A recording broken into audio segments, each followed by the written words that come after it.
All right, good afternoon, everybody. Glad that you're with us. This is the February 4th, 2021 regular City Commission meeting. I'm going to now call to order. I see we have Adam with us. Adam, welcome. Good to have you with us again. And I see Thank you, we Mr. have Mayor. Commissioner Johnson with us virtually, who has signed the affidavit. Commissioner Johnson, welcome as well. And I saw Commissioner Simmons in the back. She will be out momentarily. So with that, Madam Clerk, I'll turn it over to you. Our first item is adoption of the consent agenda. Okay, and there are no modifications to the consent agenda. Commissioner Hayes Santos. Thank you, Mr. Mayor. I move that we adopt the consent agenda. Okay, the motion was made by Commissioner Hayes Santos, seconded by Commissioner Saka to adopt the consent agenda. Any members of the public wish to speak to the motion? Mayor, there's nobody on the line right now. The floor is yours. Okay, then we'll move to the clerk for a roll call vote. Commissioner Simmons? Aye. Commissioner Ward? Aye. Commissioner Sacco? Aye. Commissioner Ariola? Aye. Commissioner Johnson? Aye. Commissioner Hayes Santos? Aye. And Mayor Poe. Aye, that motion passes unanimously. Next item, please. Our next item is the adoption of our regular agenda with 3 modifications. File 200779, selection of Alachua County Public Schools Planning Advisory Committee, added item. File 200770, Community Land Trust, draft RFP, scope of services, additional backup added. File 200777, Florida Police Chief Association Life Saving Award recognition, added item. Okay, thank you. And there's one other slight modification. Under the item COVID update, the open container item is still being analyzed through the Racial Equity Toolkit and is not ready yet. And so staff will bring that back to us when it is ready. But the other part of that discussion can move forward. So we don't need to do anything with the item. Just be aware that that's where the status of that is. Commissioner Hayes Santos. Thank you, Mr. Mayor. I move that we adopt the regular agenda as modified. Thank you. The motion was made by Commissioner Hayes Santos, seconded by Commissioner Saka to adopt the regular agenda with 3 modifications. Any members of the public wish to speak to that? We'll start in the chamber. Yes, good afternoon, Mayor Poe, Commissioners, Nathan Scott. I'd respectfully ask the Commission to remove item BD1, Advanced Metering Infrastructure, off the agenda. The backup information remains insufficient to support a well-informed decision on an $80 million capital investment. In the alternative, if the Commission does not remove this from the agenda and proceeds, I hope that you guys will have the wisdom and consider postponing a decision on this, deferring the decision, or referring it to additional charter staff, being the city auditor and risk management for financial vetting. The factual basis supporting this, Commissioners, the backup information, the last 3 items on the backup information shouldn't even be attached because they're completely irrelevant to the discussion. They project payback that is in months, and it's a completely different business case. The contracts are not attached. The financial analysis that is attached is rudimentary. There's a $10 million negative net present value. So those commissioners with a MBA on the commission should know what I'm talking about there. It's a break-even analysis. You don't break even until year 21, and by that time the equipment itself is already obsolete. You know, there's a lot of things here. It's trendy. I mean, you get frankly more bang for the buck with smart grid than you do smart meter. There's a lot more tangible benefits. The reason this is so widely adopted by utilities is because they have a different business model. They get paid to make capital investments. They earn a regulatory return on investment. And so if they invest $1 billion in infrastructure, they earn an 11% return on equity. GRU is not in the position to do this at this time, and I hope that we'll have a robust discussion on the item if the commission elects not to remove it. But I just implore you guys, and I took the extraordinary step of appearing in person to vet this thoroughly, and appreciate your consideration. Thank you. Thank you. Anybody else to speak to the adoption of the agenda? Okay, over to you, Adam. Mr. Mayor, there's nobody on the line. The floor is yours. Okay, thank you. Back to the commission. Madam Clerk, roll call vote. Commissioner Ward? Aye. Commissioner Simmons? Aye. Commissioner Sacco? Aye. Commissioner Ariola? Aye. Commissioner Johnson? Aye. Commissioner Hernandez, Aye. and Mayor Poe. Aye, that motion passes unanimously. Madam Clerk, next item. Our next item is general public comment, and I do believe we have at least one recorded caller. Okay, that left. thank you. Go ahead.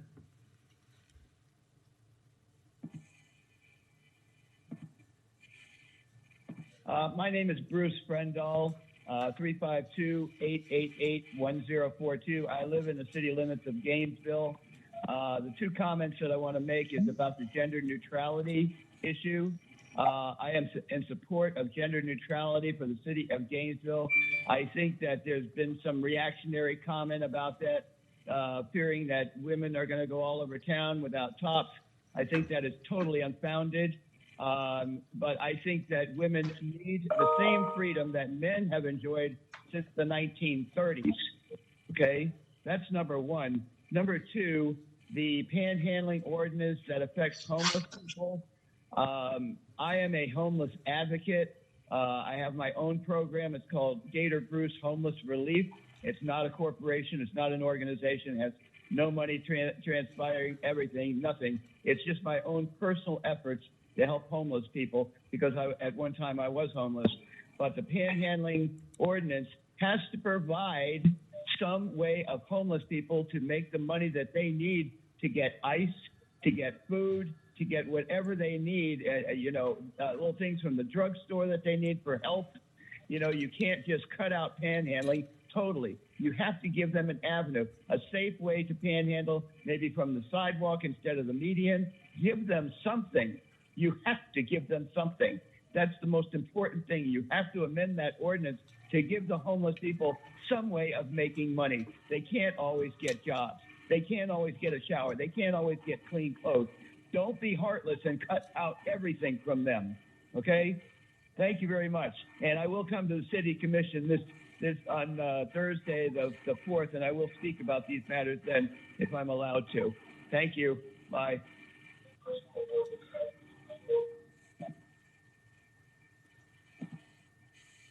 Okay, thank you. Was there any other people that called in, Madam Clerk? Nope, that was the only caller. Okay, then over to you, Adam.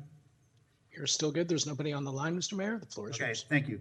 Y'all, our rules do not, we do not take general public comment in the chambers. You must call in or record a message. That is to try to make it safer for folks. I'm happy to turn it over to the clerk or the attorney to explain that, but that's been the case since we have gone to COVID-19 protocol. Yeah, but our rules say you must call in.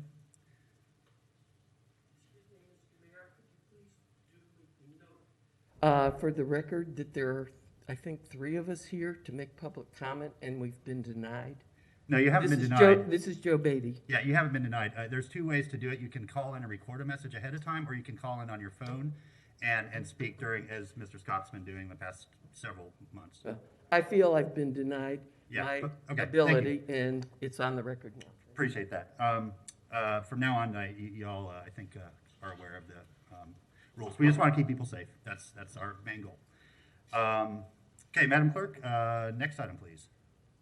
Our next item is business discussion item 1, advanced metering infrastructure approval, with the recommendation that the city commission authorize the general manager or his designee to negotiate and execute a master agreement with Itron for a term of 21 years that includes the purchase of the metering assets, network infrastructure, software licenses, professional services to implement the project, and the provision of ongoing software as a service for the hosting and ongoing maintenance of the software in a secure cloud.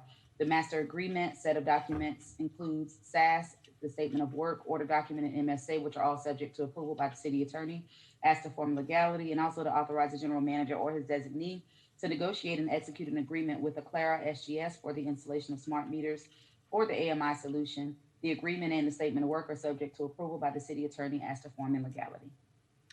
Okay, thank you, Madam Clerk. Mr. Bolersky, turn it over to you.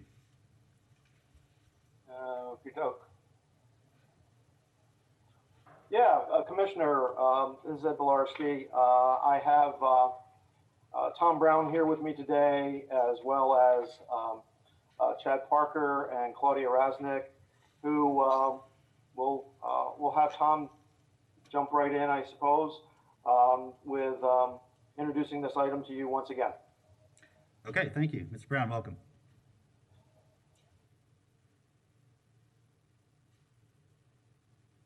There, sorry about that. Had to get tuned in here a little bit. Mayor Poe, Commissioners, Tom Brown, Chief Operating Officer for GRU. I just want to thank you and your team for allowing me the opportunity to be before you today and present the AMI follow-up to you. As Ed indicated, we do have a team of people here to answer questions, follow-up questions. Chad Parker, who is the utility project / team leader 3, who's done literally yeoman's work on this issue for the last 2 years, is here. Gary Basinger, the energy delivery officer. Walter Banks, our chief information officer. We should have Lisa Bennett sitting out there, a senior assistant city attorney, to address any contractual issues that you might have. Of course, Claudia Rasnick, our chief financial officer. And I also think Mark Benton is also sitting out there, for he's our rates and investment director. As a brief summary, we came before the commission on January 21st, 2021 to present this issue. And at that time, there were some additional items requested. So it was postponed, moved forward to this meeting today. Those items requested were a schedule detailing a breakdown of the capital and O&M costs by segment. We provided that in the form of a spreadsheet titled AMI by segments. Was also a request for a schedule for utility rate impacts. I believe that schedule was also provided. And the third item was either the latest draft of the agreements or master agreements or access to those agreements for inspection. I believe due to confidentiality of the agreements, a red line version was made available to each of you commissioners. So hopefully you've had an opportunity to see those. We also sent over a couple of business cases that were provided and developed to us, I guess probably 1.5 years ago or so, by Lightus and Utility Works, outlining the rationale for AMI and what it would mean to GRU. And this included the implementation costs of the system and what type of expected financial benefits we might have. And I think it's worth note that GRU and our team, we actually took a very conservative approach to the realization of those benefits. So you're basically seeing a projection that shows the alternatives almost as a break even, but there, in fact, we may actually see more of a financial benefit than what we're looking at there. I think looking at the former meeting, there may have been some items that weren't completely communicated or misinterpreted. What we're looking at here is really a difference between two business processes. We have the existing process where we go out and we read meters every month. There's some 220,000 meters that get read every month. So you're looking at what? Math and Public, 2.5 million meter reads every year. It's very labor intensive and it's very manual, but it's a process that's been in place for many, many decades. I venture to say it's probably well over 100 years old. So it's just what it is. GRU's projecting the cost of continuing the existing process for the next 21 years to be approximately $81 million. What we're proposing and bringing forward to you today is an alternative process, AMI, Automated Meter Infrastructure, that we're projecting a cost going forward of roughly $79.5 million. This does not mean if we don't do the project, if you don't authorize us to go forward, that the deployment cost of approximately $50 million would be available for other uses. That wouldn't.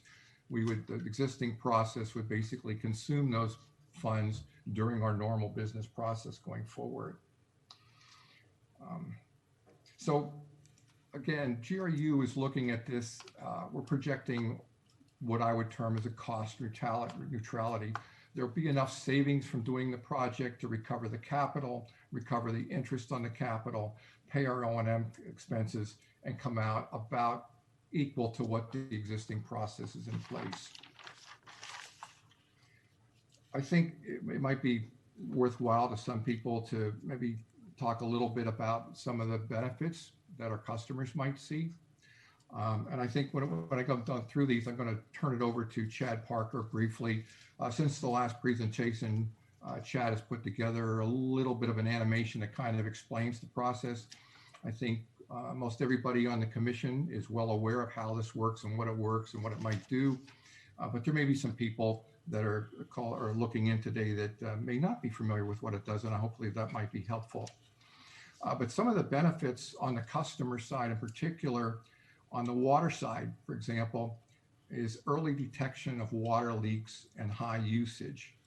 And in the case that the meter would detect something like this, we would have the capability of automatically sending the customer a text or an email that says, gee, we just want to let you know, Mayor Poe, for example, that your water hasn't shut off for the last 24 hours and you may want to check something. And we're seeing about 3 gallons a minute. And that would suggest that possibly one of your toilets hasn't shut off. Not saying that happens. So you're looking at possibly toilet leaks. The other things that we see quite a bit of here in Gainesville with the age of some of our housing is what we call slab leaks, underground water leaks between the meter and the house. So nothing appears to be running in the house, but you're leaking water into the ground. And if it's on the customer side of the meter, the customer gets paid for this. And I'd much rather know about that within 24 hours of it happening versus having to see 2 or 3 bills come through with extraordinarily high water usage and be responsible for paying for all that water. And it happens more frequently than you want to think of. The other possibility would come up with, let's say you're out of town and heaven forbid you have a hot water tank leak, ruptures or something, or you have a pipe leak, or your refrigerator ice maker line comes off and you're leaking water all through your house. Again, I'd rather know about that sooner than coming home after 2 weeks of vacation and find your house totally saturated and have a huge water bill to pay on top of that. The electric side's a little bit different. And in some ways, it will provide access to high usage type of things, but the customer will actually get access to a customer portal where they can go in and see their actual usage and their historical usage at different times of the day. And that can be quite valuable, actually. You can quantify any items that are high usage consumption items. Examples would be your air conditioning unit. I think we're all aware that newer air conditioning consumes far less power than some of the older equipment that's out there, but maybe you don't know how much, but when you see it there and you can quantify it, you might say, wow, maybe it's worthwhile changing that equipment out. Old refrigerators are power hogs. And if you get a refrigerator, quite frankly, that's failing, it's even a worse case. So knowing about that ahead of time would be a good thing. We've seen cases where you actually have ground faults. That's where, for whatever reason, you have power just leaking into the ground. It's not enough dead short to trip breakers or anything, but it's still consuming power that you'd get billed for. A big item would be GRU will actually know who's out of power and when. We get quite a few calls in customer service from customers that say, hey, my power's out. And from GRU's perspective, we don't know what the issue is per se. Many times it's the customer circuit breaker. With AMI, the customer service agent will be able to actually pull up the meter and tell the customer, well, we're still showing power at your meter, which means your problem is on your side of the meter in your house. You may want to check your circuit breakers. We think that'll be a value to our customers as well. We'll have faster restoration of the customers when we do have problems. And our system is designed, our transmission distribution system, we get quite a bit of information back through what we call the SCADA, where we see certain reclosers that are open or closed. We can tell main transformers are out and that type of thing. But when it comes down to your individual home, we can't see it. And I always tell people in the event of a storm event, if your whole neighborhood's out, you're probably in pretty good shape. We probably have a pretty good idea you've got a problem. But if you're the only one in your neighborhood with a problem, you need to call because we probably don't know, or we may not know what's going on.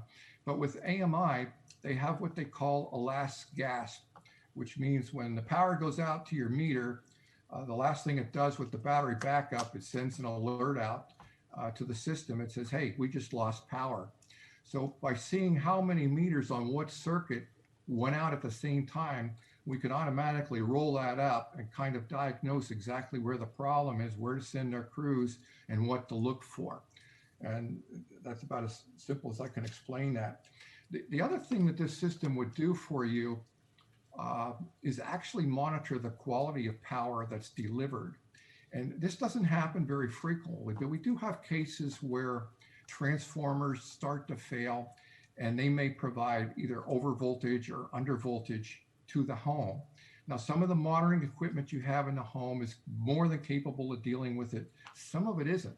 With all the electronics we have in our equipment, some of it's sensitive. And if you get a voltage surge, it can damage that equipment. And by ordinance, that's the customer's responsibility. The utility does the best we can, but that falls on the customer.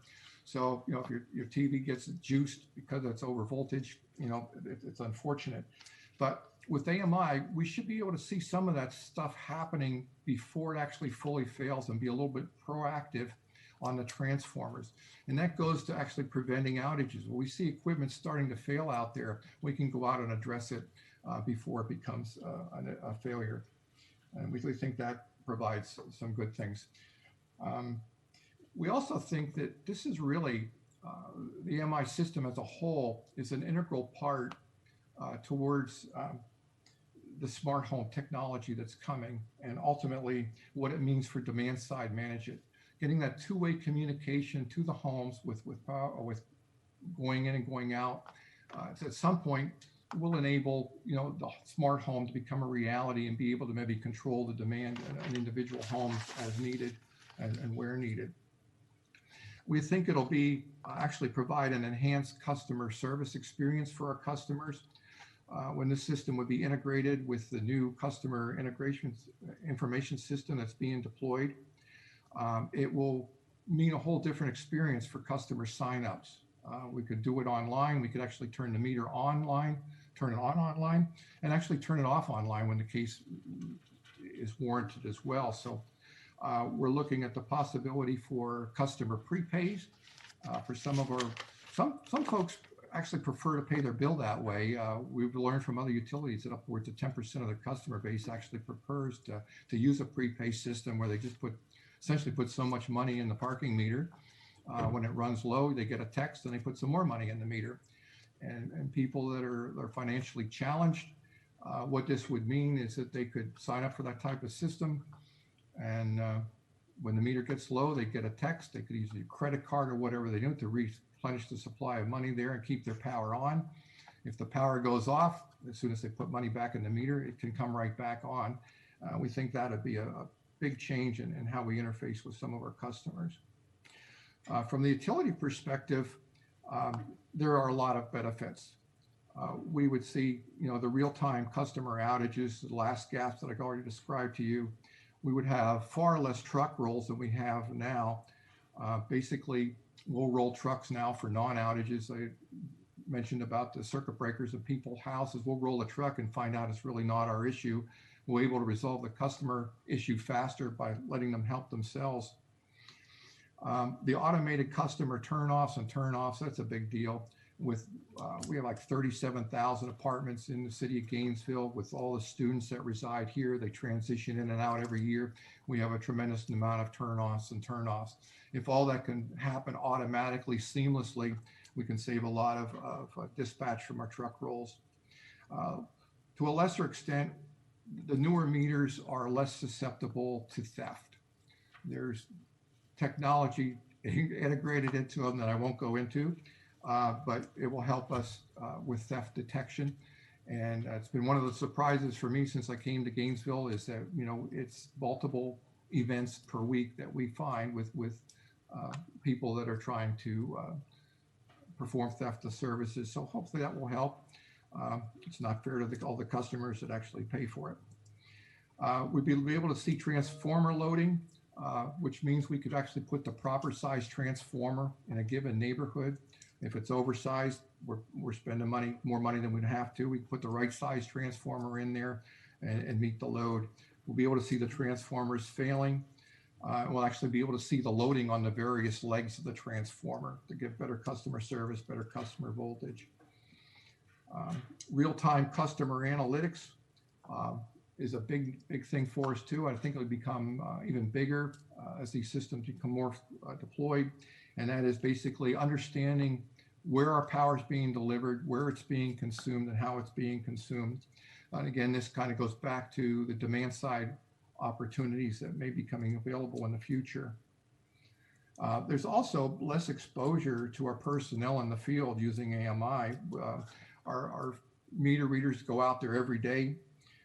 They're reading literally 400 to 500 meters a day, but they're exposed to the elements with the heat, not to mention snakes, insects, and dogs, tripping hazards. We've had numerous dog bites since we've been here. There have been cases in this country where meter readers have actually been killed by attacking dogs. So less exposure to our people is a good thing. And finally, I would end with meter accuracy. You'll see that in the rate cases that we put before you. We expect to see more accurate readings for the customer, not just from human error in reading them, but also the meters themselves. So with that, I think I'm going to turn it over to Chad Parker. Hopefully, I see Chad's out there. If you can, throw the screen over to him and let Chad share his screen with you, and let him provide that brief introductory video. And then after that, we'll be glad to entertain your questions. Thank you, Mr. Brown.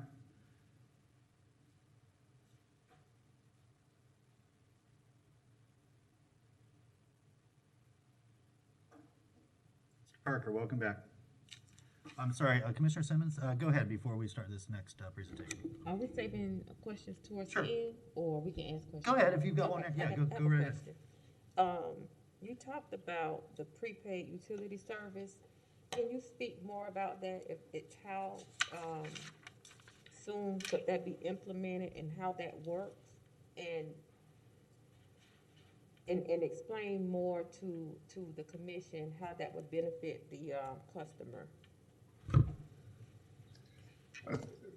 Very good question, Commissioner Simmons. It can be set up in a variety of ways. Basically, it's a bolt-on package that bolts onto the customer information system, which would allow customers to pay their utility bill through a prepaid function. And that could happen through a variety of ways, whether it's through writing a check in advance, but you also could use a credit card to access your account. You would basically dial up, access your account, you put your credit card numbers, much like you would buy anything else online. You'd be buying power and you'd be doing it in advance, and it would give you X number of dollars. The system itself then would monitor how much is in your account. And as it would, again, these are all subject to policy and decisions, but when it got down to a certain level, it could be customer selected. It would provide an automatic notice that said, just Mr. Customer, Mrs. Customer, just to let you know, your account is down to X number of dollars. And based on your usage, we expect your account to run out in X number of hours. So you may want to replenish the amount. So if the customer doesn't remedy that or add it and lets it go out, again, it's up to policy. You could let the meter overrun and give them credit up to X number of dollars to provide an opportunity to cure, or you could simply have the power shut off. And if it shuts off, it would stay off until they put power or put money back into the meter, and the power would automatically come on. We wouldn't have to have any kind of customer service interface. It would all be automated, and they would just continue on. Is this common throughout the utility, this method? I'm sorry, I didn't quite understand Is that. this method common throughout the utility, using the prepaid services as an option? Do we know more about it? We don't use it here, but there are many utilities out there that do use it, yes. So, and I don't know if you can answer this or maybe someone else, how beneficial would this be for a customer that does not necessarily have the means to afford utility bills on a monthly basis. Is this something that can help them? Is this something that you would recommend for those type of users? Well, yeah, I think I can speak to that a little bit. There's multiple ways I think it helps. One, if you look at what happens to a customer today that gets disconnected and then reconnected, what does that? I think there's various charges that get assessed for actually rolling the truck out to turn them off. There's a charge for assessment for turning them back on. Those fees wouldn't need to be charged because we're not rolling trucks.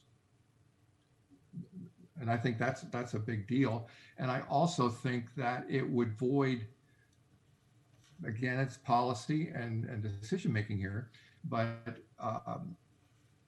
people that have been shut off, it's my understanding that they're required to put a certain amount of money into their account in escrow, right? To cover it in case it were to happen again. Again, with prepay, you don't worry about that. If there's money there, they have power. If there's money not there, they don't. And I think in some ways it's actually fairer to the utility because we're not extending a whole lot of service that we may not get paid for. So basically, it's pay-as-you-go service. Yeah, so it would eliminate the large deposit that they would have to put on their account. Thank you. Commissioner Saka? Sure. Just kind of quickly in the same vein, let's say I get the text message, it says you have 5 hours of power left, but I'm at work, so I can't do this. I can't go charge anything because I'm at work and I just don't have that time. My power gets shut off.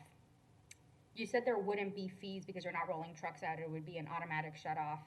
And then once I get home and I put money on through my phone, it would come back on. Would there be fees associated with that time I was without? Would there be a shut off, shut on? A shut off, turn on fee? Excellent question. And again, that's subject to policy and you know, it could, either way, I would suggest that as far as that added expense to the utility, there wouldn't really be one. So I wouldn't imagine why you would have to charge one. Whether we'd still want to charge a nominal fee, I don't know. But those are decisions that would have to be decided yet. But you know, to your point, Commissioner, it's as simple as accessing your account through your cell phone and putting your credit card number in and having it charged. And again, the notification doesn't necessarily have to be 5 hours. The notification could be set by the customer. You could set it, say, I want to know whether it's a day ahead of time or 2 days ahead of time based on my usage. So those are all things that can be set so that it's more convenient. We certainly don't want people running out of power and having your power shut off. So That's not. The amount of time is up to the customer. That's something that you can set up on your individual account. So if I want to know a week ahead of time. You could, yeah. Okay. That's all, yeah. Okay, thank you, sir. Okay, Mr. Parker, please continue.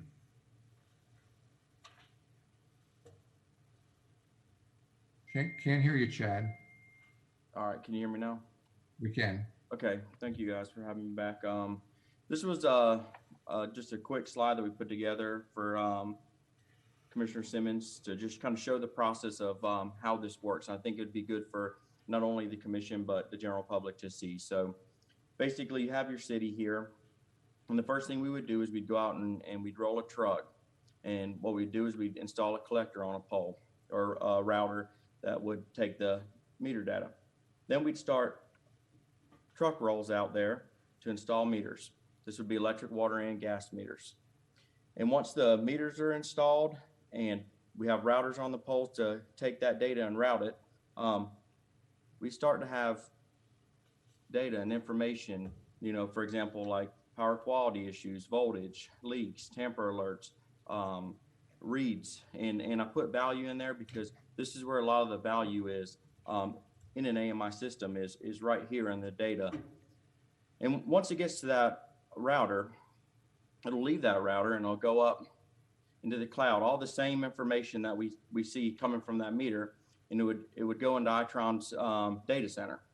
We'd have a head-end system there, MDM. This data will be validated, looked at, make sure everything's what it should be, and then it would come back down to GRU. Same information. And once it gets to GRU, this is where it'll go into our customer information system, and we could bill on this, we can answer questions.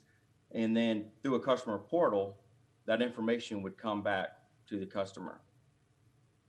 So, and once this is all up and running, this wouldn't be a one-way street here. It would work both ways because it's two-way communication. So that customer could be asking something from this system and it would be working the complete opposite way. But what I really wanted to show with this is the value that comes from having a advanced metering infrastructure and all the data and the information that would come from these meters and provide value to our customers.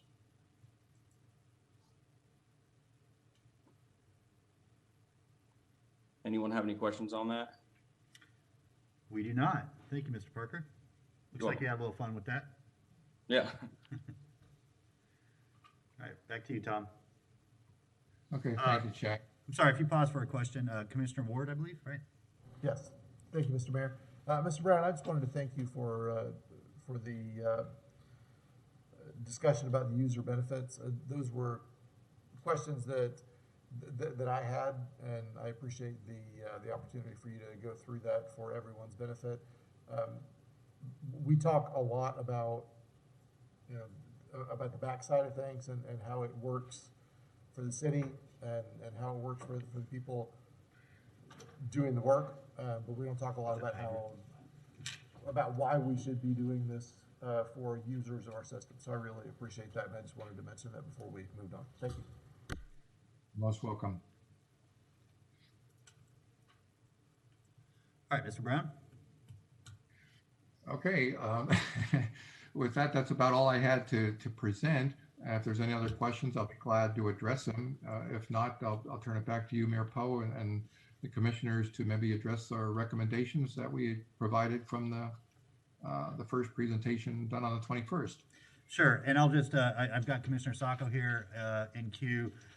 Commissioner Simmons, I believe you asked for sort of an explicit rate impact, and we did get that in the backup. And so if there were any other questions about that, it was pretty clear. But we'll go to Commissioner Sacco. Thank you, sir. Ultimately, we have to change the meters. We can't keep the ones that we have now, correct? That's correct, ma'am. Is it just like an age out, like the technology's older, or like we just need the upgrade eventually? How long have we had the current meters? That would vary. I mean, we've got, there's probably some meters out there that have been out there 30 years or more. Typically, we would change out a meter between 15 and 20 years, depending on whether it's a gas meter, electric meter, or water meter. I think it also warrants saying that the current old mechanical meters are not going to be available much longer. The industry has all moved to electronic meters. So as the mechanical meters fail, we would be replacing something with a very similar electronic meter to what we're talking about with AMI. The choice would be whether you do something with two-way communication or whether you just basically put an electronic dumb meter, which is kind of an oxymoron in its own way. Okay. And you mentioned our meter readers and how this is actually helpful to them because they don't have to go out as often or be as exposed. And so last time we had this conversation, I asked what would happen to those meter readers, and I believe the answer I got is, well, through attrition, we'd lose most of them anyway by the time this phased in. Can you remind me again how many meter readers we lose every year? Well, we're talking about 22 positions is what we put into our business analysis. We will be running with less people once these are ultimately put in place. I mean, we go that direction. But I will tell you that over the last 2 to 3 years, we have had 11 to 12 meter readers resign.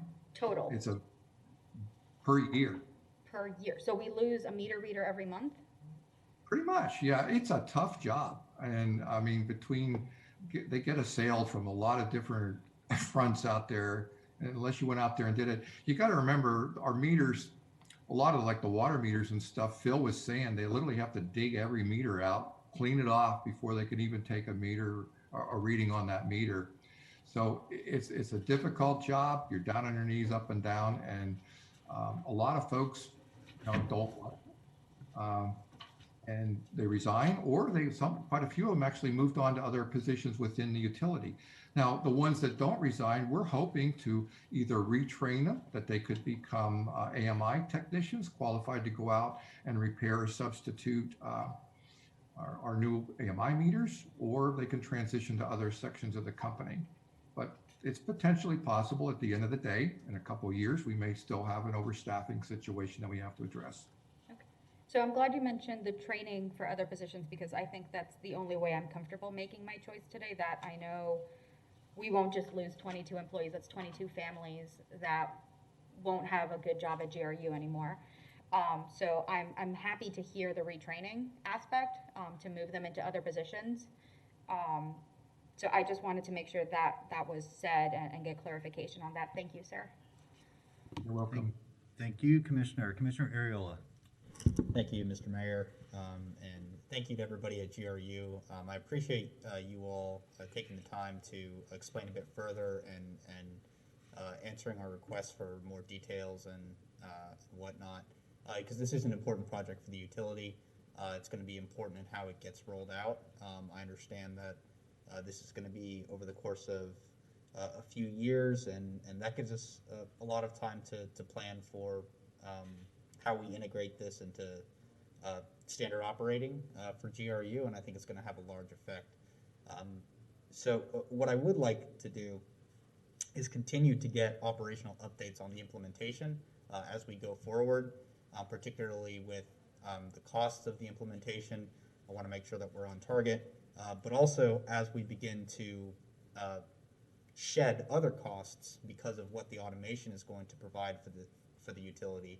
I also want us to have timely discussions about those and what other opportunities that might provide for the utility, either in the side of operations or in the side of capital.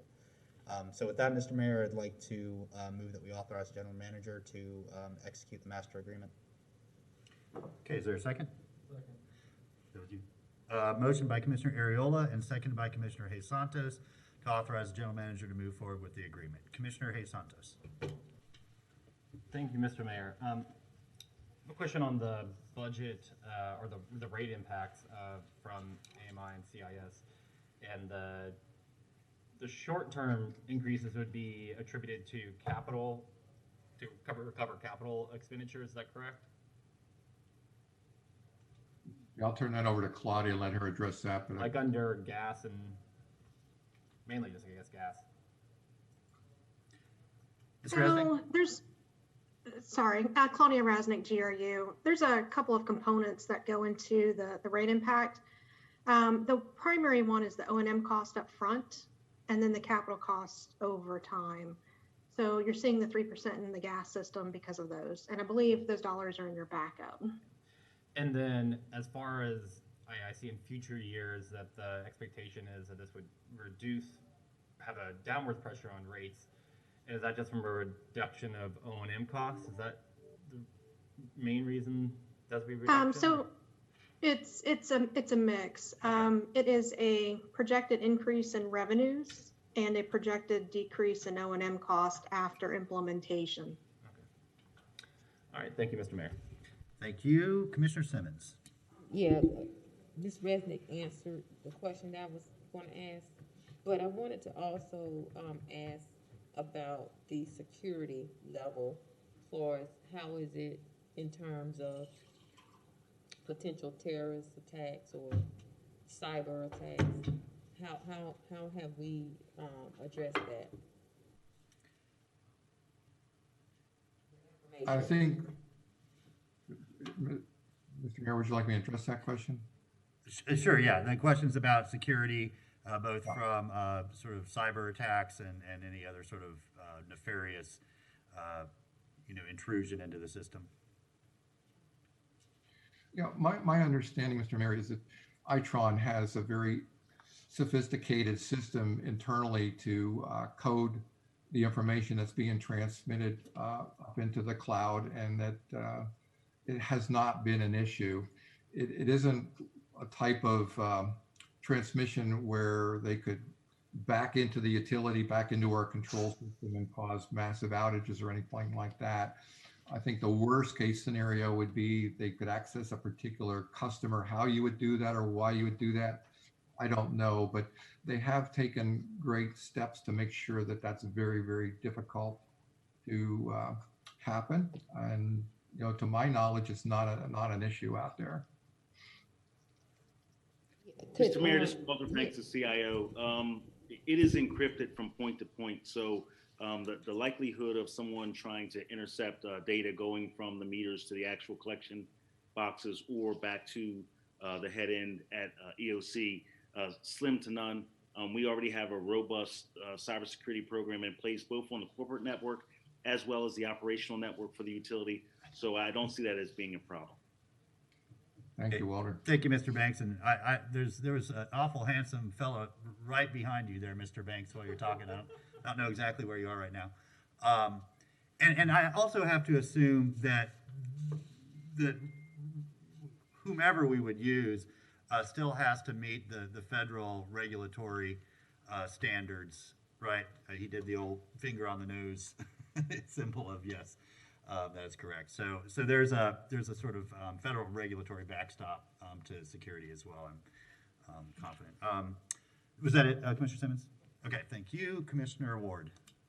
Thank you, Mr. Mayor, and thank you, Commissioner Simmons, for bringing that up. I had you've answered it now, but I had a concern as well about just general privacy with this, the encryption. I think it's useful for us to talk about that and make sure that users are aware that the data is encrypted, that it's not something that somebody in a creepy van down the block from your house can just intercept your data and know everything about your usage. We need to tell that story that yes, there are precautions in place, and I'm glad that came up. I also want to point out that we really don't have the option of not replacing meters, because these mechanical meters, they're not going to last forever. We replace them now. We will get to a point where there's just not a market for replacement meters, whether it be water or electric or whatever. That's not true. I'm sure there will always be a replacement market, but those replacements are going to become very expensive as the industry moves forward away from mechanical tracking. So I just wanted to point that out. This is a move that needs to happen. The question is, are the details right on this? I believe they are. I think it's the right thing to do. But the idea that we could just continue to use the mechanical process as we have been using for decades isn't open to us. So thank you. Thank you, Commissioner Santos. Thank you, Mr. Mayor. And Commissioner Simmons brought a question, or comments brought a question, or maybe come up with a question. If there is an issue, and since this is a SaaS product, and the company is the one who is they're controlling the servers and all of that, what happens is there a backup system if there is an issue with their servers? And also, is there any liability if they're will they owe us money if there's significant issues with their servers and their backend? Excellent questions.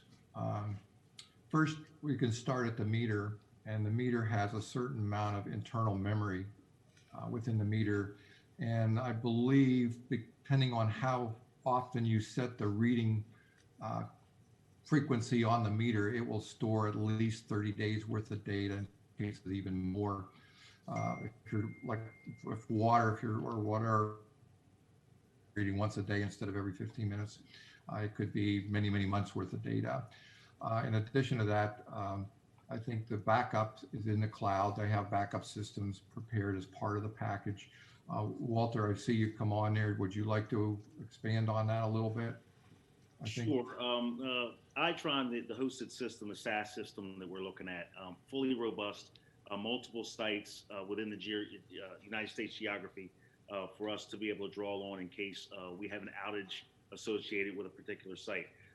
The other thing, and I think Tom makes a great point, it's 15-minute chunks, I believe, is as small as it can get down to. And it's not just, it's taking a data point every 15 minutes. It's actually taking constant data points and it's releasing 15-minute chunks. So if for whatever reason it had to be redirected for some reason and there was a delay, it would feed the rest of that data as a part of that repath, that new path that it found. Hope that answered your question. To an extent, so if there's, I mean, Amazon servers go out, Google servers go out, even by the largest companies, the ones who actually probably back up the servers for that Itron's probably running on. Are you able to, so you can turn it on and off from the main our operations center? Are you also able, so their servers, they'd be down, say they're down for a day or something like that. Are we able to go out to homes and turn power on and off from the actual meter as well, and water too? Is that an ability that's on there? Like I said, though, keep in mind that they have multiple hosted sites around the country. So the likelihood of that happening, slim to none. But I cannot talk to the meter side going physically and turning it on from the meter. I'm sure that there's provisions built in to make the meters be able to operate like that. Keep in mind, these newer meters are the new generation of meters. So they serve multiple functions. You could put an automated meter in the ground and not connect it to a network, and it would still allow you to send out people to make meter reads and things like that. Okay. But the connecting it to a network and integrating and let's be honest, why we're really here is to integrate to make sure that we can share data, we can operate within the data, be more efficient, be more interoperative with our customer, giving our customer more options. That's what that connection does for us. All right, thank you, Mr. Mayor. Okay, thank you, Commissioner Ward. Thank you, Mr. Mayor. Very briefly, just for the comfort of the community, can you give us a very brief recap of the procurement process, just the basics of how we got here with this vendor? Just, and I don't need a half an hour, just if you could just give us the basics of it, that would be helpful. Thank you. Sure, we can do that. You know, and actually, I think since Chad has been so integral on the evaluation team and things, if Chad, if you'd be so kind to give us a summary of how we got to where we are today with these particular vendors, I think that might be helpful. Yeah, no problem. So what we did, I think it was in 2018, we issued an ITN for the technology and the meter side of it. And we had, I think there's 3 or 4 respondents to it. We went through a long process. We got all of our requirements together, and we got the proposals back, and we met and we went through every one of them, and we vetted them out by, you know, how much they met our technical specifications, our requirements, and then the pricing of the models. And of the 4 that responded, Itron came out on top. So that's how we ended up with Itron. And in the same instance, we did a invitation to negotiate for the installation side of this project. And since we are a utility that has 3 different services, it's a little different than most utilities that either have electric or water and gas. So we have all 3. So we're limited on vendors that would install all 3 service types. So we had 2 respondents on that, and we did the same process. We went through our requirements. We went through all the technical specifications that we required and the pricing aspect of it. And we came to a general conclusion through it. We had a negotiation or a proposal team, and Aclara came out on top of that one.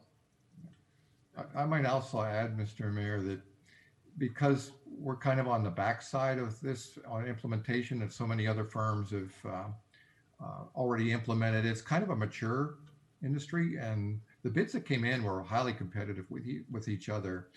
It isn't like one was much higher priced than another. They were very, very close. All right, thank you both.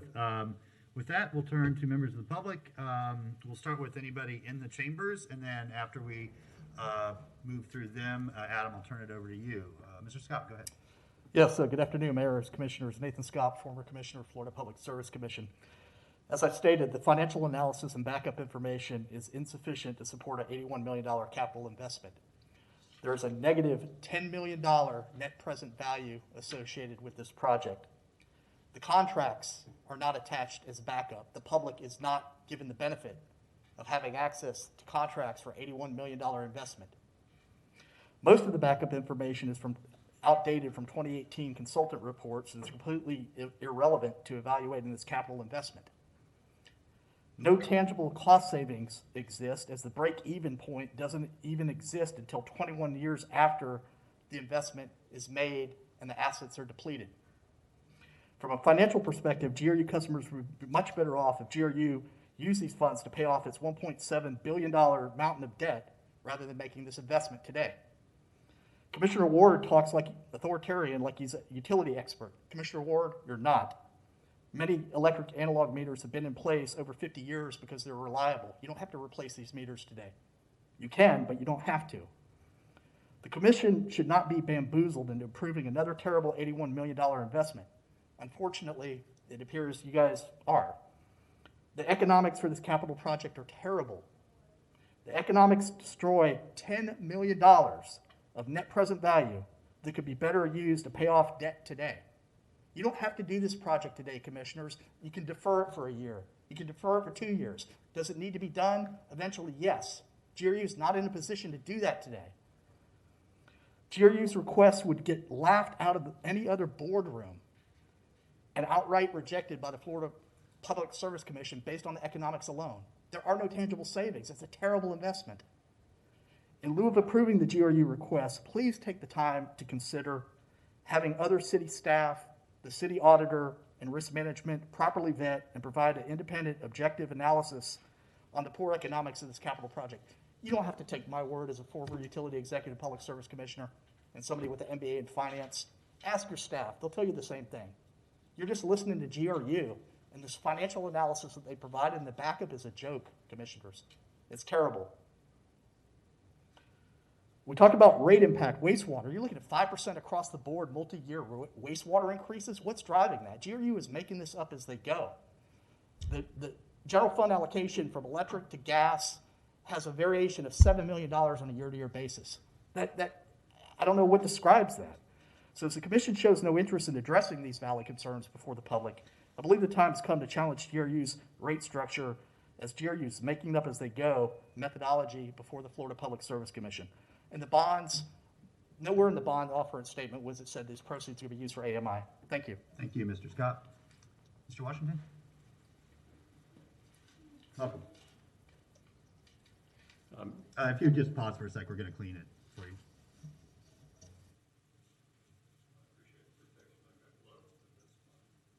Yeah, we just have some protocols here we like to follow.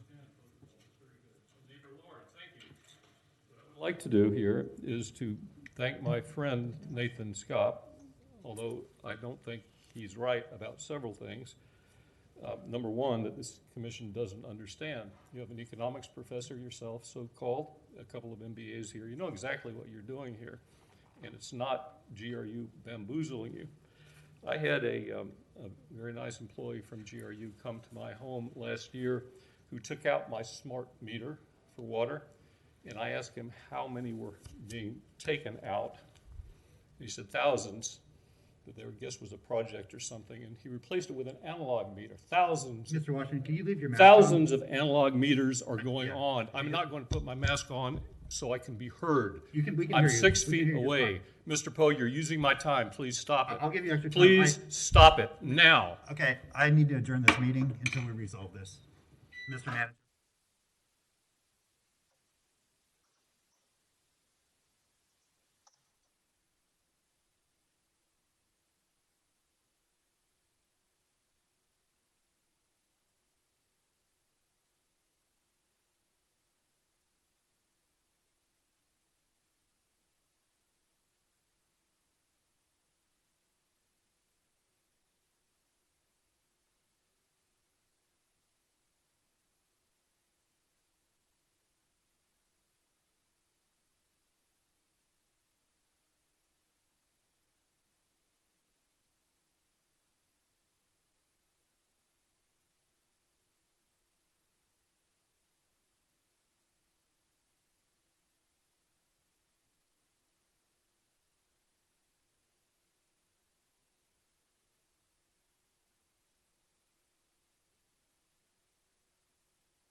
Okay, call this meeting back to order. Apologize for the disruption. I just want to let all of our viewers know we're going to put public safety as the #1 priority here and everywhere we are able to around the city.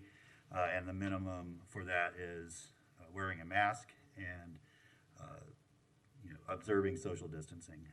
So we thank everyone else for observing those basic preventative rules. With that, Adam, I will turn it over to you for anybody on the line that's calling in on this issue. Thank you, Mr. Mayor. We have one caller at the moment, Ms. Darlene Pafalo. Hey, You have 3 minutes. Ms. Pafalo? Hello? Yes. Can you hear me? We sure can. Okay, good. There has been a lot of study on these meters and, excuse me, things like that. I know California had them at one point, but I would suggest that you do a lot more study about this, because California, the counties that did have this, got rid of them because of security situations. So, commissioners, I would just suggest that you do your own study out there with the meters. And there have been where they have seen where the checking that I have done online with things, that they can actually know when you're home, when you're not home, and there's more burglaries and people that will get into your property. So please do more study, and I respect GRU, and as Mr. Scott said, we don't need another debt at this point. Businesses are slow. We're going to end up raising rates, raising taxes, and everything else for you to get the money to cover the debt that you're putting us into again. Thank you for your time. Thank you, Ms. Pafalo. It looks like we have one more caller, Mr. Mayor. We'll do some screening online. The caller whose number ends in 0244. Are you here to talk about the advanced metering issue? Yes. Welcome. You have 3 minutes. Let me know. Can you hear me okay? We can. Who are you? Can you hear me? We can. Okay. Yes, I think one of the biggest. Okay, I'll continue talking. I'm not sure if you can hear me, but I think one of the biggest problems. Again, my name's Debbie Martinez. One of the biggest problems that you have is until GRU and the City Commission comes out and admits that they got the public into an the worst utility contract in the world to burn trees for electricity over billions of dollars, which drove, GRU bills sky high. Until the commission and GRU comes clean with that, the public can't trust them. And the other thing too is, on top of it, you keep telling the public that you had to get into the worst utility contract in the country to save the world from global warming because it's renewable energy. So when you spread disinformation in that type of manner, and then you want to go out and spend more money with something that people don't understand, and with the same management that keeps pushing the same disinformation about burning trees for electricity, I think you're going to always have a real big trust problem, not only with GRU, but the current commission. Thank you for your time. Thank you, Ms. Martinez. Mr. Mayor, that is the last caller on this issue. The floor is yours. Okay, thank you. Thank you to our callers. Thank you, Mr. Scott. We've been discussing this item for actually years now. There was a time that was not right for this. The technology had not advanced. The cost of implementation had not come down. But I think, as Mr. Brown, very intentionally pointed out, we're late adopters in the market at this point. It's a very mature market, and to delay this would be at the peril of our customers. And so, there's sort of two distinct parts of the value of this that are connected, but separate. One is the rate impact and sort of the price, the dollar figure for this. On that side of things, it is more or less revenue neutral. It's rate neutral. We could come out a little bit ahead, perhaps, although it looks unlikely, a little bit behind. But it's going to be, what our projections look like, rate neutral to our customers. So then why do it? And the why do it is the opportunity cost of not doing it. It's what the value of what we give up by not doing it. So that includes all the things that Mr. Brown indicated, from customer empowerment to responding quickly to our customers, whether they power outages or leaks, increasing reliability, trying to get closer to that 9 nines reliability standard. And what I don't think was highlighted enough, but is a real long-term benefit, is avoided capital costs. Because once we can get into demand-side management and time of use pricing, we can significantly avoid future capital investment for peaking facilities, because we'll be able to manage the peak load through people's meters directly and efficiently, and to great value by the customer. They will receive a benefit for allowing us to do that. None of that's possible without doing this. And so if it breaks even financially, the real value is in all of that opportunity cost that we avoid by doing nothing. And so, I want to thank staff for working for several years on this, for working with the commission to avoid this, rushing into this decision and going back and going out to the market to find a better value and a better match for GRU and all of our customers. And this is going to pay some immediate benefits, but certainly be of great value in the long run. So it's I think a good day to finally get to this point where we're able to move forward with this. So with that, I will turn it over to you, Madam Clerk, and we'll take a roll call vote. Commissioner Sacco? Aye. Commissioner Simmons? Aye. Commissioner Ward? Aye. Commissioner Ariola? Aye. Commissioner Hayes Santos? Aye. Commissioner Johnson? Aye. And Mayor Poe? Aye, that motion passes unanimously. Madam Clerk, next item, please. Okay. Our next item is BD Talktown Creek Greenway update, with a recommendation that the commission provide general input and guidance.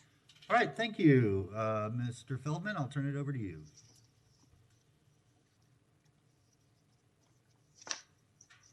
Thank you. So this was actually a request of, I believe, Commissioner Hayes Santos. So we are bringing you where we are currently with the Greenway and seeking any guidance that you want to give us. I'm going to ask Steve Phillips, or I guess it's going to be Linda, who's going to walk you through a presentation on this. All right, thank you, Mr. Feldman. Ms. Dimitropoulos, welcome. Thank you. I'd like to share the screen, if that's okay. Of course. Do you have the power of the share? You do, all right. Okay, thank you. As Mr. Feldman said, at the request of the City Commission meeting on November 5th, Commissioner Hayes Santos requested a recap and update on the Hogtown Creek Greenway project. This project dates back quite a number of years and required quite a bit of historical research. It was actually a lot of work. So I'd like to thank Nature Operations Supervisor Jeff Parks for assisting me with putting together this data. Hang on a second. Technological difficulties.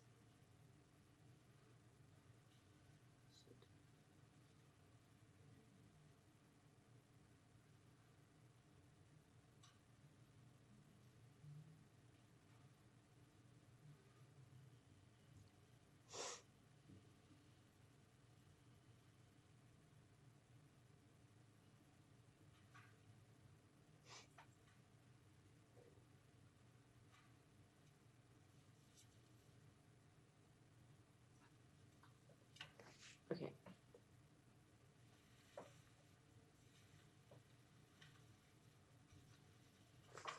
I figured it out. I apologize. We're all good.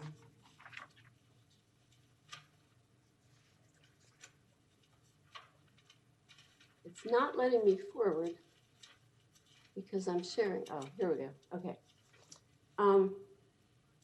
In 1991, Gainesville's comprehensive plan called for the establishment. Yeah, Miss, you're sharing a screen, but not the screen we need. You've got your desktop up there. Is that right? Okay. I apologize. Let me try again.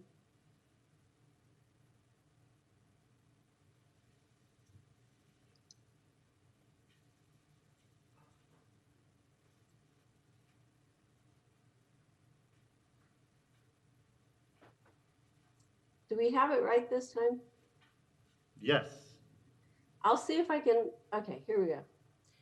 In 1991, Gainesville's comprehensive plan called for the establishment of greenways. In 1992, the Hogtown Creek Greenway began formally when the city of Gainesville applied for a Florida Communities Trust grant to fund acquisition of lands for the proposed greenway, a 6-mile, 1,786-acre corridor. The grant was funded and the project ranked number 1. In 1993, consultants completed the Master Development and Management Plan for the Hogtown Creek Greenway. It was approved by the Gainesville City Commission and the Alachua County Board of County Commissioners in July 1993, and later approved with modifications by the Florida Communities Trust in December 1993. The City of Gainesville and Alachua County entered into an interlocal agreement in August 1993, as required by Florida Communities Trust, to outline partnership and management responsibilities related to the Hogtown Creek Greenway project.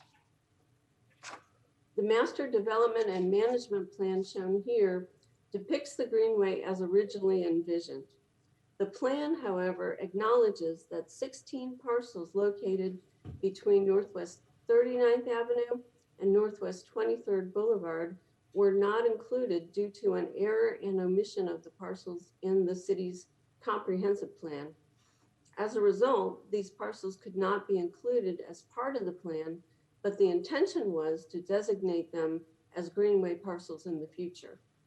Therefore, as you can see here, the proposed corridor extended from about Northwest 23rd Boulevard southwest to Kanapaha Botanical Gardens following Hogtown Creek.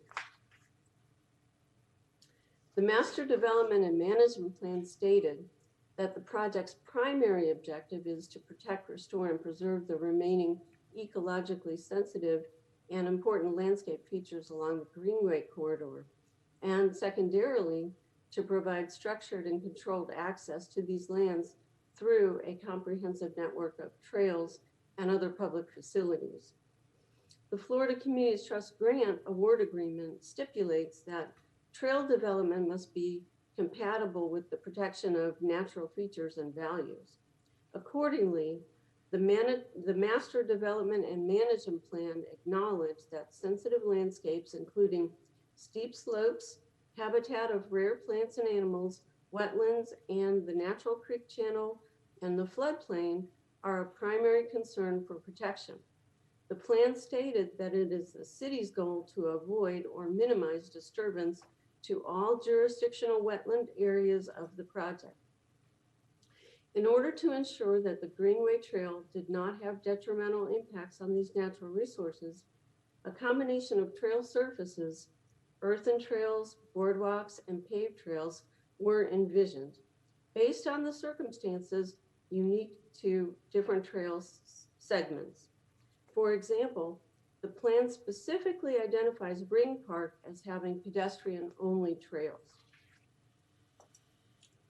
The plan also identified physical improvements that would make the Greenway lands accessible. Key management issues related to maintenance, security, staffing, natural resource management protections, and so forth, resource enhancement, and it provided cost estimates and funding sources for land acquisition, park development, wetland protection, and surface water quality enhancements. Based on the master plan, staff proceeded with development plans for a section of the Hogtown Creek Greenway, a paved trail and boardwalk connecting Northwest 34th Street at the Loblolly Environmental Facility to Northwest 8th Avenue. This development, called Phase 1A of the Greenway, went through Public Works Committee and Plan Board review. Public concerns were raised regarding development of the trails. In fall of 1996, the city of Gainesville was notified that sufficient signatures had been received to place a charter amendment on the ballot for the preservation of Gainesville's green spaces. In March 1998, voters approved the referendum amending the charter to prohibit paved surfaces within the Hogtown Creek watershed.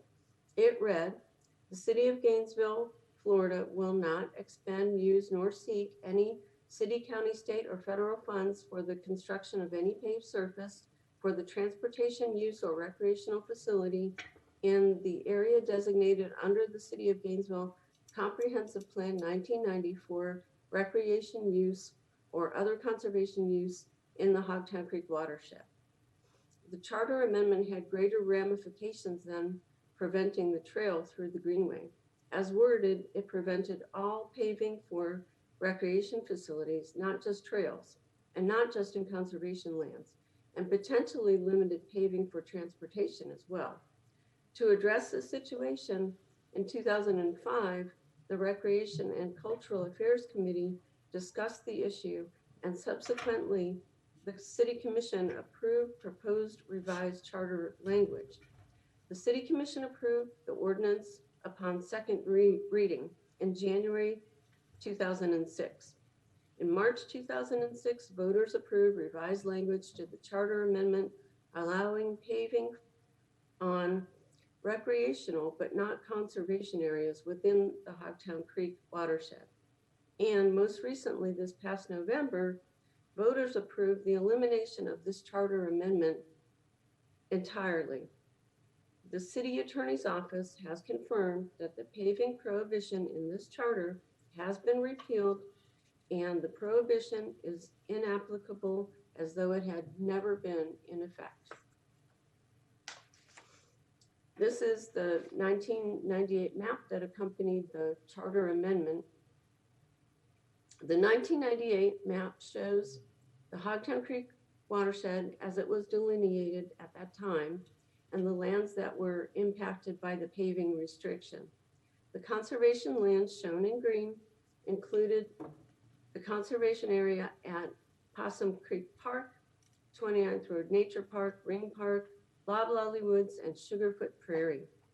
By the end of 1995, the city had acquired approximately 524 acres of land from numerous owners for the Greenway. In addition, roughly 720 acres along the corridor that were already in public ownership, and secured one easement from a private landowner. However, multiple sizable gaps remained, making the single continuous greenway impossible as originally envisioned. In October 1996, the city notified Florida Communities Trust that there were no additional plans for land acquisition for the greenway. Following the passage of the charter amendment, the Phase 1A trail was changed to an earthen trail and boardwalk system and was constructed through Loblolly Woods Nature Park, partly along an existing berm remaining from the ditching of Possum Creek in the late 1960s. Phase 1B of the Greenway extended the trail system north through Loblolly Woods from 8th Avenue to Northwest 16th Avenue. The alignment of this trail was selected to minimize impacts to the tree canopy and wetlands, with half of the trail consisting of a boardwalk traversing floodplain forest and the remaining half following an already cleared GRU utility easement. Phase 1B was completed in 2007. No other phases of the Greenway construction, as outlined in the plan, have been prioritized for development, and with approval from FCT, The department has worked to provide public access for passive recreation in greenway properties, managing them as individual nature parks or conservation areas. This map depicts the greenway parcels that are in public ownership.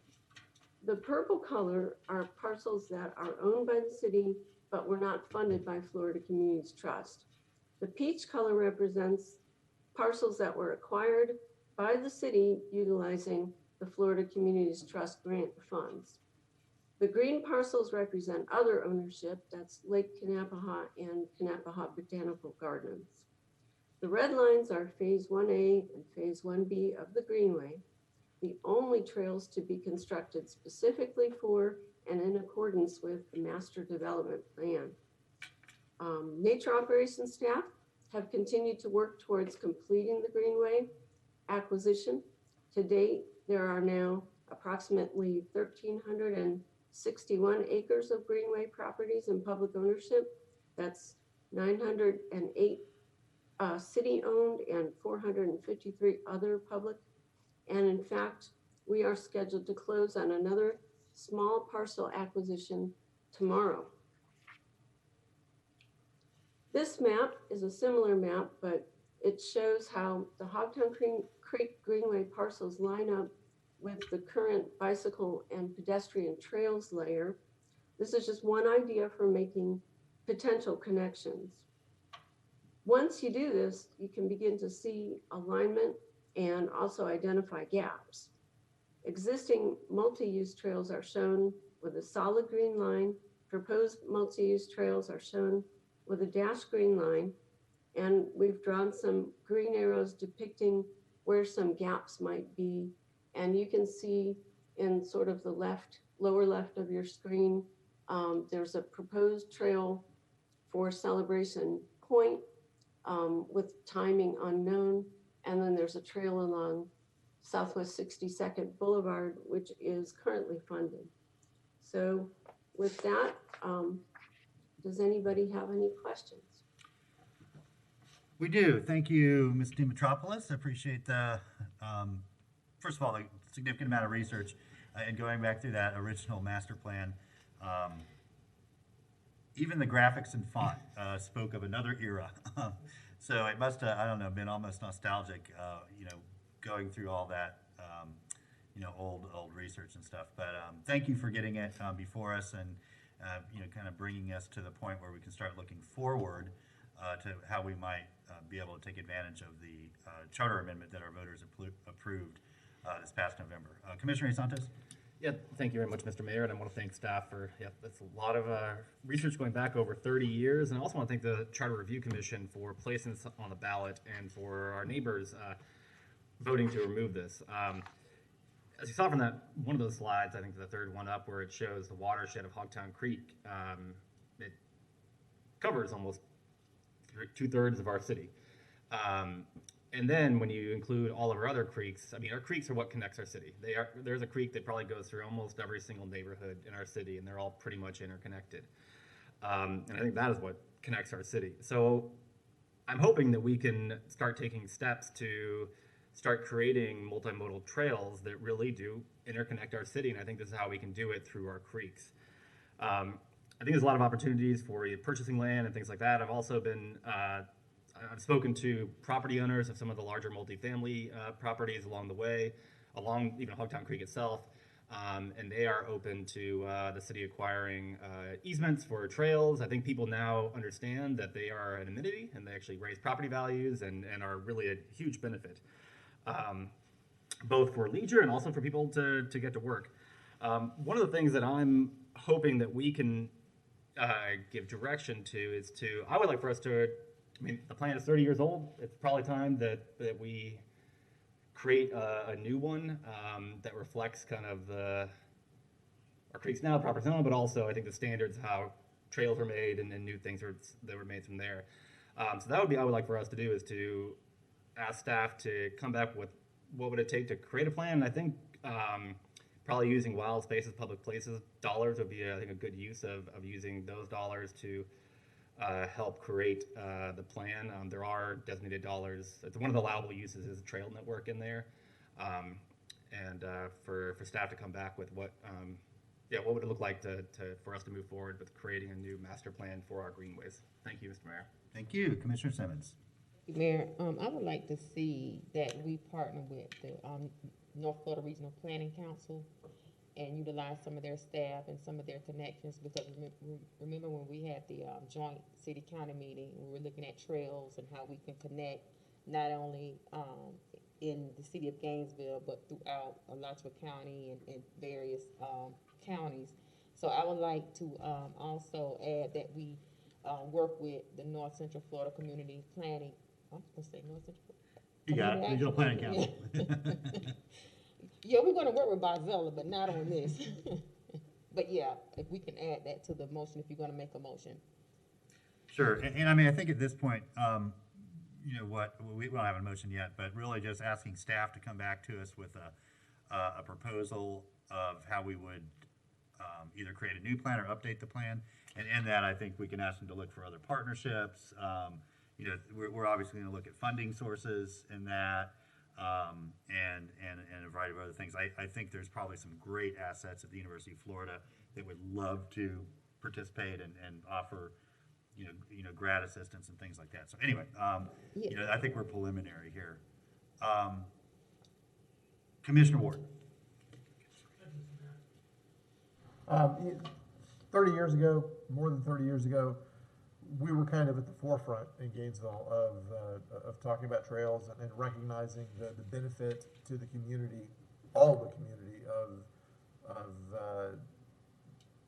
a network of trails that everyone could use and that got everyone close to the amazing natural resources that we have available to us in our city. Since then, we've gotten off the trail. You know, we developed some of our assets into excellent opportunities, and others we didn't. And we left the idea of connectivity behind. And other communities surrounding us, counties surrounding us certainly, and cities across the nation have really embraced the idea that trails are good, and that giving people an opportunity for cycling or for walking to get where they need to go, as well as to be outside and take advantage of the amazing natural resources we're blessed with in our nation, is a good thing, and it does increase property values. And then the rest of the country has figured it out while we've taken our foot off the gas, so to speak, and now is the time to move forward and reinvent this for this century. And I'm wholly supportive, and I appreciate you bringing it back forward. Thank you. Thank you, Commissioner Santos. Back to you. Thank you, Mr. Mayor. And Commissioner Simmons, I wholeheartedly agree. I mean, it needs to be a community-wide effort with all the partners. And I do think that I would like for staff to look beyond just the Hogtown Creek watershed, but really look at all the watersheds that cover our city, and how can we create an interconnected network there. So I'd like to move for staff to come, I guess, back with a plan on how we would move forward with creating a Greenway Trail network plan for the creeks inside of our city, and to also look at partnerships with the UF, Alachua County, North Central Florida Planning Council, Santa Fe, Gainesville Citizens for Active Transportation, and other partners they may think would be useful. Okay, moved by Commissioner Santos, seconded by Commissioner Simmons. And back to you, Commissioner Simmons. And I just want to add too, Commissioner Harvey Ward hit on that point, that we are also missing opportunities for economic development, because that draws in a lot of visitors from all over, and we need to take advantage of we need to start putting our best foot forward in completing this. It's extremely important. If we really want to showcase our community, we need to get out there and start looking at our trails and various ways of mobility. So yeah, I think this is a great move. Right on. Yeah, excellent. Thank you. I'm just going to ask for, and we don't really need, I don't think, to amend the motion, but if the city manager's office would make sure to include Ms. Marshall's office in the development of this plan. There certainly is a racial equity component to this, there is also an inclusion component. I think one of the big reasons many people supported this charter change is because if done right, this will give many of our neighbors access to our trail and creek system that right now just do not have it. Those that are mobility challenged, or have other, factors that are limiting their access. And so, let's just include that perspective of the Office of Equity and Inclusion, use the racial equity toolkit, and then also keep sort of in mind other aspects of inclusion, especially for folks with issues surrounding mobility, vision impairment, that sort of thing. So with that, we'll turn it over to, actually, we'll start with anybody in the chamber, and then Adam will turn to you after Mr. Scott makes his comments. Mr. Scott. Good afternoon, Commissioners. Nathan Scott. So during the presentation, I think there was a discussion about a GRU easement. I'm a little confused about that because hopefully that easement was granted by GRU to the cause for free. But I'm a little confused of why, if that's the case, and GRU is entitled to utility easement as a matter of law and a matter of right, why GRU customers are forced to pay $1 million to Innovation Square for easement for the chiller project that you guys don't want to even discuss or talk about. We're paying for that, yet it's inconsistent. I don't understand that because utilities are entitled to utility easement for a matter of right and their ability to serve, but you guys are willing to pay UF and Ayersby Condominium Association $1 million of our money for easement, but here, is speculative. So I'd like some clarity on that if we can ask the question. And, it's disappointing to see what transpired here. I mean, certainly I don't wish that on anyone. But with respect to the conduct, I think it would be helpful, like citizens were denied the opportunity to speak at general public comment, yet we could speak on any item. I don't understand what makes general comment less safe than speaking now. So I think that civility works both ways, and I hope that we could have a little bit more consideration from the commission in terms of citizens trying to make comments on agenda items truly in the best interest. I know philosophically we're never going to agree, but it seemed, Mayor Poe, from your explanation that you just gave, and if you permit me, I'll sit down in 1 second. The real push for this AMI project you guys disapproved by your cryptic speech is to implement time of use billing. And time of use billing. Okay, Mr. Scott, let's stay on topic here. Gigi, I sent you an email. Look at that. It disadvantages low income. All right. Thank you, Mr. Scott. Adam, over to you. Thank you, Mr. Mayor. There is no one on the line at this time. The floor is yours. Okay, thank you. A motion on the floor to refer to staff to bring back the framework for a greenways and trails master plan, including working with other community partners and looking through the racial equity toolkit and Office of Equity Inclusion for inclusivity issues. So Madam Clerk, I'll move to you for a roll call vote. Commissioner Ariola. Aye. Commissioner Johnson. Commissioner Johnson. Aye. Commissioner Sacco. Aye. Commissioner Simmons. Aye. Commissioner Ward. Aye. Commissioner Hayes Santos. Aye. And Mayor Poe. Aye, that motion passes unanimously. Madam Clerk, next item, please. Our next item is BD3, implementation for Parks, Recreation, and Cultural Affairs Master Plan and continued acquisition of conservation land, with the recommendation that the City Commission that the City Commission review the land conservation ranking criteria list. All right, thank you. Mr. Feldman. Thank you, Mayor, members of the commission. In the past, you've actually had a list of properties and that we brought to you and asked you to look at a ranking. This year, we're asking you to look at criteria. It's my recommendation to you that you don't list specific properties and broadcast to potential sellers of our direct interest in acquiring their property or where on the list they may be, because that may artificially change the market. So this year we want to do a check-in with you in terms of what the priorities and the criteria that we use are. And then, of course, we would bring to you purchases of land based upon availability and our resources. I'm going to ask Steve Phillips to take it from here. Steve? Actually, Mr. Manager, Linda Dimitropoulos is prepared to give this update as well. Okay, Linda, back to you. Thank you. I don't have a PowerPoint presentation, but I will be eventually sharing my screen, so bear with me. I have a little bit of an introduction. As part of the city's 2020 strategic plan, Goal 2, Sustainable Community, the city seeks to increase the acreage of natural and conservation lands. The city of Gainesville has long been on the forefront of conserving unique and special lands. Back in the late 1960s, Morningside Nature Center, the first city nature park, was established for preservation and outdoor recreation. It was the first nature park in this area, long before Payne's Ferry or Devil's Mill Hopper. Morningside is an incredible biodiversity hotspot with more than 600 species of plants documented and at least 30 rare species.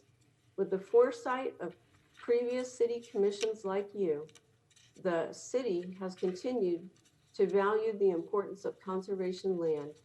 Today, the city has about 3,200 acres of land in nature parks. These lands provide an abundance of value, some obvious and some that are now becoming more apparent as research and studies reveal. As our 2016 Urban Forest Ecological Assessment revealed, there are many ecosystem services that these areas offer. Tree shading equates to energy savings, avoided carbon emissions, air pollution capture, avoided healthcare costs, avoided stormwater runoff, and carbon sequestration. Our city's nature parks mitigate climate change by combating the urban heat island effect, cooling and cleaning the air, improving and modifying local wind circulations, and better regulating precipitation patterns. And then there are perhaps the more traditional benefits associated with nature parks, such as recreation, fitness, mental health, and tourism. Our nature parks not only protect wildlife and habitat, but cultural and archaeological sites throughout the city, dating from the Archaic period through early 20th century. And as long as these special places are protected and kept intact, we still have the potential to learn from them. And speaking of learning, we've permitted 15 research projects in nature parks this year. People are studying everything from bees, birds, mammals, tree diseases, and water quality, and they come from all educational levels, from high school, undergrad, MS, PhD faculty, and also state and federal agencies. So today, I've been asked to provide information regarding the criteria that make conservation land worthy of preservation and protection in public ownership. Generally speaking, parcels are selected if they expand an existing conservation area, connect existing conservation areas together, are within a strategic ecosystem, or contain sensitive habitat or listed species, or have the potential to. But to provide more specifics, I've been asked to discuss the conservation land ranking criteria and its background. Again, I'd like to thank Nature Operations Supervisor Jeff Parks for helping me to do the historical research that it took to put this information together. This turned out to be another history lesson. In March of 2000, the Gainesville City Commission directed staff to evaluate the remaining vacant parcels over 2 acres in size within the city limits, as they were at that time, assessing environmental features and identifying the most significant parcels. City staff created the City of Gainesville Natural Area Ranking Criteria in order to carry out site evaluations.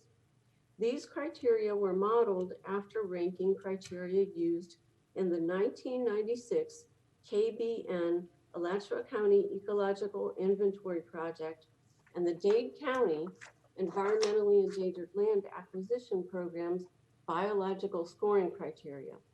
The end result was a quantitative assessment of each site that included criteria on the presence of viable natural communities, ecological processes, typical and listed plant and animal species, invasive non-native species, connectivity, water quality, and management potential. It uses a point system for each method, for each of the contributing environmental factors, and as such, it provides an objective ranking system. This method of ranking is based on the same natural areas and listed species rankings that are considered in grant applications for programs like the Florida Communities Trust and other land acquisition grant applications.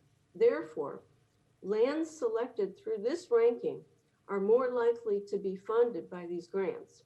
Also, using a quantitative point-based ranking criteria serves to depoliticize the land selection process. Between 2000 and 2008, the ranking matrix continued to be used to evaluate properties on an as-needed basis, particularly when members of the public or commissioners recommended the purchase of vacant properties or when property owners expressed an interest in selling to the city. In fiscal year 07, the City Commission identified land conservation and acquisition as a priority. The City Commission approved $200,000 to be budgeted in 07 and $425,000 to be budgeted each year beginning in fiscal year 08 for land acquisition, and directed staff to identify undeveloped land within or near the city of Gainesville that could provide habitat for wildlife and plants, protect creeks and wetlands, and provide passive recreation. Staff evaluated vacant parcels in the city as well as the urban reserve and developed a two-tier list of properties to be targeted for acquisition. The list was not derived solely from the use of the matrix, primarily because staff viewed it as important to have the flexibility to also include smaller parcels with limited ecological value if they were of strategic importance, such as providing public access to conservation lands. And because of the extensive labor required to repeat an analysis as extensive as the previous one from 2000. The first iteration of the land acquisition list went to City Commission in November of 2008. Between 2009 and 2013, additional considerations were added to the criteria. Cultural resources had not been previously considered, and those were added. The current or potential importance of a property for passive recreation or park access was added. Consideration of a park's optimum boundary, shape, and inholdings were also added. These have significant implications ecologically for land management. Any history of community advocacy for a property's preservation, as well as existing legal protections or restrictions, were also added as considerations. Most of you are aware that PRCA is a CAPRA accredited park and recreation agency.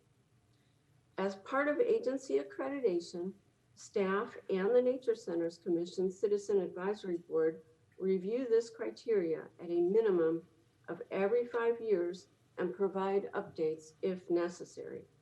So now we'll take a look at the criteria, and hopefully I'll be able to share the screen better than I did the last time.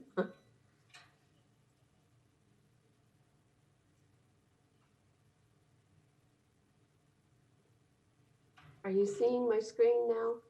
5 by 5, thank you. Okay, great. And although we call it a land ranking criteria, it's really evaluative criteria because we don't keep or maintain a ranked list. Looking at the criteria, you'll see that there are broad categories with further variables within each category. You can rank an individual property using this methodology. You could also rank a grouping of parcels making up an acquisition project. And under the category of ecological significance, which we're looking at now, there are a number of variables, including size, number of FNA natural communities ranking, ecological processes, typical species, listed species, potential listed species, exotic pest plants, and water quality protection. And size in general, the larger the parcel, the greater the conservation value. Since the city of Gainesville does not have many parcels greater than 100 acres within its boundary, this category is scaled to meet possible acquisition potential within the city's urban reserve. Points range in this category from 1 to 10. Number of viable FNA communities, that's Florida Natural Areas Inventory. Natural community types are determined by using the FNA classification system. These are defined by FNA using a combination of structure, composition, topography, substrate, soil moisture, climate, and fire conditions. Natural communities are considered viable if these functional components are largely intact and recognizable. If a property has 5 or more viable natural communities, it receives the highest number of points. FNA Natural Communities Ranking. This is a measure of rarity or vulnerability of a natural community as designated by FNA. The scores for all natural communities on a site are added together, and the rarer a natural community is, the higher the score. Ecological processes.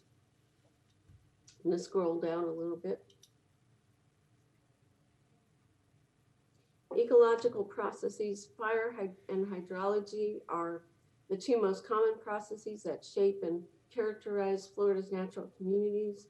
The degree to which these processes have been altered is a critical determinant of intactness. However, the extent to which the natural community can still support these processes is also considered.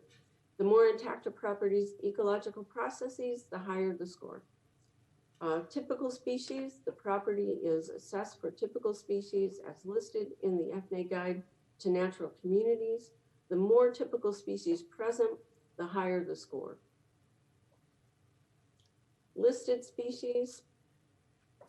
Any listed species or animal species observed during site visits or previously documented are ranked with respect to their current status on federal, state, or Florida or FNA lists. The more rare species, the higher the score. All listed species occurrences on site are summed to determine the score. Potential listed species. Extensive listed species surveys cannot always be completed in the appropriate observable time of year for any given site evaluation. So the category of potential listed species was created. This is an estimate of the number and type of listed species which could occupy the site based on the existing natural communities found. The greater for potential for listed species, the higher the score. Exotic pest plants, the Florida Exotic Pest Plant Council Category 1 and 2 listing is used. In this variable, if a site has fewer exotic species, it receives a higher score. Water quality protection, this variable is ranked with respect to the site's relative importance to the Floridan aquifer, as well as surface waters and flood protection. Part A is recharge and Part B is surface waters. The scores for these two parameters are averaged. Karst features are those made up of porous limestone where unconfined water can filter directly into the aquifer. An area of higher recharge scores higher. And let's see. There's another category called effect on public property. I'm going to scroll up so you can see that. There's a few variables in this category as well. Management potential. The factors that affect management potential of a site include size and location of property, extent of exotic plant infestations, ability or practicality of prescribed fire application, restoration needs, and public access development. The higher the management potential, the higher the score. Boundary impacts, sites that contribute to the contiguity of city-owned conservation lands and to the regularity of the boundary of city-owned conservation lands are more highly desired, and as such, they score higher. Parcels that are isolated from existing conservation lands score lower. Property that compacts a conservation area is one that by its acquisition would make the boundary of the conservation area more regular, or by its surplus would leave the remaining city property with an irregular shaped boundary. Connectedness, properties that are near or adjacent to large conservation areas are more highly valued than properties near or adjacent to smaller conservation areas. Properties separated from conservation areas by land uses that allow movement of wildlife or natural processes are more highly valued than properties separated by roads or urban uses. And there's also a part A, a part B, and a part C to this effect on public property. Part A is adjacent public conservation land within 1 mile. The larger the adjacent parcel, the higher the score. Part B, distance to public conservation land, closer properties with wider, more contiguous boundaries score higher. Part C, intervening matrix, the higher quality land that adjoins the parcel, the higher the score. Higher quality natural land would score the highest, with urban land scoring the lowest. For connectedness, the scores in this variable are averaged. The next category is recreational significance and recreational value. Because the city of Gainesville acquires land for the benefit of the public, lands that provide public access and or recreational opportunities are of greater value. Recreational value includes existing or potential trails or other amenities, noise or visual buffers to recreational amenities, and existing or potential access points to city conservation areas. And the final category, you'll be relieved to know, is preservation expectation. And there's a couple of variables in this category: archaeological resources and extrinsic considerations. Archaeological resources, the Florida Department of Historical Resources master site file is evaluated on GIS to determine if any archaeological sites exist on a property. Properties with 3 or more listings score the highest. Extrinsic considerations, a particular property may have protection expectations in the form of deed restrictions, conservation easements, grant requirements, or citizen advocacy. Sites with those expectations will be given greater consideration. If the site is evaluated for acquisition and is already protected, the property loses points.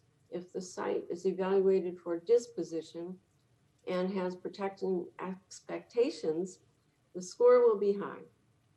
And finally, in the end, the scores are totaled, and you can see how each property compares by category as well as by total score. So I'm scrolling down, and you can see the scoring worksheet here, which I did run through that really quickly, and I know there was a lot of information, but this is how it would kind of play out with the scores and the ranking, and it's a lot of work, and but in the end, you would come up with, especially if you're balancing a whole lot of properties against each other, you know, they would come up with a score and a ranking. So, like I said, there was a lot of information, I know, and I'll put it out there to questions. All right, thank you, Mr. Metropolis. I appreciate that. And we'll turn it over to Commissioner Santos.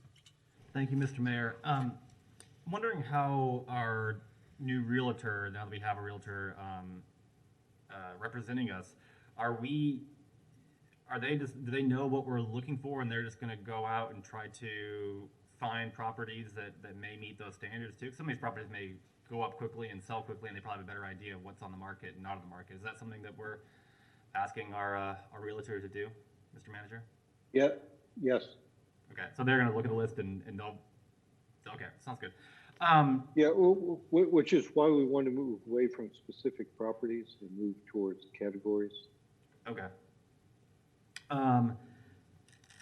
So I think coming off the last question, our last issue of the Greenway, I think one of the, and I do see here that trails is one of the higher ranking things, but I do think that one of the things we should look at is, I would like for us to do is in essence, purchase, it's going to take a long time, but purchase the creeks. The creeks are kind of the lifeblood of our city, and to have that as a generational asset that is always available to the public.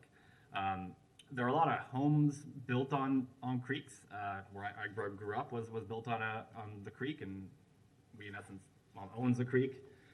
But I think one of the things I would like for us to consider, and I don't know if us doing it this way or if a land trust doing it, but I guess the question is, do we ever buy houses that may come on the market, cut off the portion along the creek and keep that section for the city, and then put that house back onto the market to recover those funds?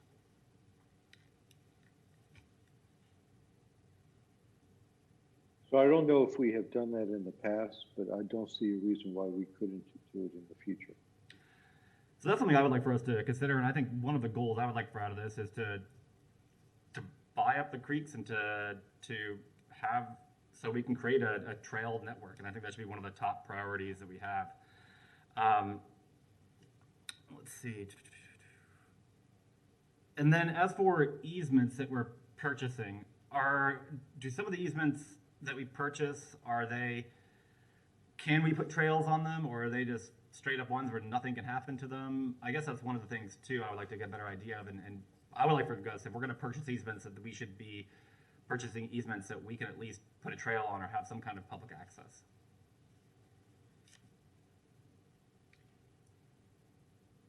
Mr. Feldman, you look good.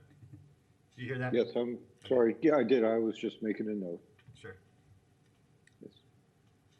So Yeah. Is that something we currently buy easements that we can't use? Is that correct? Or have trails on them or things like that? My understanding is, and I'll defer to Linda and Steve on this, but my understanding is that there are certain properties, I don't know that I'd say easements, but properties that we buy strictly for preservation, okay, that do have limited access, and Steve or Linda can comment more on that. Mr. City Manager, yes, we do buy properties, depending on the funding source. If it's through the tree mitigation fund, they're pretty much locked into just conservation use. If it's through the green space funding, it can be used for different opportunities. So tree mitigation funds can't be used for putting a trail through there? No, they can be. Yes, they can actually be used for trails, but you couldn't buy that property and put a, let's say, a tennis court on it. It has to be more. Okay, yeah. And I'm more focused on the trails and stuff like that. Absolutely. So yeah, that's one of the things I would like for us to try to make a priority, is just buying up the creeks and prioritizing creating a greenway trail network throughout the city. Thank you, Mr. Mayor. Thank you, Commissioner Simmons. Thank you, Mayor. I wanted to get more information about the recreational significance and how is that being scored, because I didn't see that on the score sheet as, I guess, really important, or maybe I was looking at it wrong.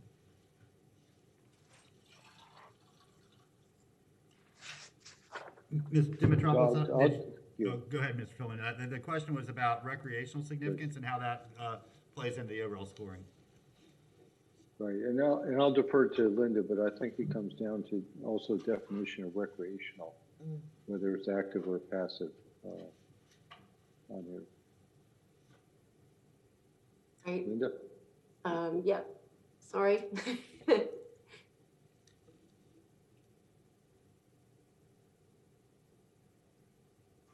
So the recreational value, if it has potential to provide access to city property, it gets the highest number of points.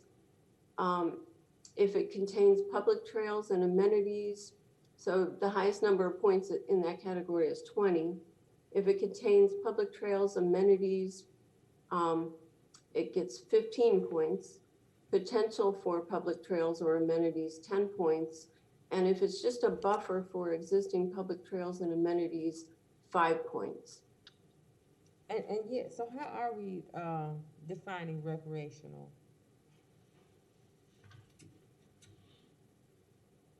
So I think for the purpose of this discussion, recreational is more of a passive trail type recreational than a active recreational purpose where you would have fields, open space,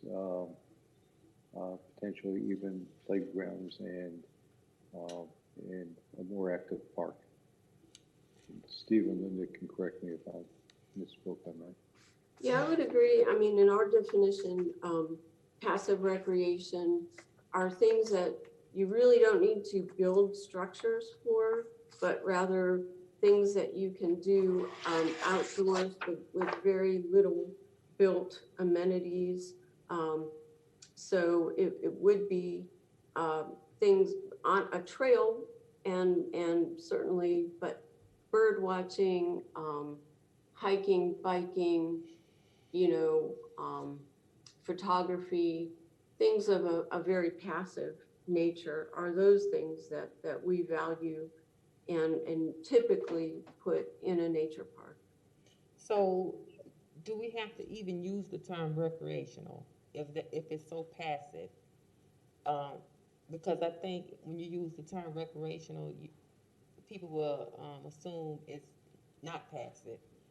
And if we can incorporate that to just pretty much green space or open area versus recreational. And I say that because if you're going to be looking at potential land and we're going to use the criteria, if I'm thinking recreational as a more engaging activity outside, soccer and just being active, then I think if you use the criteria based on that, it's not going to get scored high. And if we just look at it and just say, okay, we just want to look at green spaces next to the adjacent to the trail, and we allow bird watching, we allow passive recreation, I think that'll give us a more opportunity to rate higher versus just using recreational significance. So perhaps, Mr. Metropolis, we could change that to specify passive recreation, so it's clear that that's what our goal is. Okay. Because it sounds like that's insinuated anyway, but then we make it clear. Right. Is that good, Commissioner Simmons? Yeah, because I think if you look at it as just recreation, I'm thinking full courts. I mean, we're just going all playground in. Equipment. Right.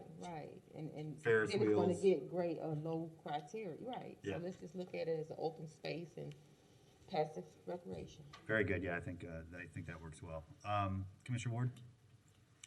Thank you, Mr. Mayor. I'm looking forward to the roller coasters personally. But I appreciate what you said. I think being very clear about what our intention is always a useful thing, and will help us score the property that needs to be purchased higher.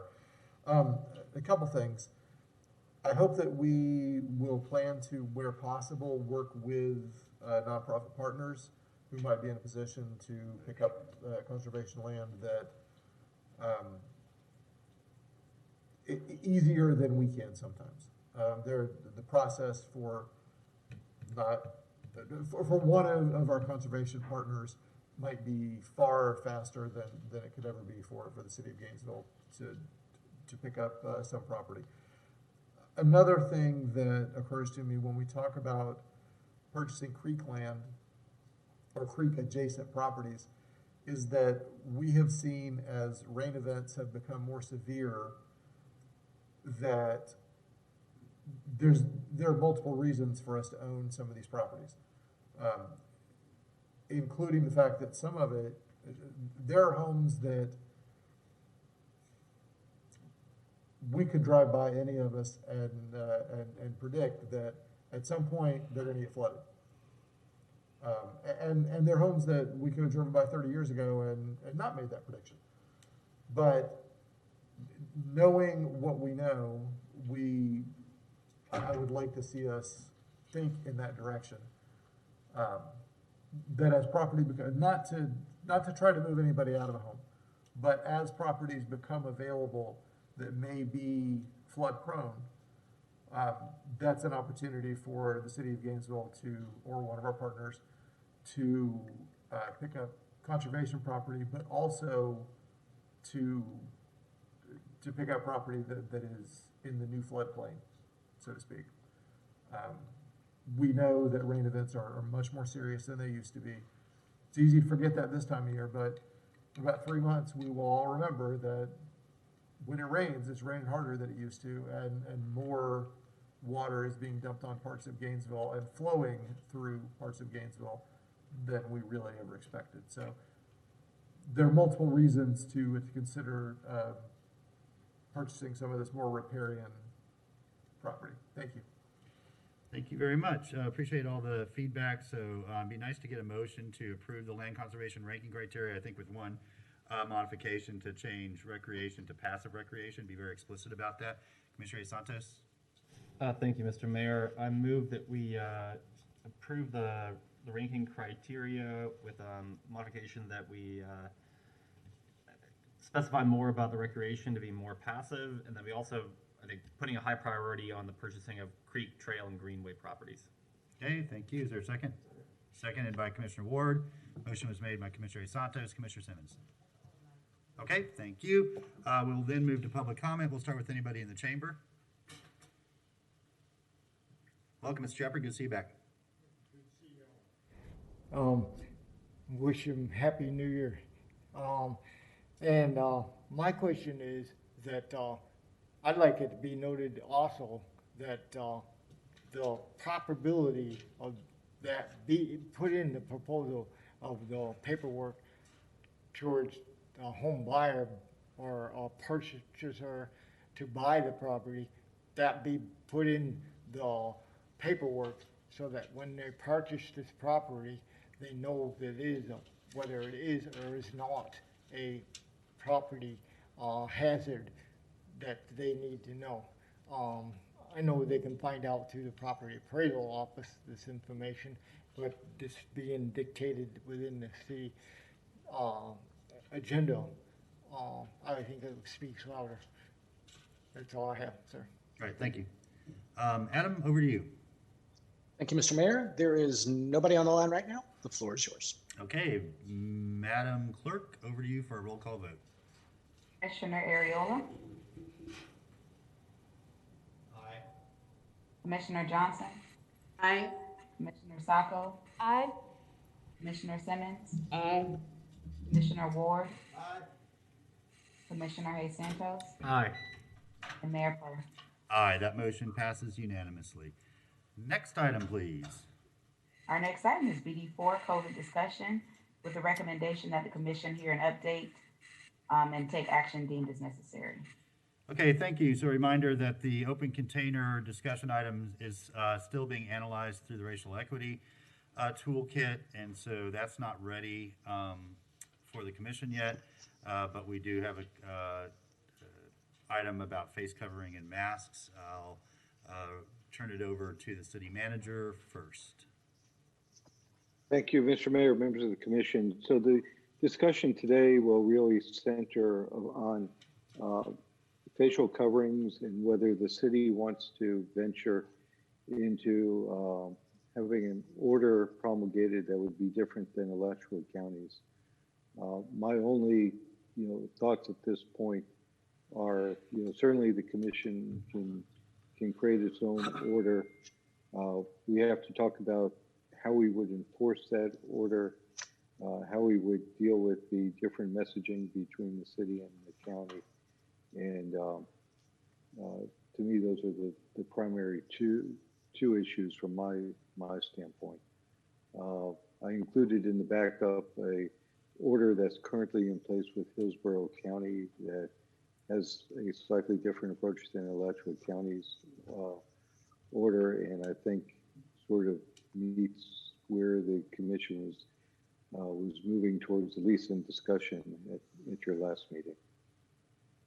Okay, thank you, Mr. Feldman. Commissioner Santos. Thank you, Mr. Mayor. I believe that we should move forward with our own order. I do believe that if we move forward on an order, I think the county will follow that order. I think Hillsborough counties is something that has been more effective in the enforcement and trying to get businesses to move closer to having everyone wear face masks.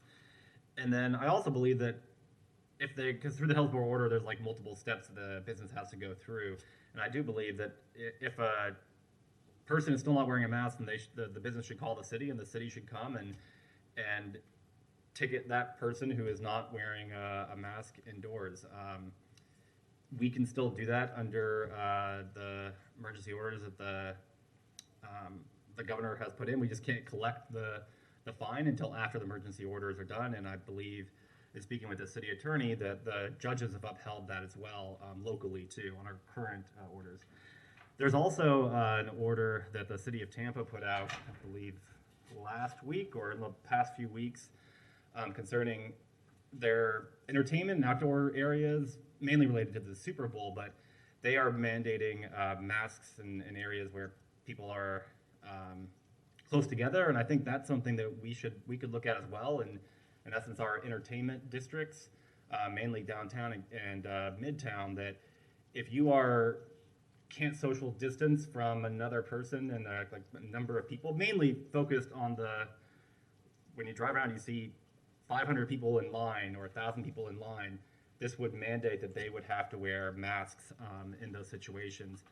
And I believe we can do that if we tailor it to that area and can show a good reason. I think 500 people altogether is definitely a high-risk situation. So I would like for us to give that direction to the city manager to move forward on these orders, and then I believe the county will follow as well, hopefully. Thank you, Mr. Mayor. Thank you, Commissioner Sacco. Just reviewing the Hillsborough ordinance, emergency order, it does say that one of the intents is to prohibit dance floor areas, and I know I brought it up before, and we said we have no problem with banning dancing around here. But is that also to be our intent, that nightclubs be shut down even if they could be masked? I think that's a question we have to ask, where, if people can reasonably be together while masked.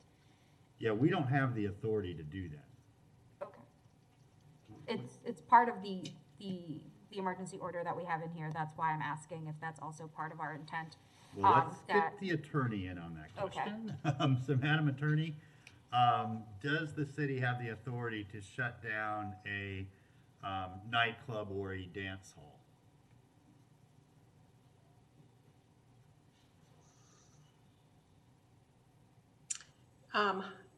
Hi, Mayor and Commissioners. Our office, I think the commission should, well, for one, let me remind the commission that under our charter and under our code of ordinances, the emergency orders are entered by the mayor. So the commission doesn't need to take direction to do that, but you can certainly have a conversation about the things that you might like to see done.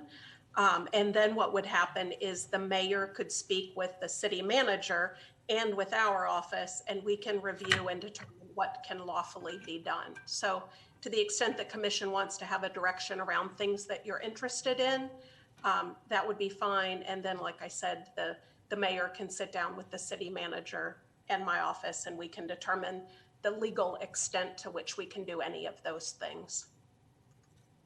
Okay. All that to say is I'm perfectly happy with an order that limits service to seated patrons, and that requires masking, and that the business be responsible for the patrons being masked while not seated.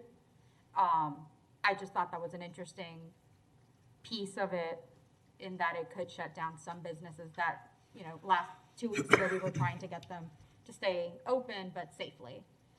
And that was just a concern that I had reading this version. Thank you, Mr. Mayor. Thank you. Commissioner Ward. Thank you, Mr. Mayor. So I'm intrigued by the idea that we could enforce outdoor gathering, particularly the lines that we see in Midtown and downtown, starting pretty early in the evening anymore. And I've been noting as we get the updates from the manager on not only how many people have been diagnosed with COVID on a daily basis, but also the average age. We're seeing that average age very commonly in the low 20s, 23, 24 years old, which tells me that they're likely the folks that we see standing in line, cheek to jowl downtown and Midtown in many cases. Not exclusively, certainly, but that's definitely a contributing factor. It would be hard to show that it was not a contributing factor. It looks like we're doing a pretty good job with older folks, and by older I mean over 30, because the average age, these fairly what seem large to me numbers of people coming down with COVID, being diagnosed with COVID, there are a lot of younger folks. If they're being exposed to it in lines on Main Street and on University Avenue, and there's something we can do about that, then we ought to do something about that. It had not occurred to me that we really could enforce distance among people waiting to get into a bar. But if we can, I would love to do that. Now, I'm also, I don't, when I say if we can, I don't just mean legally. I'm trying to figure out logistically how codes enforcement and GPD can honestly enforce that and what that would look like. So I want input on that before we move ahead with it. Also recognizing that it is the mayor's order and not ours. So, but I would really like to have input from the city manager, maybe from GPD, about how we would logistically enforce such a thing. Because I don't want us to just put orders out there that we can't enforce. I don't see the point in that. But if there's a way for us to spread those lines out a little bit, that sure would be nice, because I know that gives discomfort to a whole lot of people in our community when they drive down Main Street and see those crowds. So I would be interested in hearing from the manager about how we would logistically be able to do that. Thank you, Mr. Mayor. Mr. Feldman, you want to jump in? Yeah, so that's the $64 million question. Logistically, it would be very difficult. Do you separate family members from each other by telling a family member that they have to stay socially distant in a queue? If that's not the case, then we have to literally go, group by group, breaking up groups based upon, social relationships between them. And then also, we've gotten some complaints that where social distancing is being done in lines, that other businesses find that their entrances are being blocked and so forth. So there's a lot of unintended consequences, and I think some logistical issues that we're going to have to contend with. And this will be a very person power intensive activity, just because of the number of establishments that we have and the number of activities. And then, I think I've told somebody it's almost like a whack-a-mole type of activity. We can get it under control in one place, and then we'll move to the other, just to find that the place we were just at, is back to the way it was. So I'm just concerned that we don't have the resources to effectively enforce in order, even if we can get the word out there, which is why we've been undertaking the Healthy Gainesville initiative and trying to do the right type of nudging and influencers to sort of move the crowd into compliance without having to be out there on the street at every location. Thank you. Commissioner, you good? So I've got some concerns. You know, Let's County Health Department Director Paul Myers, in his testimony to the County Commission, pointed out with a high degree of confidence, based on their contact tracing, that the number one source of, or place of transmission were people's homes, followed by retail establishments. And so, you know, I'm not saying that I don't think there might be some transmission in, you know, small indoor spaces with a lot of people in them. I mean, the science by now has just told us that that's likely, but it's not the primary driver of public transmission. We are also asking all of these establishments to work with us on the Healthy Gainesville initiative. And I think that that cooperation would quickly evaporate if we started taking a heavy regulatory hand. And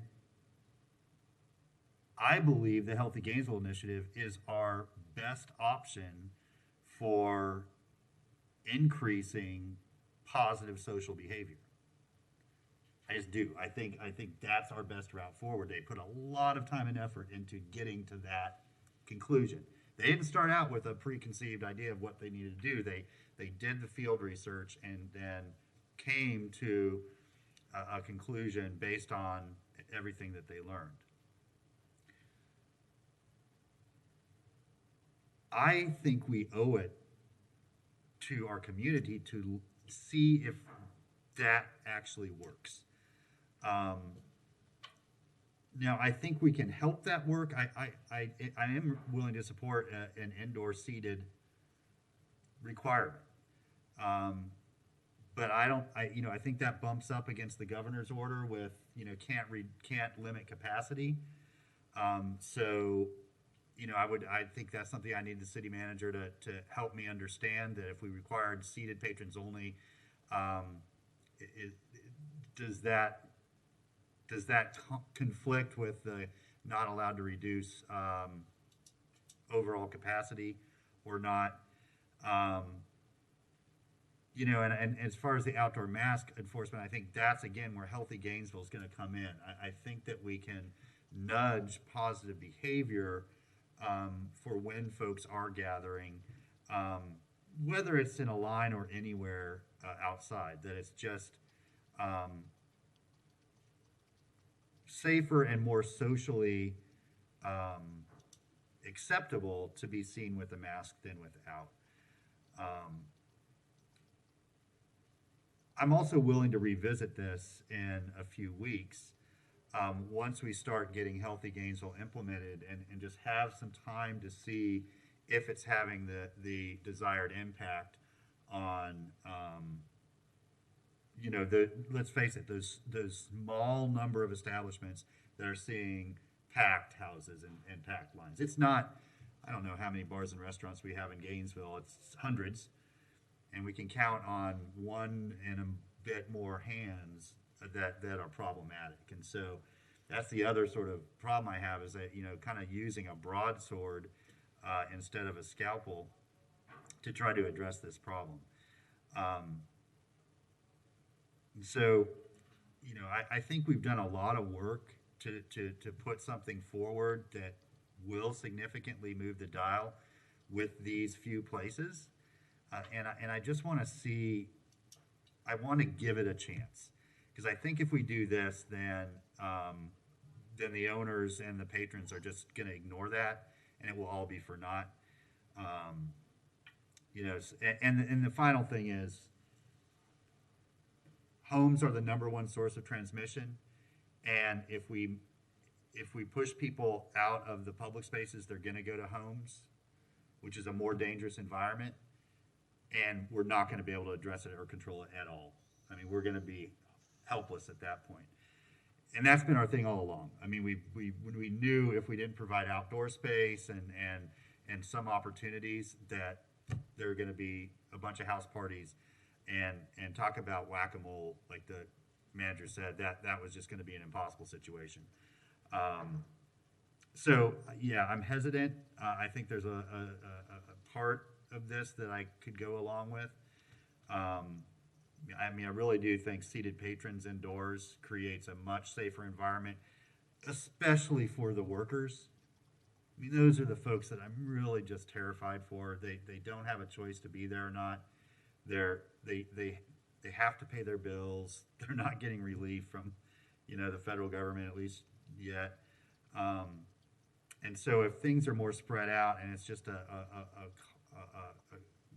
calmer and more congenial atmosphere, I think that those food service workers are going to be in a much safer position. And I don't know if y'all read the study that came out a few days ago, or maybe last week, but the number one most dangerous line of work to be in contracting the virus is line cook. It's the people back in kitchens, in close quarters, and they have not been able to take off. Like, even with outdoor dining, they're still indoors in those environments. And so it's the number one most dangerous position. I think a lot of them probably don't have the right PPE, and there's a lot of factors in that. But, I think we need to think about the employees, and that's why the seated patron approach, I think we can explore the others. I don't know that we have the data from the medical community to back it up. Where, I think we're hearing that it's not the primary cause, and I think there'll be an unintended consequence from the other positive measures we're trying to take through the Healthy Gainesville Initiative. Commissioner Santos. Thank you, Mr. Mayor.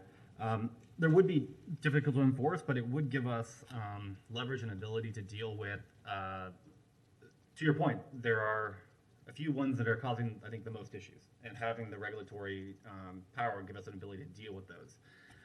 Also, during the education presentation, they said the thing that actually does the most is the regulatory side, and actually putting in shutdowns and mandates and things like that. They also said during that presentation that we know that's not really possible because of the governor's orders and all the stuff going on, but that was one of the things they said that actually was the most effective way to reduce transmission. They were just looking at other ways because we didn't really see a path forward. We do have more of a path forward, I think, the regulatory path that we can go. Homes are the worst place. There's a lot of families and things. Just because we can't do with the first one, we can deal with ones below, and I don't think we should give up. And I do think education is great, and I think it's a part of it. I personally don't think it will make a significant difference. It will still be there, and I think we should take steps to do them hand in hand. And that's what they said during the presentation. Is they said education and regulatory were the best way to be able to do it. Where we were at that time, we didn't really have as much of a regulatory place. So I would move that we request the city manager and mayor to move forward with a executive order similar to the Hillsborough County that also would include retail, not just bars and restaurants, and that we also have them look at how can we mandate social distancing and mask wearing in areas where there's high concentrations of people standing in lines in the entertainment areas. Okay, is there a second? Okay, that motion was made by Commissioner Santos, seconded by Commissioner Sacco. Commissioner Sacco. Commissioner Santos' point, I do think it's important to also include the retail element. I know the handful of times I've been forced to go into a store and I've complained to an employee about patrons not wearing masks. The response I most often get is, well, we don't have any tools that we can use against the patron to tell them, you need to wear a mask or we'll be fined. You need to wear a mask or this will happen to us. So we don't really have much in the way of tools to force them to comply. At least that was the response I got a handful of times. And I think looking at this as more than just the bars or restaurants, looking at it as you must be masked while you're in the business, while you are on the business property. I think that the main goal of any such ordinance, that you must remain masked. And if Hillsborough can pass it, why not us? And it says, you know, reasonable efforts. So if you've told someone, and they still don't do it, you can eject them from the property. It's not a matter of, aha, we got you, and you didn't do anything about this one person as soon as they like lowered their mask past their nose. It's making reasonable efforts to keep everyone on the property masked, and that's why I think it's a good attempt in however we seek to move it forward. So thank you, Mr. Mayor. Thank you, Commissioner Simmons. Thank you, Mayor. In the Hillsborough County ordinance on page 4.7b, number 2, I'm having a really difficult time understanding that, so I would like for maybe Attorney Shalley to explain it. Okay, Ms. Shelley, I believe it's page 4.7b, number 2, middle of the page.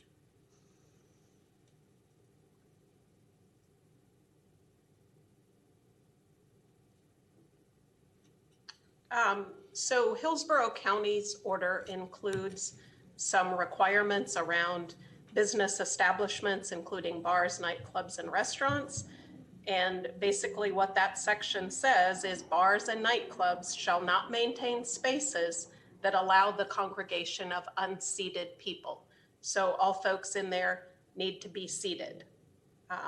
And they cannot have dance floor areas within any bar, nightclub, or restaurant that would allow the congregation of unseated people. So that section basically is all about everyone in that space needs to be seated. Yeah, and that's the concern that I have, because not all bars in our city have seating. I mean, I think when you go into a bar and you have just the bar area, and you may have people that come, you may have a pool table or other activities within that facility. So if I'm playing pool or shooting pool within a bar, but it's required that everybody's seated, how does that impact?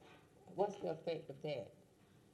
And I'm just trying to look at various entertainment establishments that are not just cut and dry bar, cut and dry restaurant. You have different elements of activities within these locations. So that's I'm trying to figure that one out, and how that would impact them and their business. Because it's not always cut and dry bar, restaurant. There's other activities going on as well. So that's a difficult decision for me with that element. Yeah, thank you. And just to be really clear here, so there's no mystery about how this works, I do not set the conditions in the emergency order. I sign an emergency order declaring that there is an emergency, which I will. There continues to be an emergency. The manager determines what the appropriate actions are in response to that emergency. Not me, not the commission, the manager. Now, I know he's listening carefully to us, and I think the city manager wants to implement whatever measures the majority of the commission support within his means of doing so. So the city manager is not going to put something into his executive order that he just can't enforce, you know? So I just, we need to be clear that that's where we are. What we're doing right now is making suggestions to the city manager, and ultimately he'll have to decide what's possible and what's not. We've seen through his past,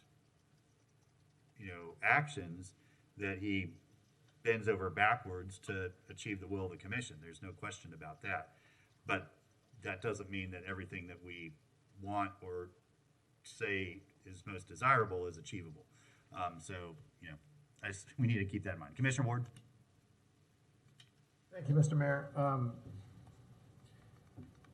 So has anybody actually spoken with folks in Hillsborough County about this? I mean, see what how their implementation actually works on this.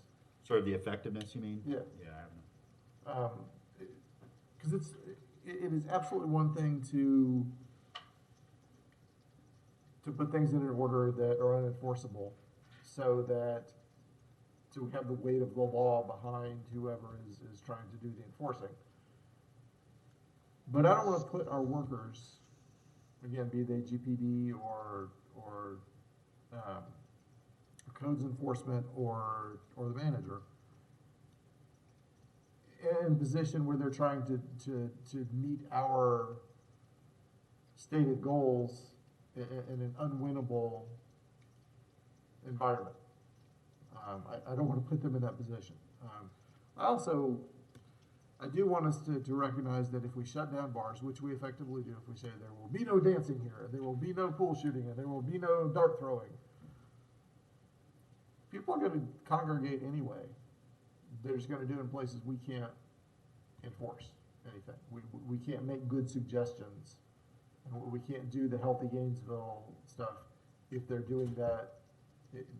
If they go back to Bob's apartment and cram 25 people in because we wouldn't let them dance downtown, or 250 people in the apartment, or what, however many people they can get in. I don't want to create those difficult, impossible situations because we thought we were doing the right thing here. So I want us to be really careful how we do this. Nobody wants to shut this thing down more than I do. I'm so tired of wearing masks, I don't know what to do. I'm worried for friends and family catching this thing. Nobody wants to get rid of it more than me.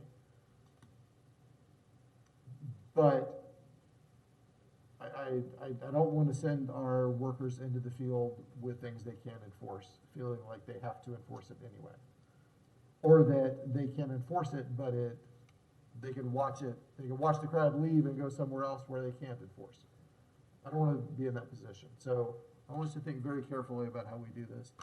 And I'm also super uncomfortable about prohibiting dancing, but that's a whole other thing. Thanks. Commissioner Hayes Santos. Thank you, Mr. Mayor. And removing our dancing laws is one of my top things I think we should do. But this allows dancing still outside. And there is, on First Avenue, multiple of the bars I think are having dances outside and stuff like that. And I've seen other cities where they're having it outside. That's, I think the main thing is just moving it from the most, I don't know how many of you have been inside these places. It is packed like it was beforehand.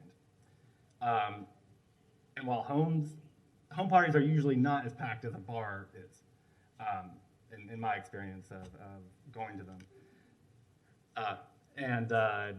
So I think these are reasonable steps, and we have to, I think, take action and give other opportunities. We've allowed more outdoor stuff and just have more people do outside stuff versus indoor. And by removing those options, I think people will move outdoor. Thank you, Mr. Mayor. Thank you. Can you remind everyone what the motion is? Yes, Mr. Mayor. The motion was to request that you and then the manager move forward with something similar to the Hillsborough order, and to also include retail as a part of that, and to also include looking at what Tampa did to be able to restrict large lines in kind of our entertainment areas and mandating mask wearing and kind of the congregation of lines in our entertainment areas that are outdoors. Okay, thanks. We will take public comment. We'll start with anybody in the chambers. Mr. Scott. Good afternoon, Commissioners. Nathan Scott. I think that this is well intended, but another city overreach. Seems like you guys are trying to, reenact Footloose, where people are going to have their own little private parties because they can't do things that are restricted by the Gainesville City Commission. That may be a little bit too old, and I may be dating myself, but it's disappointing because I've heard at least one commissioner say, well, or at least the mayor said this. Well, we'll just tell the city manager, and he's pretty good at following our direction, but I don't give him direction. So it seems to be like you want to do something, but no one wants to own it.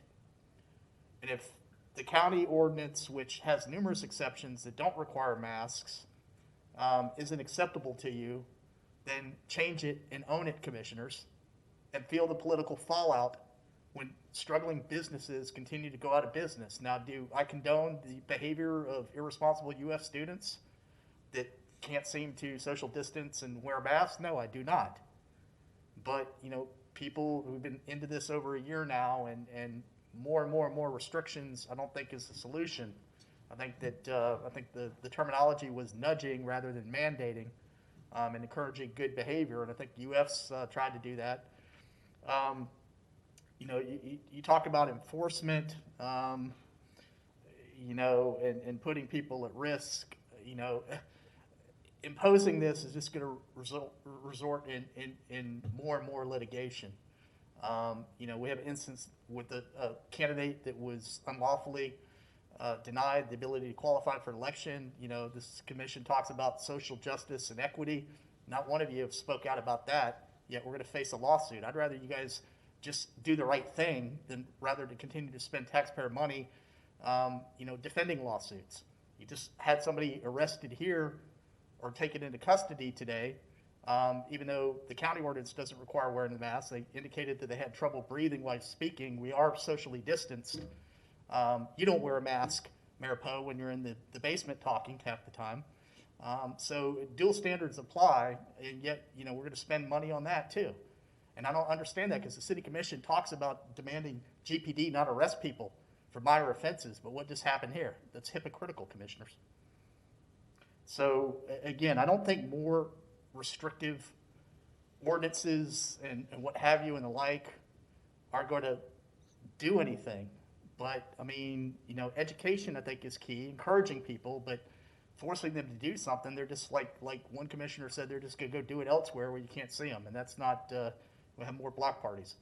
So thank you. Next speaker, please. Wait, Mr. Shepherd, if you'll just give us a second. I'm sorry, I should have warned you. Try to keep everyone safe. I think you have to go back a pretty long ways, Mr. Scott, to see me not wearing a mask indoors anywhere.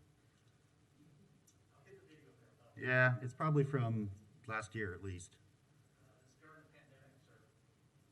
Good, Mr. Shepherd.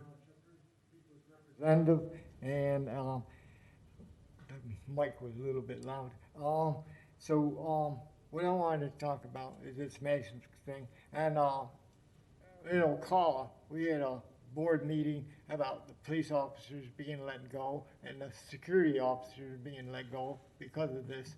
And that I think this is something that needs to be backed by our police officers and our security officers, because there goes their income.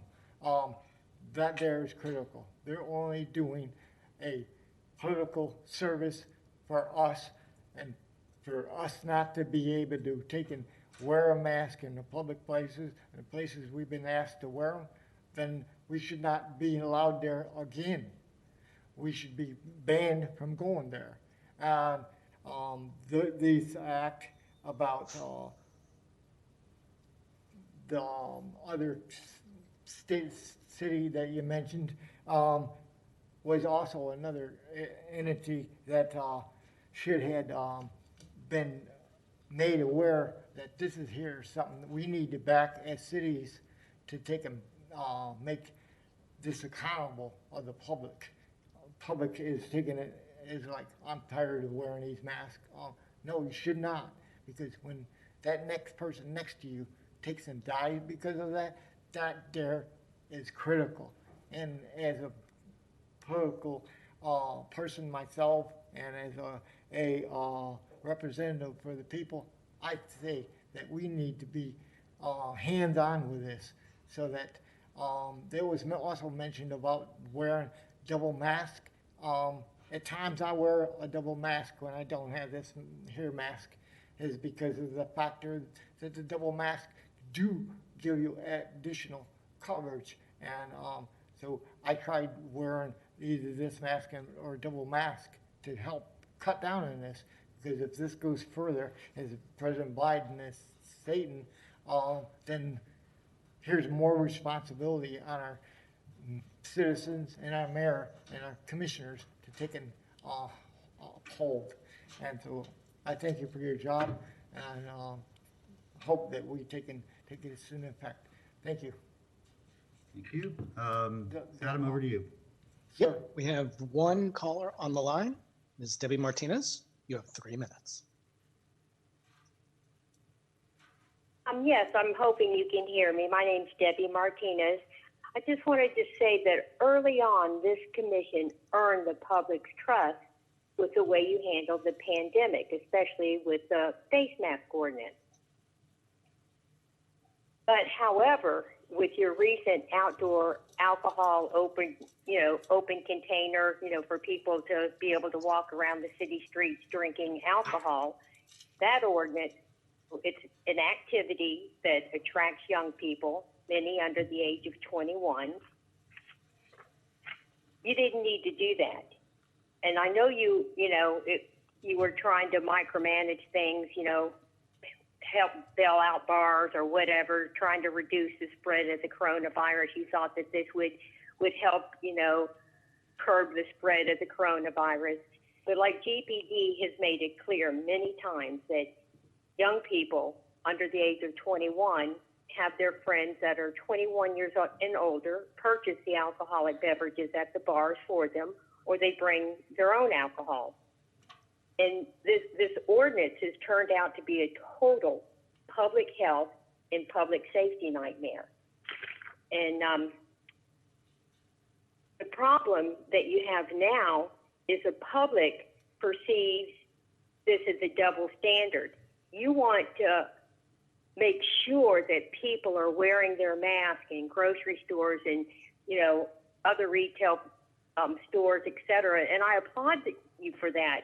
But when they see hundreds of young people lined up shoulder to shoulder in front of these bars, not wearing face masks, and they're given a pass, that's the problem. And the solution is simple. You reverse that ordinance. Do not renew the outdoor alcohol open container consumption ordinance. Get rid of that, and then the large majority of your problems will be solved. And I know you want to bail out the bars, but we can't afford to do this. We're in the middle of a pandemic, and we need public safety and public health. Thank you for your time. And this is a way you restore the trust. Otherwise, all the good work you've done will be in vain. Thank you, Ms. Martinez. Mr. Mayor, we have no further callers. The floor is yours. Okay, thank you. Mr. Manager, out of curiosity, how many citations for underage possession of alcohol have we issued since the emergency open container ordinance was enacted? Mayor, I'd have to get back to you on that, but my anecdotal information would be that it was underage drinking occurs inside bars, and that's where the issue has been. Yeah, I'd love to know. The caller indicated that there's been an increase in underage alcohol consumption in our outdoor spaces, and I just hadn't heard that. So if you could just send a memo to the commission on what the stats are since that went into effect, that would be helpful information. Okay, back to the commission. Commissioner Simmons. Thank you, Mayor. What was the motion again? Commissioner Santos. Motion, if I can get it right again, that we request that the mayor and the manager move forward on enacting an emergency order that is similar to Hillsborough County, that would also include retail as part of that as well, and that we would also look at how can we, looking at the city of Tampa, on ways to be able to mandate mask wearing and social distancing on people who are congregating in lines in our entertainment areas. Okay. Okay, I think before we even attempt to vote on something like that, we need to get in contact with the county of Hillsborough and see if this really worked or what issues they've had and what did they have to do, and get some more data. And I think two for me is, why did we choose Hillsborough County? Why not Duval or another county? What's the comparison between this ordinance and what we have and what we're trying to achieve? Thanks. And I think possibly if this motion does not pass, we could perhaps put another motion on the floor that asks for staff follow-up with the Hillsborough order and its effectiveness. Commissioner Ward? Mr. Mayor, one of my reservations with this is, as I've said before, I worry about us being able to enforce for a couple of reasons. One of which is that we also have asked GPD to put a lot of resources into the UF or the Gator STEP program surrounding campus for traffic enforcement. We only have so many resources, and I think the numbers indicate that that enforcement, at least on a short-term basis here, has been helpful in slowing down traffic surrounding campus. So I think that Gator STEP program is useful, and I don't want us to have to move resources away from that at this point also. But I would like us to talk to Hillsborough County and other counties who have tighter regulation than we do and see how it's working. See how much enforcement do they need to do to get their required result. I would like to know these things before we jump into it at this point. Thank you. Thank you, Commissioner Santos. Thank you, Mr. Mayor. And I tried to get some information from Hillsborough County and the attorney, and they said they spoke at length with our attorney's office, and that we should talk with our attorney's office. And my understanding is Lee Libby spoke at length with the Hillsborough County, and I guess for our attorney's office, how did those conversations go, and what were kind of the feedback from them on their ordinance? Thank you, Mr. Mayor. Shelley? Thank you, Mayor and Commissioners. Yes, our office reached out to Hillsborough County and the City of Tampa Attorney's Office to talk through legal issues. But I think what you all are talking about is what what you would need to do is for the city's enforcement staff, who's going to actually be administering and enforcing this, to get the practical perspective from the folks in Tampa and Hillsborough who administer and enforce this.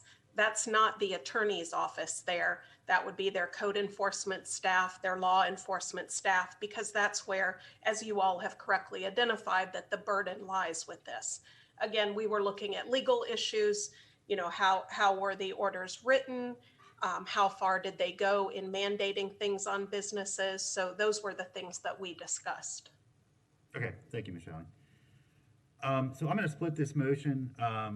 The first part will be asking the city manager through my emergency order to create some sort of mechanism mirroring the Hillsborough County order.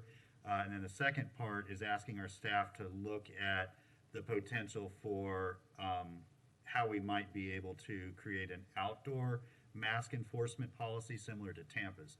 I'm going to support that. I would like a staff analysis of an outdoor enforcement mechanism for large gatherings. I'm not going to support the first part. I too would like that. I'd like some more information on effectiveness, how it's working, and also just to allow the Healthy Gainesville initiative to have a little time to start working. Hopefully, and I think at least in 2 weeks, we'll be able to make a better decision on that. Commissioner Simmons? Mayor, you said you're going to split it, and the first one was to ask the city manager to create an ordinance. So the first one, no, the city manager is not going to create an ordinance. The first one is asking the city manager through my emergency order to establish an enforcement mechanism that mirrors the Hillsborough County ordinance. So I guess my question is that the role of the city manager or the attorney? The city manager will be the one that drafts the language. I'm sure he'll work with the attorney to do that, but he is the one through our charter who is empowered to do that. Okay, gotcha. Not the attorney, not me, not anybody And else. what was the second one? The second one is asking staff to look at, basically look at an analysis of how we might enforce an outdoor mask order for large gatherings, similar to Tampa's. Okay. And so they would come back to us with an analysis of how we might be able to do that or not do that at our next meeting. Okay. Okay. Okay. So the first vote, Madam Clerk, will be on the city manager enacting a executive order similar to Hillsborough County. Commissioner Sacco? Aye. Commissioner Ward?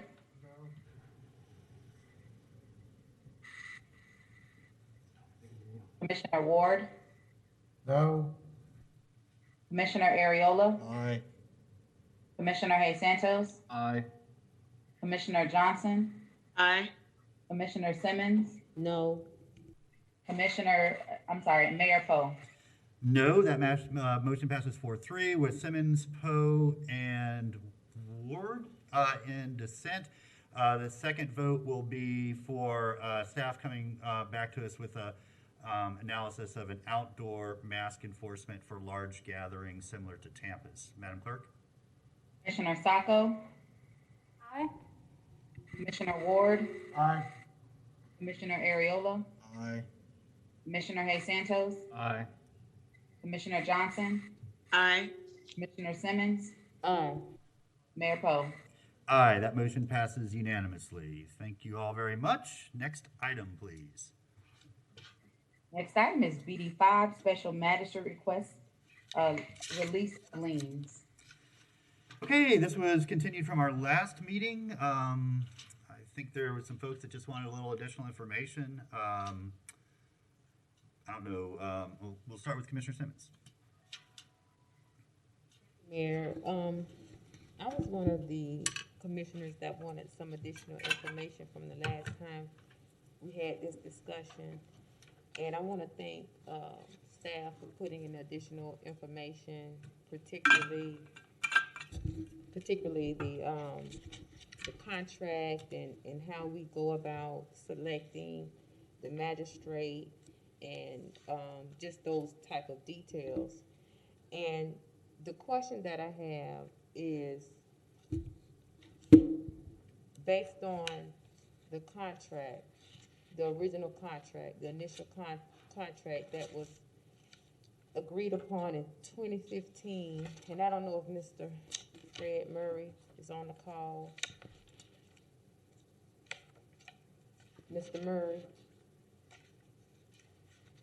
He is, he's not, but I might be able to answer your question. So on the original contract, Mr. Feldman, I don't know if you have that in front of you.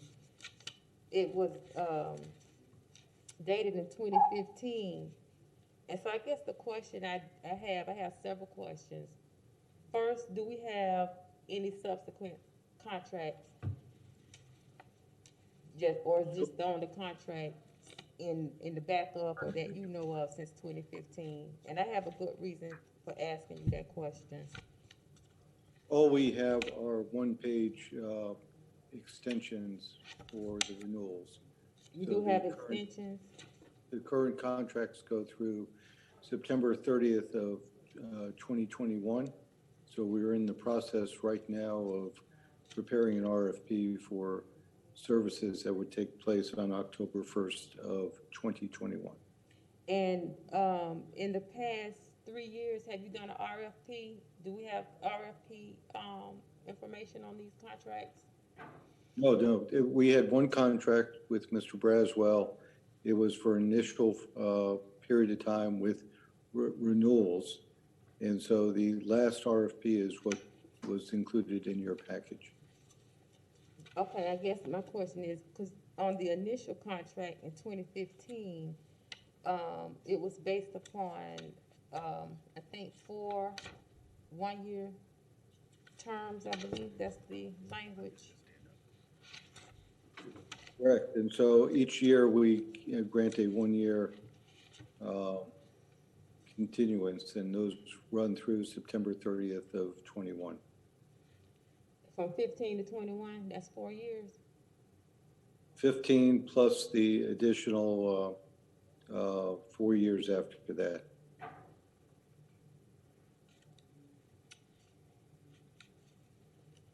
Okay, help me understand. From 15, So, yeah, I'll defer to Pete Backhouse on the actual terms. I read it the original way you did, that the last term was September 30th of 2020. And we have granted one additional 1-year extension. So Pete could probably get some more insight on that. okay, can he help me with this? Mr. Backhouse, thank you. Yes, thank you, sir.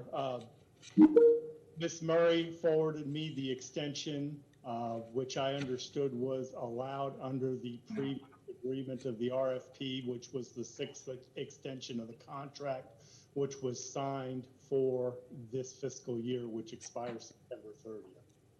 I can't hear you. I didn't hear anything you said. Can you speak a little louder?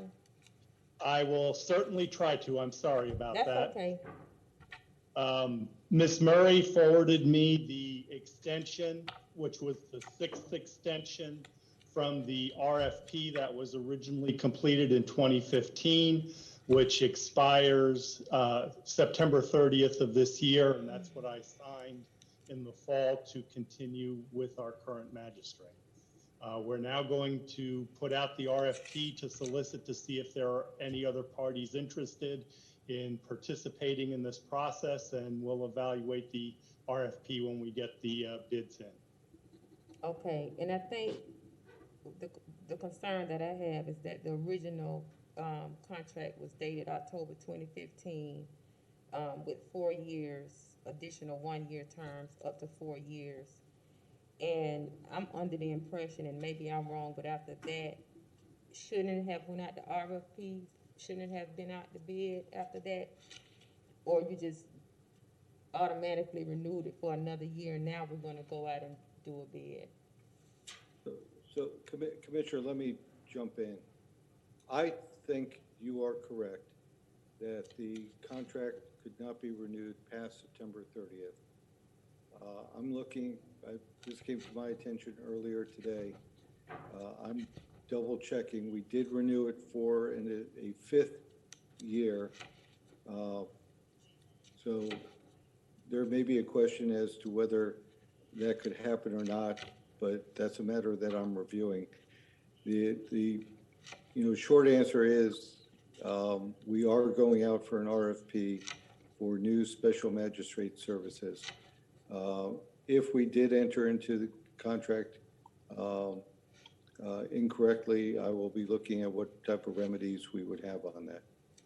And that's the, that's not the short end of it, because when you have someone, in my opinion, hearing cases that are not, in my opinion, under contract, I think that's a problem.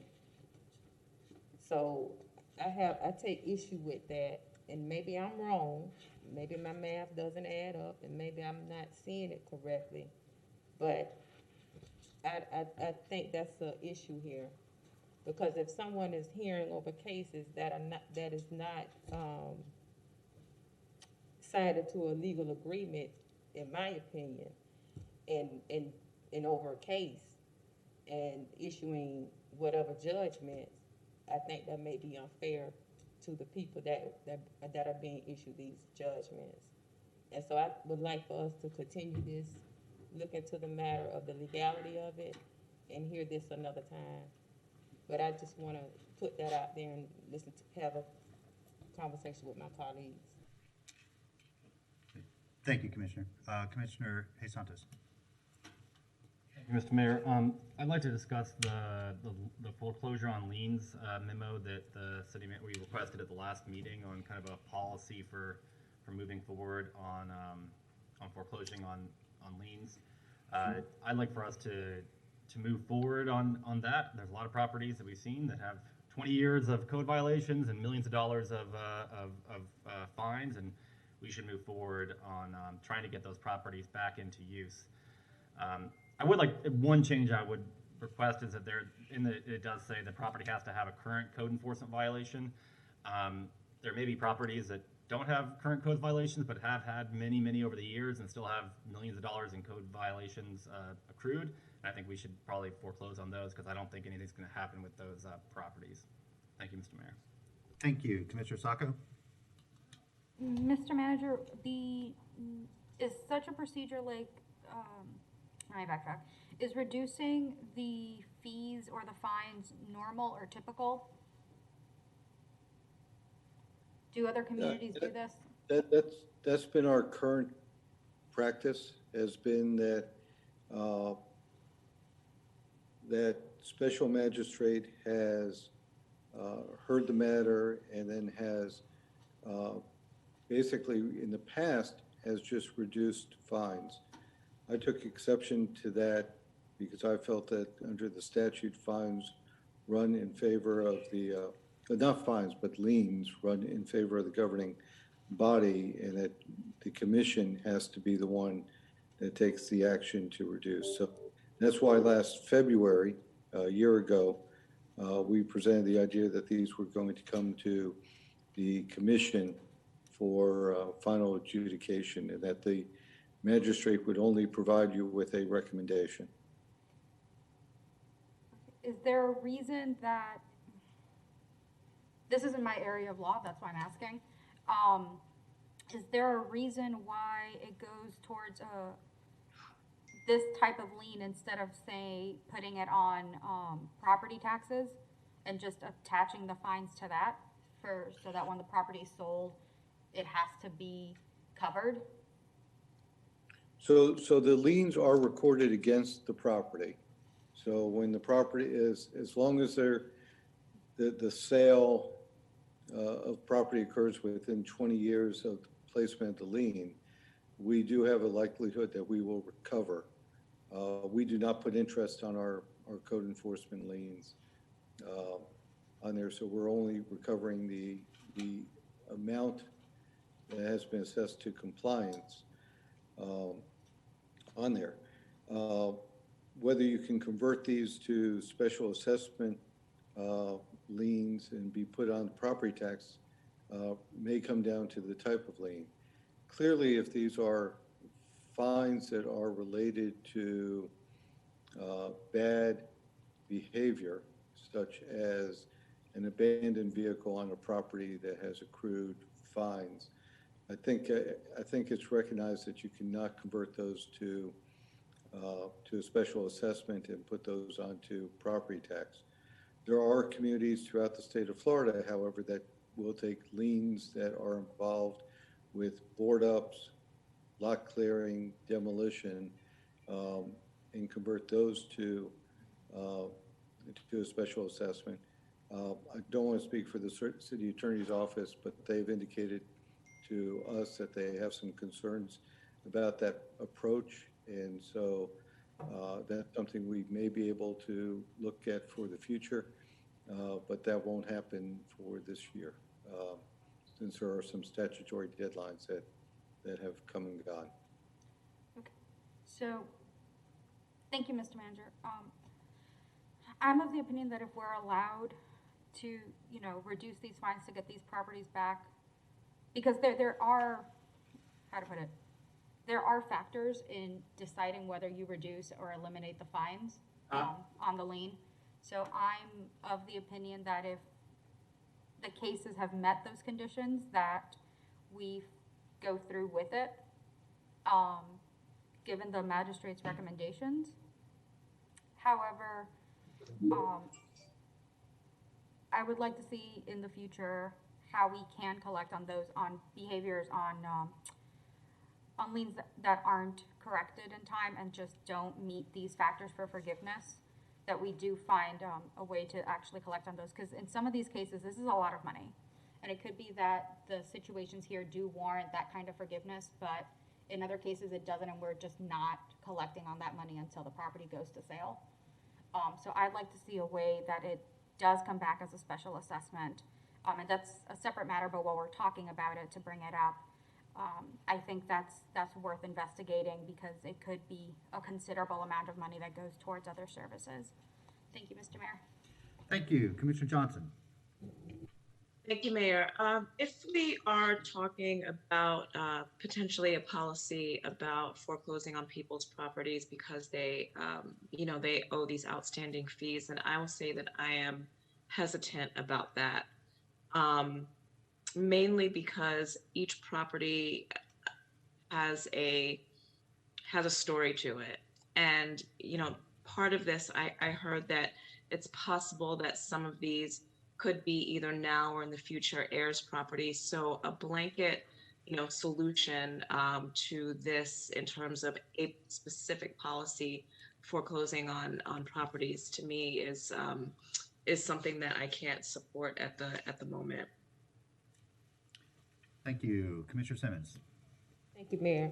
I think the point that I would like to make is, and I think I brought this up last time, that a majority of these properties are in District 1. And the argument that I'm trying to make is based on the recommendation by the magistrate, who may or may not have been an official, if you will, or in line with the contract at the moment, making those type of decisions, making those recommendations. And what I'm hearing from, I think what I'm hearing is we want to possibly put this back on the tax roll. We may want to look at other avenues such as foreclosures and things of that nature. And so what I'm trying to get across is the process. I understand what we're talking about. I understand the significance of this, but we have to have or be a leader in making sure that our I's are dotted and our T's are crossed before we can make those type of decisions, and that's just my opinion.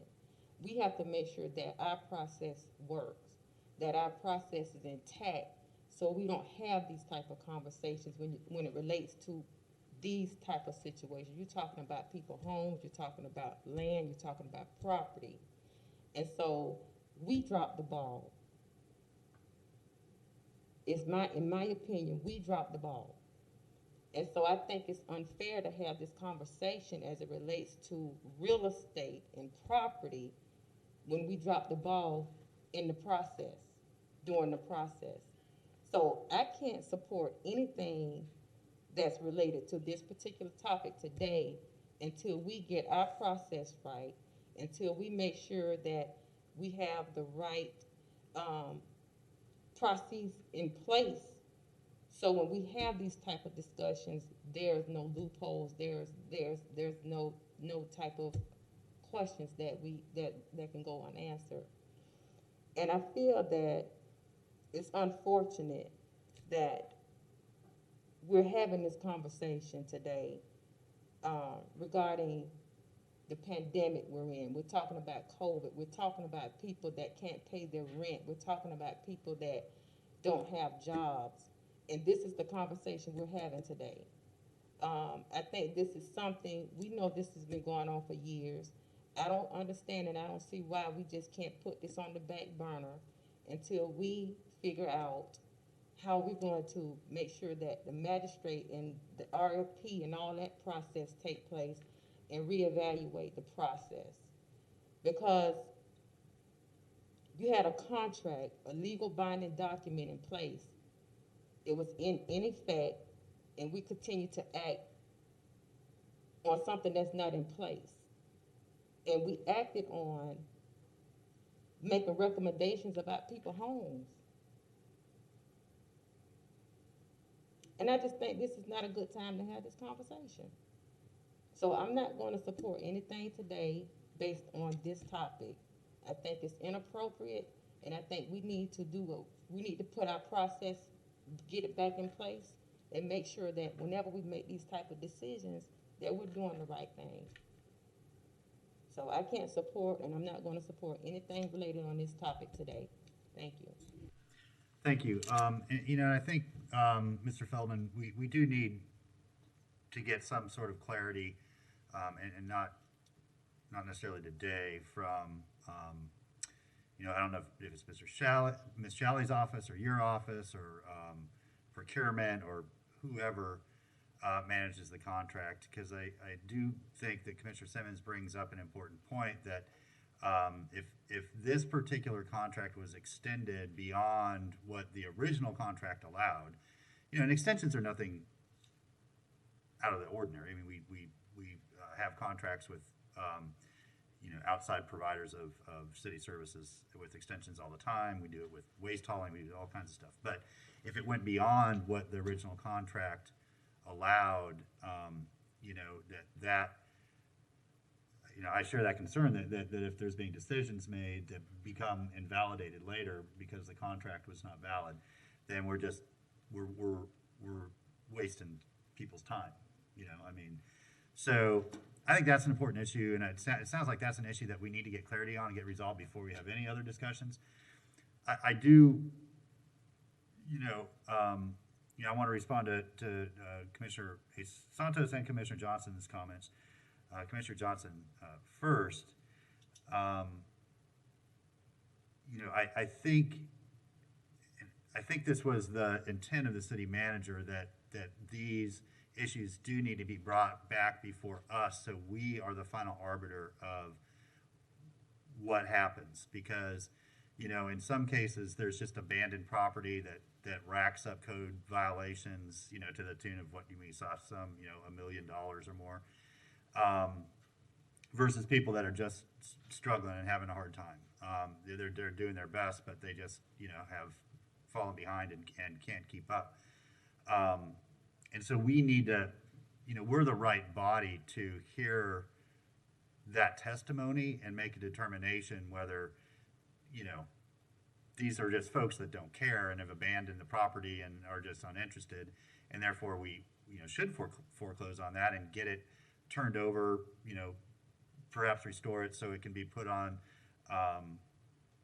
the rolls for affordable housing, or just at the very minimum, neighborhood stabilization. Versus, I think identifying families that just need help, and that this process could help us better identify which families need help and then align them with those resources that will provide it. And so, I do support that approach towards bringing these back to us for final disposition, of the liens, whatever our remedy would be. I think we're in a position to do that, but not until Commissioner Simmons' very valid point is resolved. And then to Commissioner Santos' point, we've got to, with some of these abandoned properties that are just blights on neighborhoods, we're negligent if we don't address them. So we do have tools at our disposal that can address them, and nobody would be more supportive of that than the neighbors living with that, living around those homes whose property values and neighborhood safety and sense of place is being diminished. So all three of those are valid, but I don't see the urgency right now. I mean, that's a point I agree with. I think that we can take a little more time with this. We've got a lot of other things on our plate that deserve more of our time and attention. And so, I'm happy to let staff resolve the contract issue. Once we have that resolved, we can kind of come back with a policy of, how we address each of these. But at the end, I do agree it needs to come before the commission for final approval or not. Commissioner Santos. Thank you, Mr. Mayor. I want to Commissioner Johnson's very on point points. I'm not trying to I don't want us to foreclose on anyone who's actually living in there. I'm talking about vacant properties. For example, the office building on 13th Street that's just north of GHS. That has been an abandoned building for years. It's feeling almost like a decade now that's just been sitting there.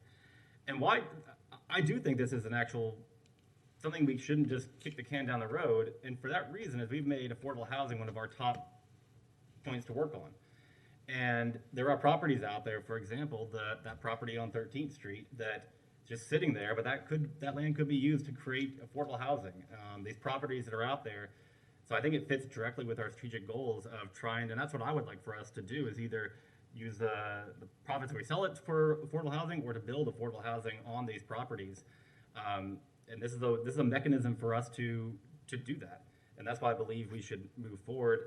I'd like to make a three-part motion and see if it moves forward or not. But the first portion is to Commissioner Simmons, that we staff continue to look at the RFP and ensure that we are in compliance with those with our procurement methods. Second, that we move forward with the lien foreclosure policy, and that we said that any profits or kind of is moved towards affordable housing that come from that. And third, that we would accept the magistrate's recommendations, but look at how we can put, to Commissioner Sacco's point, looking at special assessments for them as well. Okay, is there a second? Okay, there's a second by Commissioner Sacco. The motion was by Commissioner Hayes Santos. And we'll just split that motion up. I know there's some folks that want to vote for some of that, but maybe not all of it. Commissioner Ward. Thank you, Mr. Mayor. So, looking at the recommendations from the special magistrate, we have a property at 115 Southeast 14th Street that is owned by an LLC. I don't know where that LLC is based at. I don't know who the people that make up the LLC are. But the magistrate is recommending that we release a lien in the amount of $1.4 million.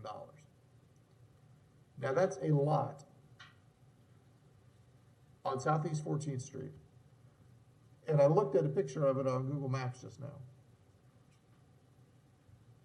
I would love for anyone to explain to me how we will ever get $1.4 million on a lien on that piece of property. It's never going to happen. It is never going to happen. It is wishful, it's not even magical thinking to think that. It's just, it's accrued and accrued and accrued, and clearly we've gotten to a point where we're not going to get that. I don't know if there's anybody living in the property right now or not, but that isn't even the issue. The question is, do we release these liens with a variety of conditions of $195,000, $25,000, $1.4 million, $131,000, $67,000 on properties that are not worth as much. Some of them are, but often are not worth as much money as we've levied against them. Now that to me says that our process is out of whack. And I know that happens in a lot of communities. That over the years we've allowed fines to accrue against properties without doing anything about it. So it becomes academic. And then it comes to the magistrate. And I agree that we should not act on recommendations from the magistrate if in fact the magistrate may not be acting under authority. But we need to get our process straight. And that was my reading of what the manager was asking for, was for us to figure our process out. Because we have a situation where we levy fines that are never going to be collectible, and the property in many cases, sits there and drags down the value of the people who live next door to it and the other people who live on the block. And makes a problem for other people who live there. If people are actually living in a property and doing the best they can with it, that's a whole different story than a piece of property that has just been walked away from. if heirs are trying to figure out how they can move forward with these property, again, that's a different story than an investor who thought they had a sweet deal to flip a property and it went bad. So, yeah, we need to get control of this process, again, as most communities do. There are very few communities doing this right. We need to be one of the communities that does, and that's going to require some hard decisions. Today is probably not the day to make those decisions, but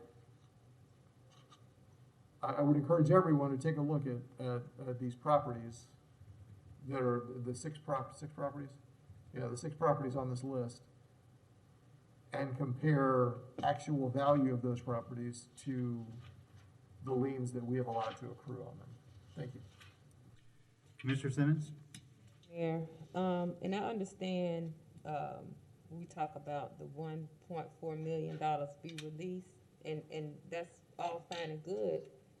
But the fact of the matter is the magistrate was operating under a invalid contract, so that's null and void. So I understand everything we're saying, but we cannot gloss over the fact that his recommendations, whether it's release of $1.4 million or revert it back to whatever decision he made is invalid. And so, again, I'm not going to vote for anything on this topic today because it's invalid, it's null and void. This is not the time. Thank you. Thank you. We have a motion on the floor. We will turn it over to public comment. We'll start with people in the chamber. Mr. Scott.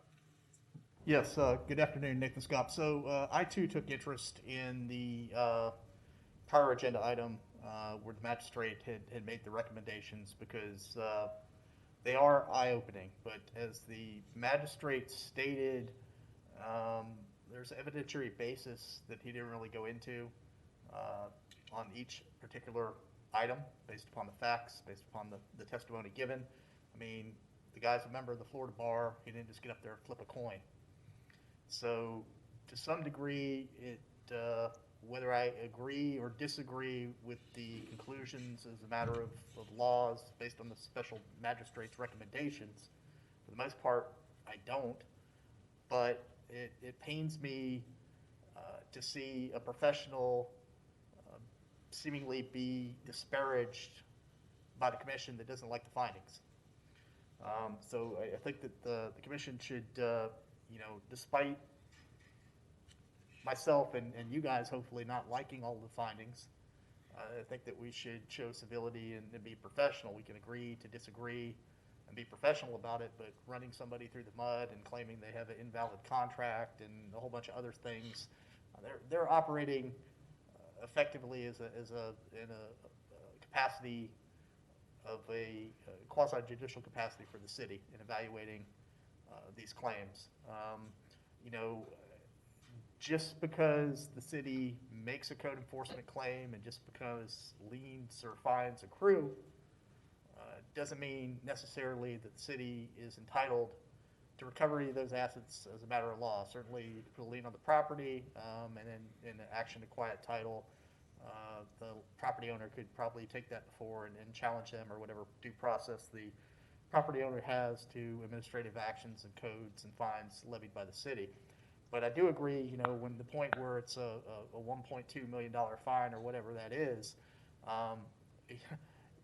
if it got to that level, the question, it begs the question, why hasn't the city been proactive in foreclosing on those properties? And again, I agree with Commissioner Simmons. I don't want to see anyone displaced from their house. And, heirs properties is a special situation where, on those probably vacated properties that are fell in a state of disrepair or blight, maybe the city could take title of those and make them available for affordable housing. No one wants to see anyone displaced.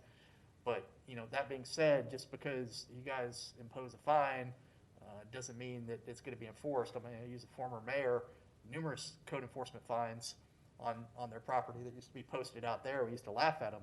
And I'm not sure that any of those were ever enforced or fined, but you should be more proactive in enforcement. And if you spent more time on that than other things, Thank you, more Mr. might get Scott. accomplished. Thank you. Appreciate it.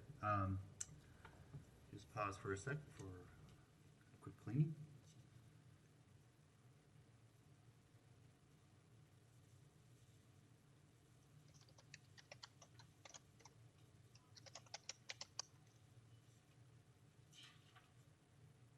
Thank you. Anybody else speak on this item? You good? Adam, over to you. Mr. Mayor, we have one speaker on this item, Ms. Darlene Pafalo. Ms. Pafalo, you have 3 minutes. Good afternoon, Commissioners. Darlene Pafalo here, a realtor here for 40 years, and what you're trying to do, I understand. I agree 100% with Commissioner Simmons on this. I believe that these fines, if they're mostly code enforcement, sometimes should be followed up. But also, if you're trying to do anything with these properties because of what you have on there as liens, to not know what to do, it might be a good idea, and I'm just throwing this out for information, to pay and get an appraisal on the property. The appraiser can tell you the value of the property if they're vacant, give you an idea, but to take property that could be, like it could be children, grandchildren, you just never know if the property is just let go. And so I think more investigation is important, but to do something immediately with all the commissioners, I think is not the wise thing to do. I think you need a lot more investigation, and also investigate also what other counties do and other cities do in the county, not just our county, but in the state. It's very difficult when there's things like this that happen. I think people just, when they let the property go, it could have been a rental. Code enforcement, are they all code enforcement liens? Is that what it is? I would think, but I'm not sure. But that might be just something to try to do to help the situation, but just to make a decision now and you don't know 90% of the problems on what it is, I think Commissioner is completely right, just to hold off and get more information. Thank you very much for your time. Thank you, Ms. Pafalo. Mr. Mayor, there are no more callers. The floor is yours. Thank you, Commissioner Simmons. Thank you, Mayor.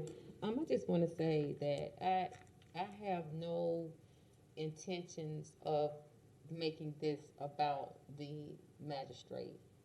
You know, everyone has a job to do. My concern is on our end in the policy and what we did not do well. And I just wanted to address that. Thank you. What's the matter? I hear a waterfall. Oh yeah, somebody's at the. Oh, it's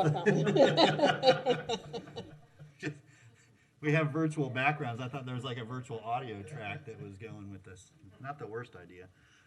Okay, thank you, Commissioner.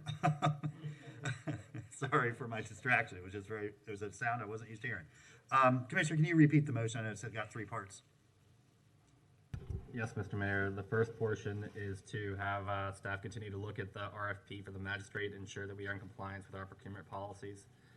The second portion is to move forward with the lien foreclosure policy on abandoned buildings that the manager provided. And the third was to accept the manager's recommendations.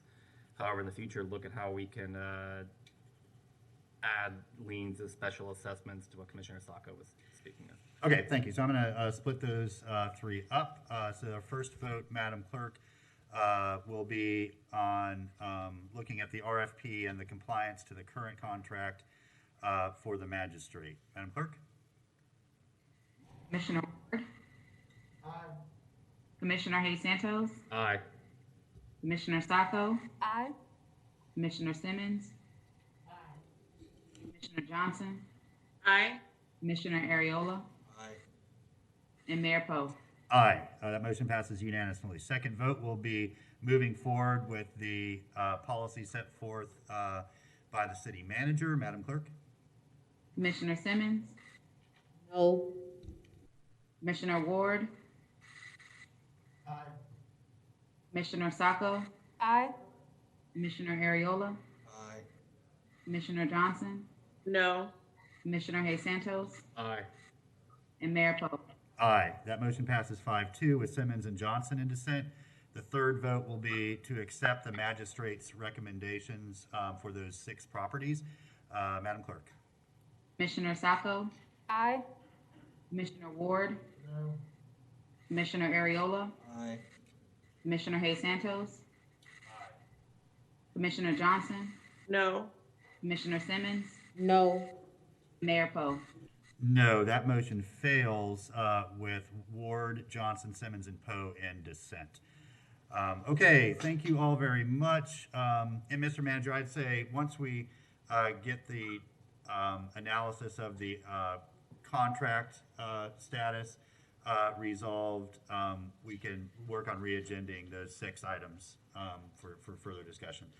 Okay, next item, by the way, folks, I know that we're going a little long, but we're going to recess. We're going to reconvene at 6 since we kind of going to go right into resolutions. So if I think we can knock out these last 2 afternoon items and still have enough time to stretch our legs. Quit laughing at me.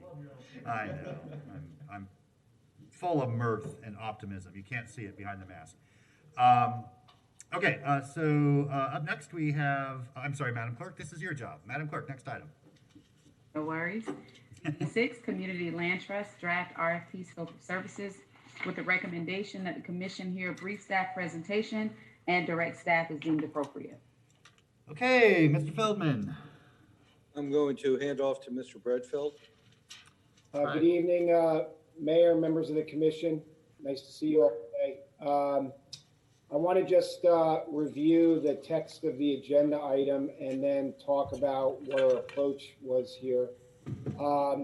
One of the City Commission's recent equitable development referrals directed the staff to basically draft an RFP designed to facilitate a partnership with a community land trust in order to deliver affordable housing units through the community.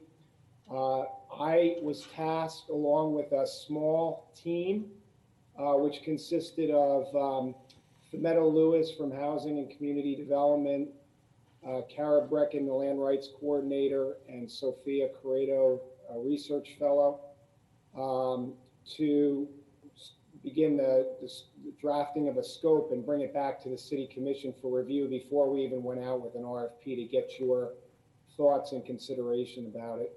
I have to admit, I don't think any of us are particularly subject matter experts on CLTs. However, we do know it was a priority of the commission, so we wanted to do some research, talk to some folks, and bring something back to you. So in doing that, the scope that you have in front of you or that's attached to as backup is basically just it's a 4-page scope. And basically we have in there 3 components, which is basically an introduction to the community and the affordable housing challenges, opportunities that are incorporated into, I think, what's now the draft Gainesville Housing Action Plan, but I believe is going to be coming to you at some point soon.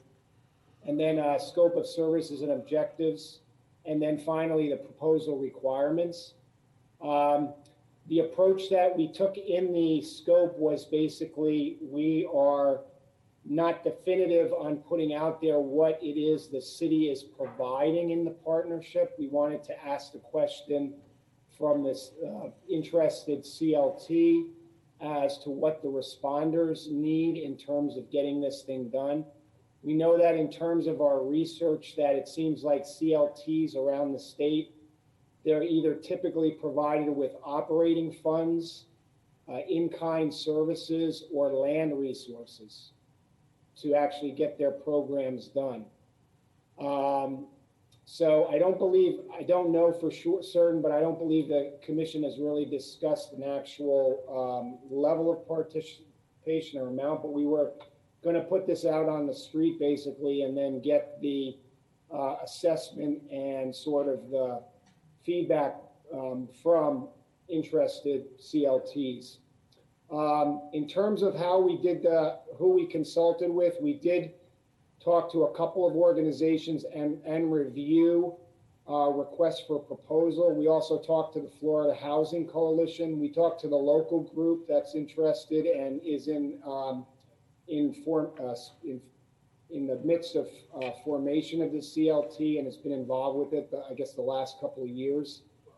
I did want to say that I noticed that the Louisville Jefferson County Metro Government RFP was actually appended to the backup. And I do wanted to say to the commission that we did incorporate that actually into the scope. I had received that from GCRA staff back in the fall because I think they indicated that maybe a representative from that group had actually spoken to the GCRA. So you can actually look at the scope. I think it's towards the end of the scope, and particularly in the section that deals with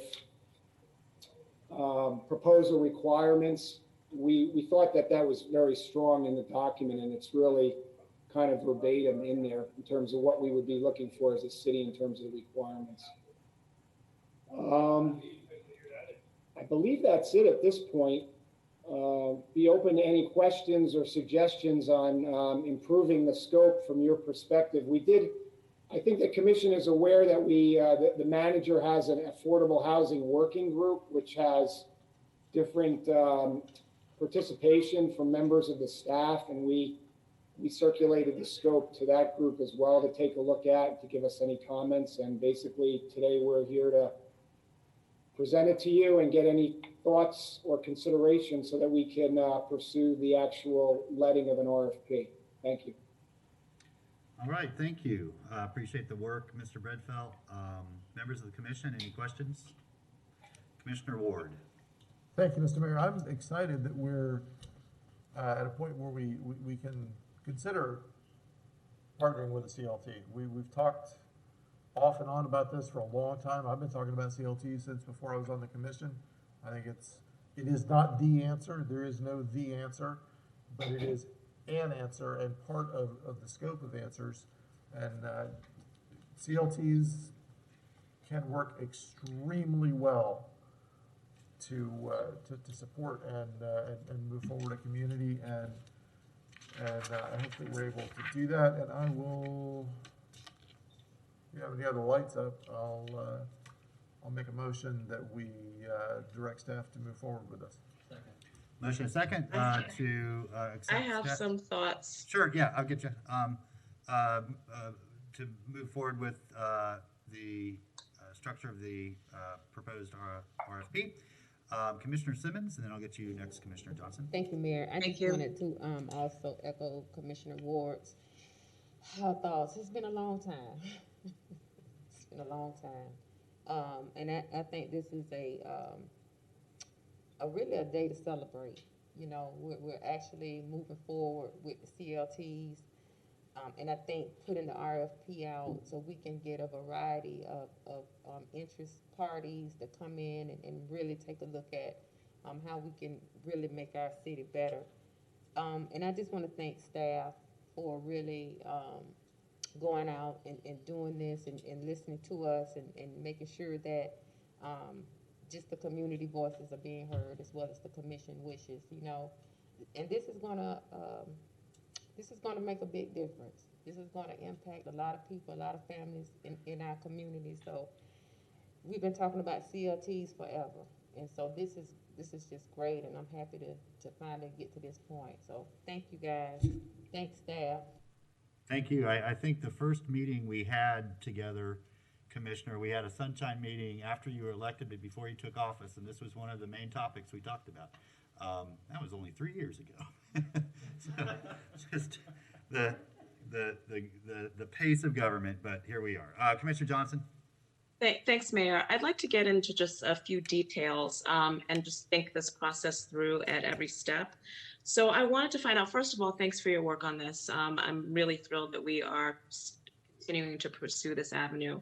Tell me about the universe of respondents for this RFP, because I want to be clear that it's not just CLTs that we are either established CLTs or in the process of, but also the CBDOs that would be eligible to respond to this RFP. So as you thought through in the community who would be responding to this RFP, can you give me some examples of who those, not who, but what those entities are? So I don't know that I can give you, Commissioner, right off the top of my head, a list, but we did include CDBOs, CBDOs in the mix. We do, in the very introductory part, we indicate that it could be either a CLT or a community-based development organization that has some experience in CLTs. Okay. Do we understand what the universe of those those respondents could be? And the reason why I ask is because I asked that we attach the Louisville information to this because they spent at least about, it looks like they spent over a year. I'm going to read something that that I think is of importance to the conversation. So in July 2019, LMG hosted a CLT training for housing providers and a community meeting for residents in partnership with Grounded Solutions, a national technical assistance provider for CLTs. Throughout the remainder of 2019, the Office of Community Development continued to offer capacity building workshops through Grounded Solutions and the Lexington Community Land Trust for the Affordable Housing Community and Housing Justice Advocates. Support for the creation of one or more CLTs has grown to include, and then there's a list. So what I'm really, this is what I don't want to happen. What I don't want to happen is that we put this RFP out and there are only one or two respondents because there's not the capacity or the technical knowledge within the community to do this, because this really is a very kind of specialized avenue to create some affordable housing. And to my personal knowledge, there is not a lot of that in this community, right? So I'd like to find out.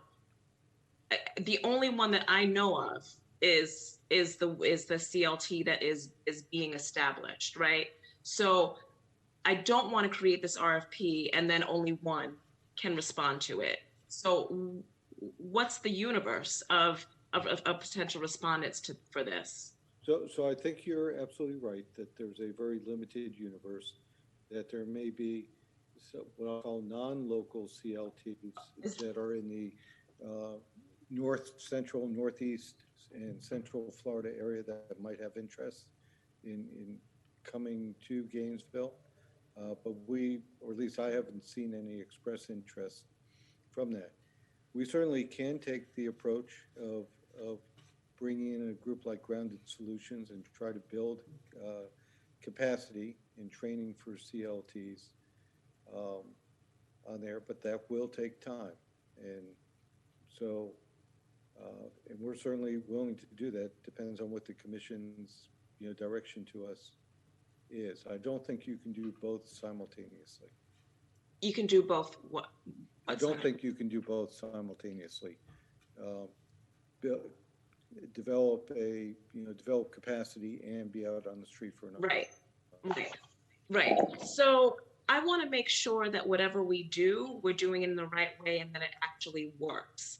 And because of what I know in the community, it doesn't feel like there is enough of knowledge about how CLTs work.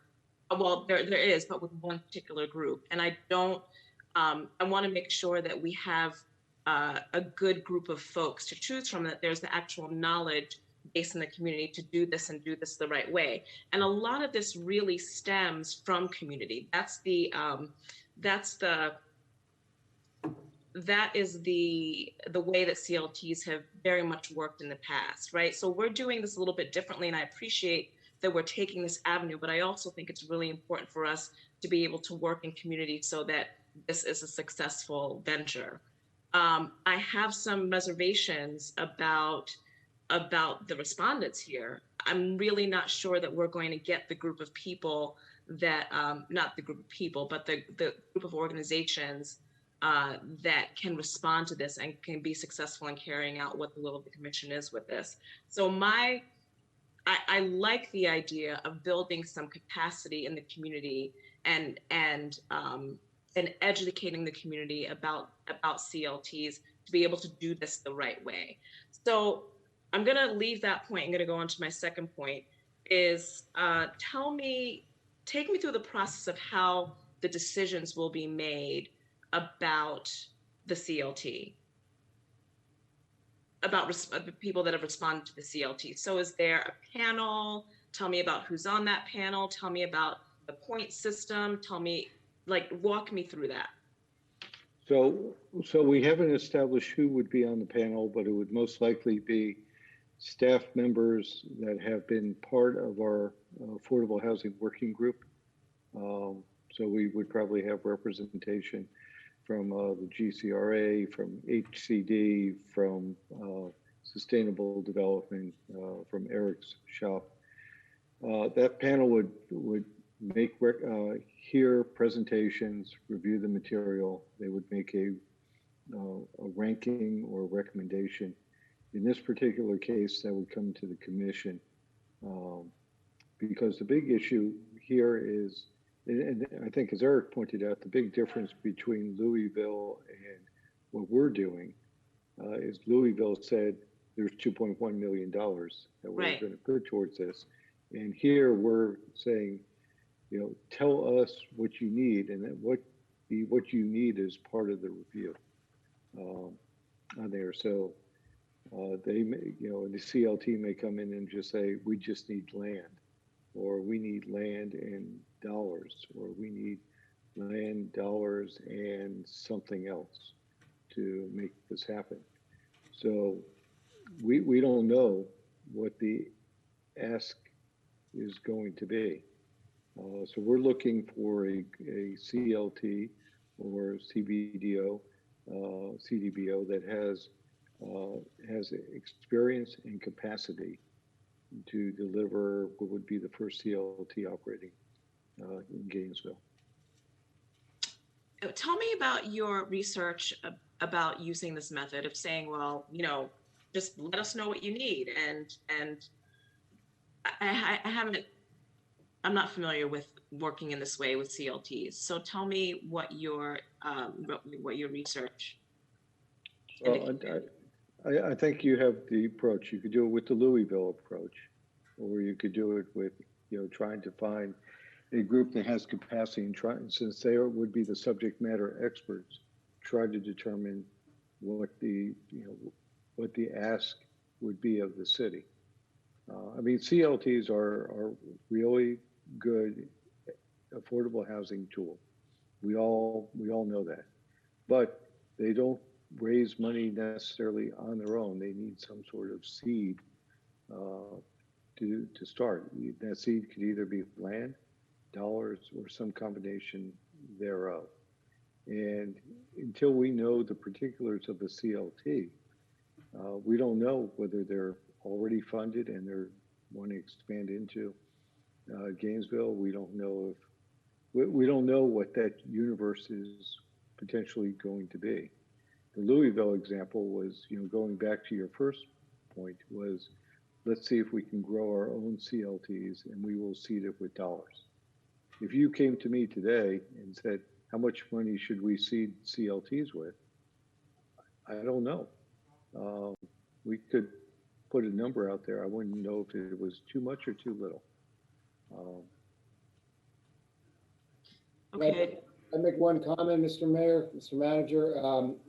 When we spoke to the representative from the Florida Housing Coalition, he was talking about the universe of CLTs within the state of Florida, basically. And we've kind of used their primer. They have a CLT primer. I'm looking at a map right now of Florida, and it appears that there are maybe 15 to 20 CLTs around the state, basically. So one point I wanted to make, Commissioner, is that if we do go out with this, just like we do a lot of times with other RFPs, one recommendation I would make is that we try. I don't know if the CLTs have a trade group, or we could just get on the Florida Housing Coalition's, get the solicitation out on their website so others in the state could see it, so you get a larger universe, because there are other organizations around the state that are doing this work. That's number one.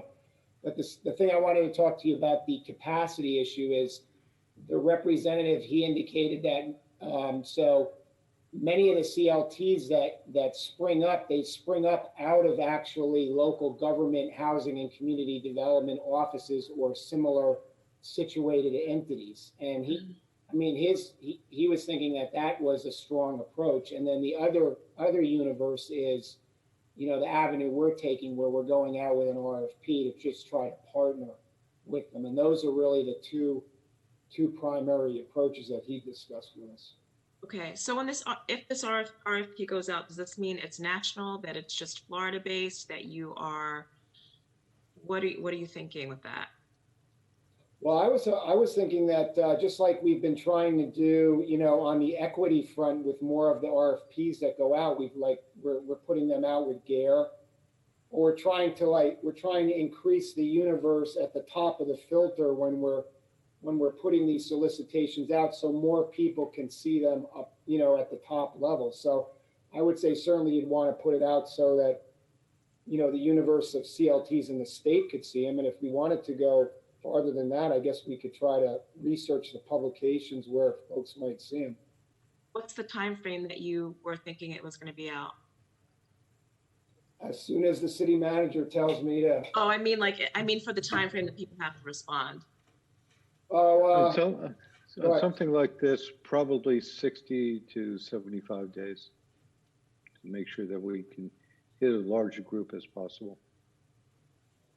Okay, and has there ever been, in your research, have you found that there's been any instance with community oversight? So it's not just the panel that you have, but for example, these could be passed by the CRA or the city commission.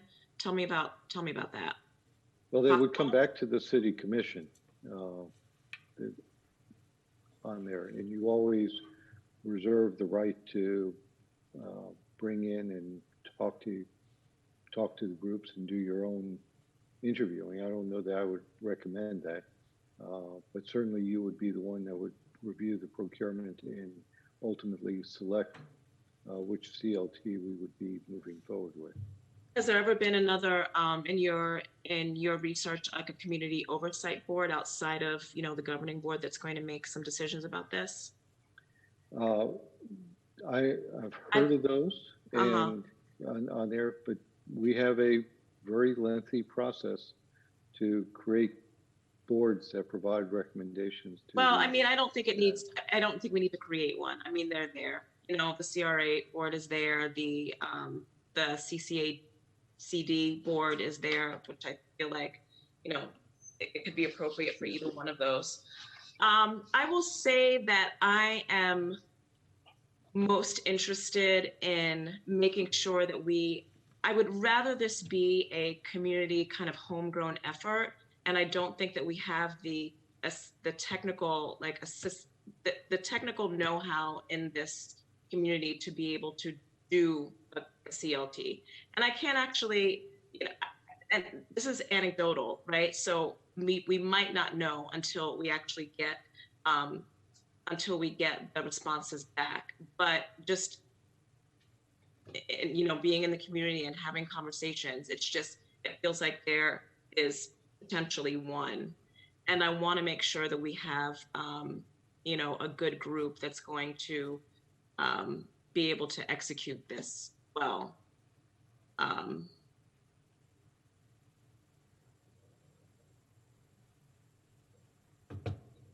So I'm not sure how to move forward with this.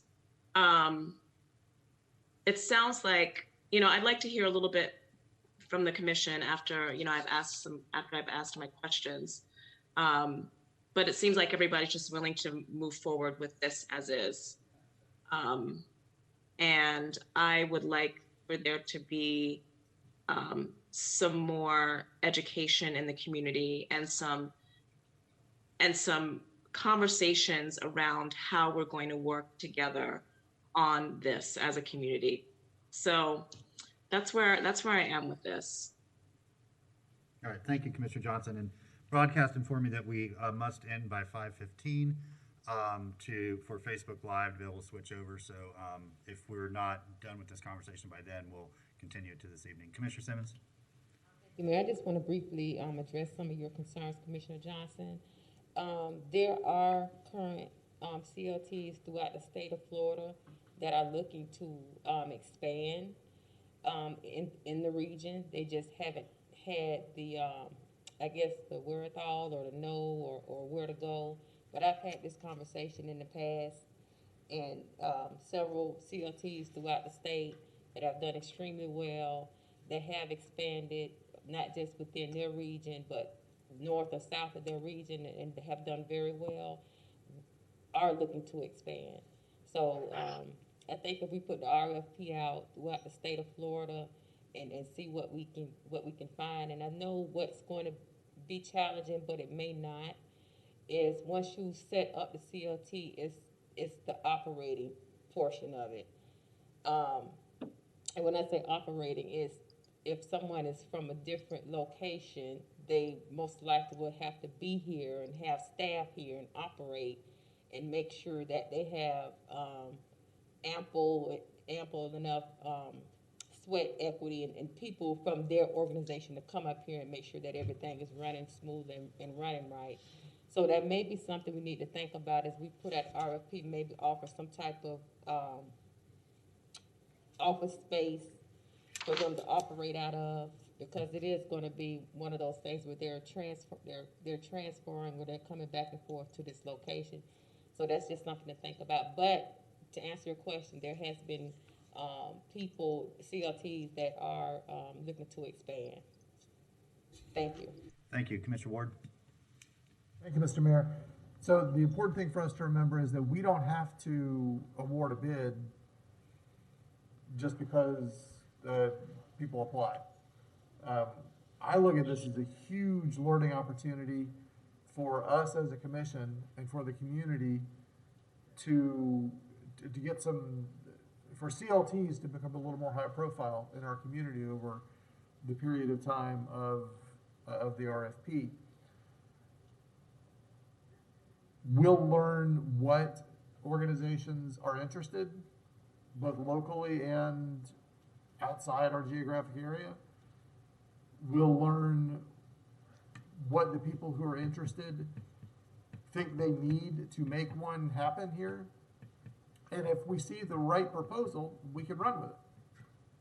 And if we get two proposals and they're both kind of anemic and we don't believe that they satisfy the need here, then we will have learned from that, and then we can take another approach going forward. But we don't have to award a bid just because we put an RFP out. So I think this is a great opportunity for us to raise the profile of the concept of CLT and potentially get one moving. And the worst thing that could happen to us would be that we learn that we don't have the capacity available within the city or outside the city to get this done, and then we'll have a much better idea of what kind of investment we need to make in creating groups who can meet the need. So I say we move forward with this, and there is no obligation to award a contract. Thank you. Thank you. I'm not going to repeat everything you said because it was going to be my point. There's no downside to moving forward. I'd love to see what we get back. If we get something back that really fits well, and I mean, there is an urgency to this, and to delay and sort of just say that we're going to spend a year on capacity building, that's a year that people aren't housed. You know, I mean, that's really what this comes down to. So 60 days, find out what's out there. If it's not what we need, fine. Then we move to sort of plan B. But I just think there's too much to be lost by not testing the waters and seeing what's out there. Commissioner Johnson, back to you. Thank you. One thing I am interested in, if we move forward, is the evaluation criteria. So, you know, it sounds like you all want to move forward, and I think that could be a good idea, because you're right. It'll show us what's out there. I would like the extension to be a little bit longer, like at 3 months.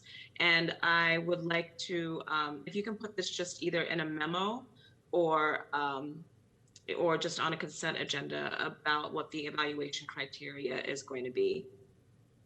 Yeah, without objection, we'll add that to the motion, that there'll be a memo come back to the commission spelling out the evaluation criteria, and that we advertise this for 90 days. Any objection? Okay. Thank you, Commissioner Johnson. We will move to public comment. Anybody in the chambers first? Welcome. Welcome. Oh, thank you, Mr. Mayor. Armando Granny Gomez, member of the GCRA board. Mr. Mayor, Commissioner Simmons, I have no qualms with the Community Land Trust. What I do have a concern with, Mr. Mayor, and I know sometimes I'll ask a question and I won't get a response to an inquiry I'll make or ask of you. It'll seem like it'll be just blown off, which is really sad. But I do want to make this in my capacity as a member of the GCRA board, which I am concerned about. We can talk and chew gum at the same time, and it seems like there's a goal to have housing, and that's very respectable and laudable. What is not, it does not seem to be a goal and an interest by many of you on this board, which is very disconcerting, is we have an interlocal agreement with the county, and with the same vigor and energy that you all talk about having housing, there's no seem to be that same lack of energy. There seems to be no energy or commitment when it comes to economic development in sectors of our town that have urban blight and decay. And it's even more disconcerting when it's coming from the manager wanting to nickel and dime and get the $78 million that's coming from the county. It seems that we do a lot of small projects, but there's no real commitment ever. Nothing. It's all talk and rhetoric. There's nothing backed up by action. But I'm watching the language from all of you. And it's just, when do we always talk about when election time comes around, it's the same rhetoric all the time. Well, housing, and that's great. Y'all are moving on housing. When it comes to economic development, go west of Main Street, we have it. Come east of us, there is nothing. And so when are we going to stop talking and have real action? The county had an interlocal agreement with you all that we're going to have X amount of dollars to spend on economic development. And I've talked to one or most of you all on the dais before about having this, and we all talk a great game. But when it comes to having action and actual real tangible votes and backed up by action, not any of you hardly ever back it up with action. And it's just tiring. We've been talking about 8th and Waldo for 3 years. We have a catalyst for housing with Heartwood. Outside of that, you go to Main Street, we're losing things to development to Celebration Point, and we talk about urban sprawl. This is the kind of stuff that our community is just tired of. The blight is over there. It's not west. And so I'm just wondering when we're going to have a dialogue other than people just being housed. Yeah, people can be housed all day with Community Land Trust. If you can't afford it, it makes another thing. People want economic development. We can talk and chew gum at the same time. We absolutely can. I'm just waiting for one of you all to actually have the political willpower, other than just sitting up here and talking about progressive values and where we stand, about actually having real development, because we're nickel and diming that budget to death with small projects. And it's just disgusting. Thank you. Adam, anybody on the phone lines? Mr. Mayor, there is no one on the phone lines at this time. The floor is yours. Okay, the motion is to move forward with the issuance of the RFP. Madam Clerk will move to a roll call vote. Commissioner Johnson, Commissioner that's an old Simmons? hand. I'm sorry, that's an old hand. Commissioner Johnson? Aye. Old hand. Your hand's up. Is it an old hand? Oh, no. Sorry. It's a current hand? Oh, it's an old hand. Okay, very good. Madam Clerk? Commissioner Simmons? Aye. Commissioner Ward? Aye. Commissioner Sacco? Aye. Commissioner Johnson? Aye. Commissioner Ariola? Aye. Commissioner Hayes Santos? Aye. Mayor Poe? All right, that motion passes unanimously. Congratulations, especially you, Commissioner Simmons. It's been a long time coming. We will be in recess until 6 o'clock.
All right, good evening. Welcome back.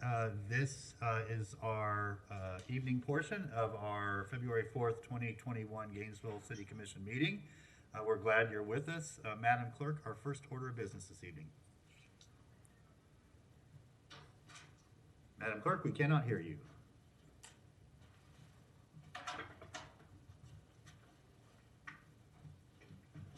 Well, I'll just do it without her. Please join me for the Pledge of Allegiance. Stand if you're able. Flag is right over here. I pledge allegiance to the flag of the United States of America and to the republic for which it stands, one nation, under God, indivisible, with liberty and justice for all. Thank you. Please be seated. Madam Clerk, you with us? Yes, I am. I apologize about that. Not a problem. Next item, please. Our first item is the proclamation recognizing Black History Month, February 2021. Okay, thank you. And did I see Miss Vivian Filer here? Hello, how are you? It's so good to see you. I haven't seen you in literally like a year. That might be a blessing, Mayor. No, ma'am. No, ma'am. There have been pandemic perks, but that is not one of them. And who else do we have with us? I see Mike there. Hello, how are you? I'm doing well. Good to see you, Mike. Mike Powell there. Great to see you too. Thanks for being here to accept this proclamation. We appreciate it. Hope you all are doing well and staying safe. Whereas during Black History Month, we celebrate the many achievements and contributions made by African Americans and people of African descent to our economic, cultural, spiritual, and political development. And whereas Black History Month grew out of the establishment in 1926 of Negro History Week by Carter G. Woodson, a son of former slaves, and the Association for the Study of African American Life and History. And whereas the 2021 national theme for the observance is Black Families, Representation, Identity, and Diversity, and emphasizes the wide-ranging diversity of Black family life, from single two-parent households to nuclear, extended, and more recently, biracial.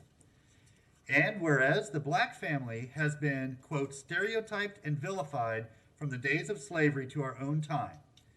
And whereas the observance of Black History Month calls our attention to the continued need to battle racism and build a society that lives up to its democratic ideals. And whereas the City of Gainesville continues to work towards becoming an inclusive community in which all citizens, past, present, and future, are respected and recognized for their contributions and potential contributions to our community, the state, the country, and the world. And whereas the City of Gainesville is proud to honor the history and contributions of African Americans in our community throughout our state and the nation. Now, therefore, I, Lauren Poe, by the authority vested in me as the mayor of the City of Gainesville, do hereby proclaim February 2021 as Black History Month in the City of Gainesville, and invite all of our citizens to join me in encouraging all citizens to continue to endeavor for a more unified community, to celebrate our diverse heritage and culture, and continue our efforts to create a world that is more just, peaceful, and prosperous for all. In witness whereof, I have hereunto set my hand and caused to be affixed the official seal of the City of Gainesville, Florida, this 28th day of January, 2021. Thank you. So I will recognize age and beauty before anybody else. Ms. Filer, would you like to make any comments? Thank you, Mr. Mayor. I certainly thank the City of Gainesville, and I thank you for not only today, but the milestones you're making in terms of African American history and the things that we might learn. I do want you to know that some 66 years ago, in the celebration of African American Week, I regularly was on WRUF celebrating for my school. I'm just a baby at heart, but I just thought you might want to know that. You all weren't born then. But I am absolutely pleased that not only we are celebrating it, but I've been chosen as a spokesperson because I thank you from the bottom of my heart and from those around me who will be doing the same. Obviously, the need for the observance of February is an important time for all Americans. Some of the blatantly obvious reasons are that we must pay homage to the nation builders who made America what it is today. It is not enough to celebrate 450 years of enslavement and post-enslavement in a month's time, but it is so worthy of the city of Gainesville to use this month to put down milestones, set a pattern, develop what will come, so that when we look back, we can say, we realize that celebrating 1 month will not pay homage to 450 years of unwritten African American history. Once again, I thank you, and I am ever so pleased to be here. Thank you, Ms. Filer, and I just absolutely cannot wait till I can get one of those beautiful post-pandemic hugs from you. I hope it's sooner than later. I think it will be. But we're glad that you're safe, and thank you so much for joining us. Mr. Powell, did you want to make any comments?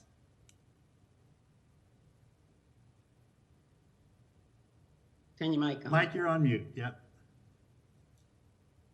Okay, I'm sorry. I was mesmerized, of course, by Ms. Fowler, who I'm going to try to beat you, Mr. Mayor, in getting my hug from her before you get yours.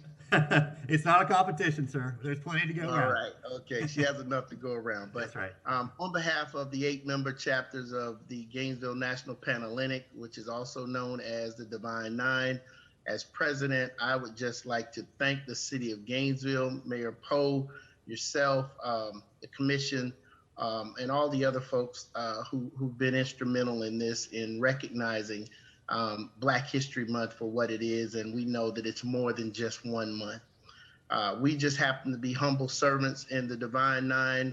Our organizations have been around since as early as 1906, all the way up until 63, in developing leaders for our community. And what we do is we provide mentoring and leadership for students. We provide scholarships for high school students in our areas, exposure to college, service to the community, social action, education, our nonprofit arms, judicial reform, all of those types of things. We are true servants to our community, and we are humble and excited to always be able to serve Gainesville, and we are here for that particular reason. So thank you once again, Mr. Mayor. Thank you for all of the great leaders who are in our city, who may not be up here speaking at this time, but remember, we stand on the shoulders of giants. Thank you.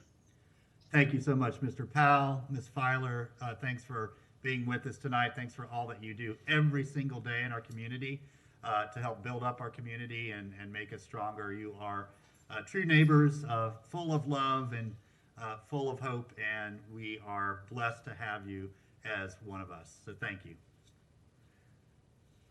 All right, Madam Clerk, our next item, please, a special addition to our agenda and an exciting recognition. Absolutely. Our next item is the Florida Police Chief Association Life Saving Award recognition. Thank you. Do we have Chief Jones with us? I saw Chief Book, my other chief. Mr. Feldman, you want to introduce us? So Mayor, I'm going to introduce Chief Book. As you know, Chief Book is the chief at the Santa Fe College, but he's also our representative on the Florida Police Chiefs Association. And he's here tonight to make a very special recognition of one of our outstanding community builders at GPD. Thank you. And Chief Book, welcome. And for those of you who don't know you or maybe newer to the commission, you served on the Gainesville Police Department for many years before you became Chief of Police out of Santa Fe. Is it okay that you share how long you served with GPD? No, sir, that would not be okay. That's been embargoed. Well, thank you. No, of course. I was with Gainesville Police for 26 and a half years. A lot of my colleagues are on the screen, and I see a lot of friends in familiar places. So thank you for mentioning that. We're glad you're back with us. You're always part of GPD in the city as far as we're concerned. Go ahead. So thank you. Good afternoon, Mr. Mayor, members of the commission, Mr. City Manager. Thank you for the invite. And again, there is a lot of familiar faces and law enforcement colleagues. Chief Jones, who I reported to for about half of my life, actually, at the Gainesville Police Department and some other law enforcement colleagues. I am the chief at Santa Fe College Police Department, but this early evening, I'm here with you on behalf of the Florida Police Chiefs Association. As the city manager said, I'm the Region 17 director, which represents 6 counties in North and North Central Florida. And I serve as that District 17 director. So it's my honor this evening to present the Florida Police Chiefs Association Life Saving Award. And this is an award that is sponsored by the Harris Foundation. Under normal circumstances, I would love to be in the chambers with you. I would like to see Sergeant Stephen Sweeting standing next to me, but this is what we do in times where kind of health and safety kind of take precedence. And I would like to talk about an award that he actually earned in 2019, pre-COVID. It's an exceptional life-saving act that places his life in danger. As you know, police officers put their lives on the line each and every day to serve and protect their communities. Police officers also save lives, and today we're going to honor Sergeant Sweeting. I know I saw Chief Jones and Chief Scott. Chief Jones, is Sergeant Sweeting actually here with us this evening? No, he is not, but you can carry on there, Chief Book. Yes, sir. So I'm certain he will be getting a certificate and a honorary bar award from the Florida Police Chiefs. So let me tell you about the incident which he's being awarded for. On August 31st, 2019, at about 4:26 in the morning, a traffic crash occurred near the intersection of US Highway 441 and Southwest Williston Road. This was a head-on collision that resulted in both vehicles being on fire. The location of the incident is not in Gainesville Police Department's jurisdiction, but the adjoining jurisdiction, our county area. Sergeant Sweeting responded to the location to see if he could help. He was the first Gainesville police officer to arrive at the crash scene. One vehicle was fully engulfed in flames, and the second vehicle began to catch fire as well. Sergeant Sweeting approached the second vehicle and learned that there was someone alive inside screaming for help. Sergeant Sweeting immediately took charge and updated other responding officers, fire, and EMS of the dire situation. He then began breaking out the rear passenger's window to gain access to the woman screaming for help. Sergeant Sweeting was able to break the window and unlock the rear door to gain access to her. Sergeant Sweeting, along with Alachua County Sheriff's Office Deputy Stadnicki, was able to pull the woman from the vehicle and get her to safety. Sergeant Sweeting, Deputy Stadnicki, and firefighters also pulled a second female from the vehicle. Unfortunately, she was not saved. So Sergeant Sweeting and several other first responders risked their lives to save the occupants of the second vehicle. During their efforts to rescue the crash victims, the other vehicle was exploding and the fire was inching closer and closer to the police and firefighters. Due to the heroic efforts of this evening, Sergeant Sweeting was able to save a life and even risked his own life in these efforts to save another. It is my honor.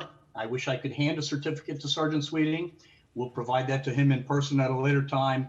It is my honor to award Sergeant Stephen Sweeting, Gainesville Police Department Sergeant, with the Florida Police Chief Association 2019-2020 Life Saving Award. So please congratulate Sergeant Sweeting and the Chief colleagues.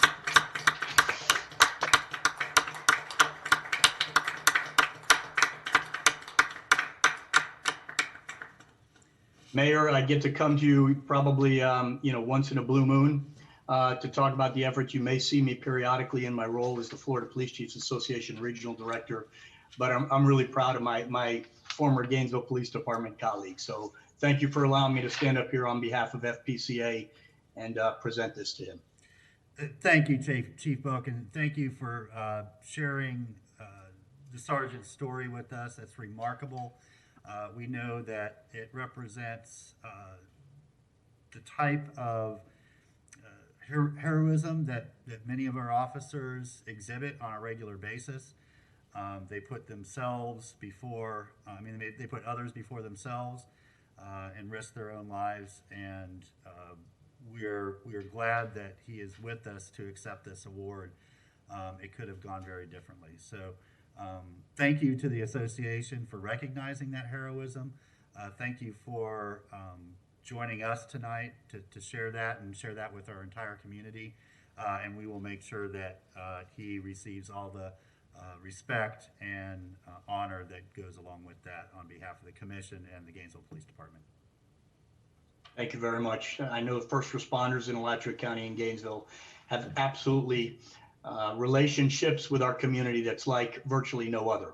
And that's a testament to that particular police department and some of the members you have there. All right. Thank you, Chief. Really appreciate you being with us. Okay. Madam Clerk, we're on to our next item then. All right, our next item is Resolution 200773, resolution to initiate the governmental dispute resolution process with Alachua County regarding the CARES Act funds, with the recommendation that the Commission adopt the resolution. All right, thank you. Mr. Feldman or Ms. Shalley, just if you would, a high-level overview of what this conflict resolution process is, and what this action triggers, please. I'll take a stab, Mayor. So, as the mayor and city commission are aware, we are in another conflict resolution dealing with the funding of the trunk radio system provided by GRUCOM. With that being said, there was a issue regarding the distribution of federal CARES Act money that went to the state of Florida, that then came to the city, to the county of Alachua, for the purpose of distribution within the county. The state allowed each county to determine how they were going to distribute the CARES Act and funds, and those were handled in early summer of 2020. At the end of the process, towards November, the county had leftover CARES Act funds that had not been distributed, and went back and looked at the CARES Act rules and felt that it was permissible to reimburse for public safety costs that were normal operating costs during the COVID pandemic. And they had requested the city to submit eligible costs from GPD and GFR for that work. We submitted roughly $24 million of ongoing costs, not expecting that we would get anywhere close to that being reimbursed. The county looked at the requests that came from ASO, ACFR, and the other municipalities, and determined that the city's allocation would be roughly $2.6 million of funds. They proceeded to work on that and brought it to the the county commission for allocation, I believe on January 26th. The agenda package the day before for the county showed the city's distribution along with the county, the city of High Spring, and the city of Alachua. During the meeting on the 26th, it's my understanding that the county manager proposed a different allocation that only provided funds to the city of High Springs and the city of Alachua, and that the county and city share would be held in the reserves of the county on there. When I inquired why, the message I had received was basically because they did not know how they were going to pay for the cost of the trunk radio system. They were going to take the city's money and hold it into reserve until that issue was resolved. Clearly, we do not believe, we being the administration, do not believe that this item should be tied, the distribution of the CARES fund should in any way be tied to the trunk radio system. These are federal dollars that have been passed down several levels to the city to cover our costs related to COVID.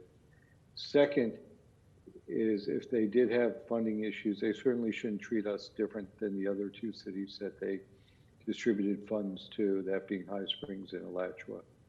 At this point, we have need to invoke the conflict resolution process to preserve our rights and start on the path to retrieve the $2.6 million that should be coming to the city of Gainesville. So I would ask that you initiate the process, which is initiated by adopting this resolution.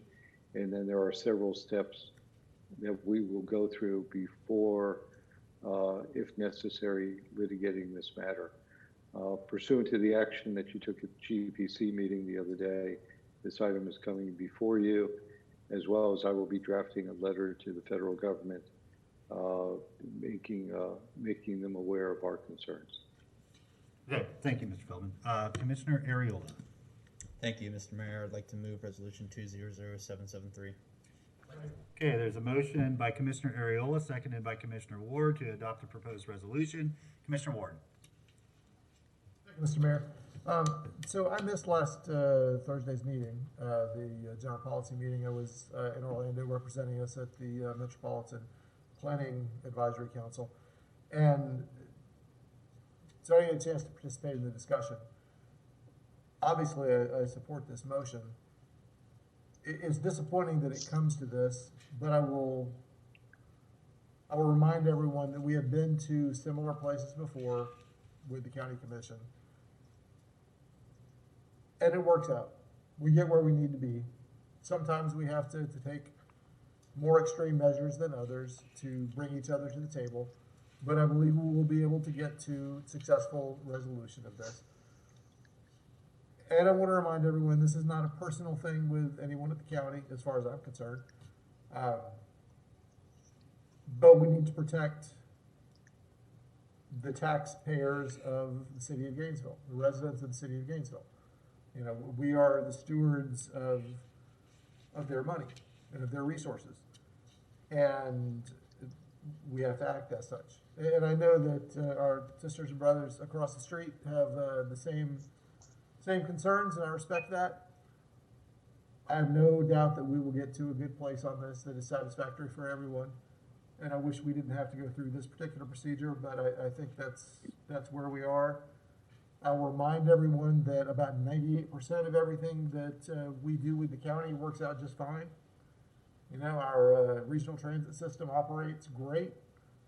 There are many other partnerships that we have with the county that work out just fine, but every now and then there's going to be some sand in the gears, and this is one of those times. Thank you. Thank you very much. So we have a motion on the floor. I'll turn it over to members of the public that wish to speak on the motion. I'll start with anybody in the chamber that wishes to speak to it. Okay, then I'll turn it over to Adam. Thank you, Mr. Mayor. There's nobody on the lines at this time. The floor is yours. All right, then we'll move to a roll call vote. Commissioner Ariola. Commissioner Johnson. Aye. Commissioner Sacco. Aye. Commissioner Simmons. Aye. Commissioner Ward. Aye. Commissioner Hayes Santos. Aye. And Mayor Poe. Aye, that motion passes unanimously. Next item, please. Next item is the second reading of ordinance 200252, text change amending the land development code relating to two-family dwellings. An ordinance of the city of Gainesville, Florida, amending the land development code, chapter 30, City of Gainesville Code of Ordinances relating to two-family dwellings by amending section 30-2.1, definitions, and by amending section 30-4.17, dimensional standards, providing directions to the codifier, providing a severability clause, providing a repealing clause, and providing an effective date. Okay, thank you. Commissioner Hayes Santos. Thank you, Mr. Mayor. I move ordinance number 200252 on second reading by title only. Okay, Commissioner Hayes Santos moves and Commissioner Sacco seconds the proposed ordinance on second reading by title only. Anybody in the chamber wish to speak to the ordinance? Adam, over to you. No, Mr. Mayor, there's nobody on the lines at this time. The floor is yours. Okay, back to the commission for a roll call vote. Commissioner Simmons. Aye. Commissioner Ward. Aye. Commissioner Sacco. Aye. Commissioner Ariola. Commissioner Hayes Santos. Aye. Commissioner Johnson. Aye. And Mayor Poe. Aye, that motion passes unanimously. Next item, please. The next item is the second reading of ordinance 200280, quasi-judicial historic property tax exemption, 719 Northeast 5th Street.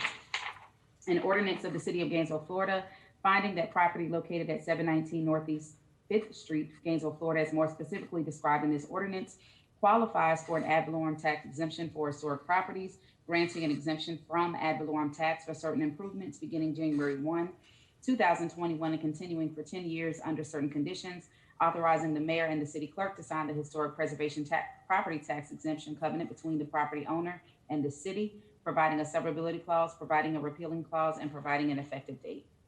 Okay, thank you, Madam Clerk. Commissioner A. Santos. Thank you, Mr. Mayor. I move ordinance number 200280 on second reading by title only. Okay, there's a motion by Commissioner A. Santos, seconded by Commissioner Sacco to adopt the proposed resolution. Any members of the public wish to speak? Anybody in the chamber on this? Okay, over to Adam. No, Mr. Mayor, nobody in the queue at this time. The floor is yours. Okay, back to the commission for a roll call vote. Commissioner Hayes Santos. Aye. Commissioner Ward. Aye. Commissioner Sacco. Simmons. Aye. Commissioner Johnson. Aye. Commissioner Ariola. Aye.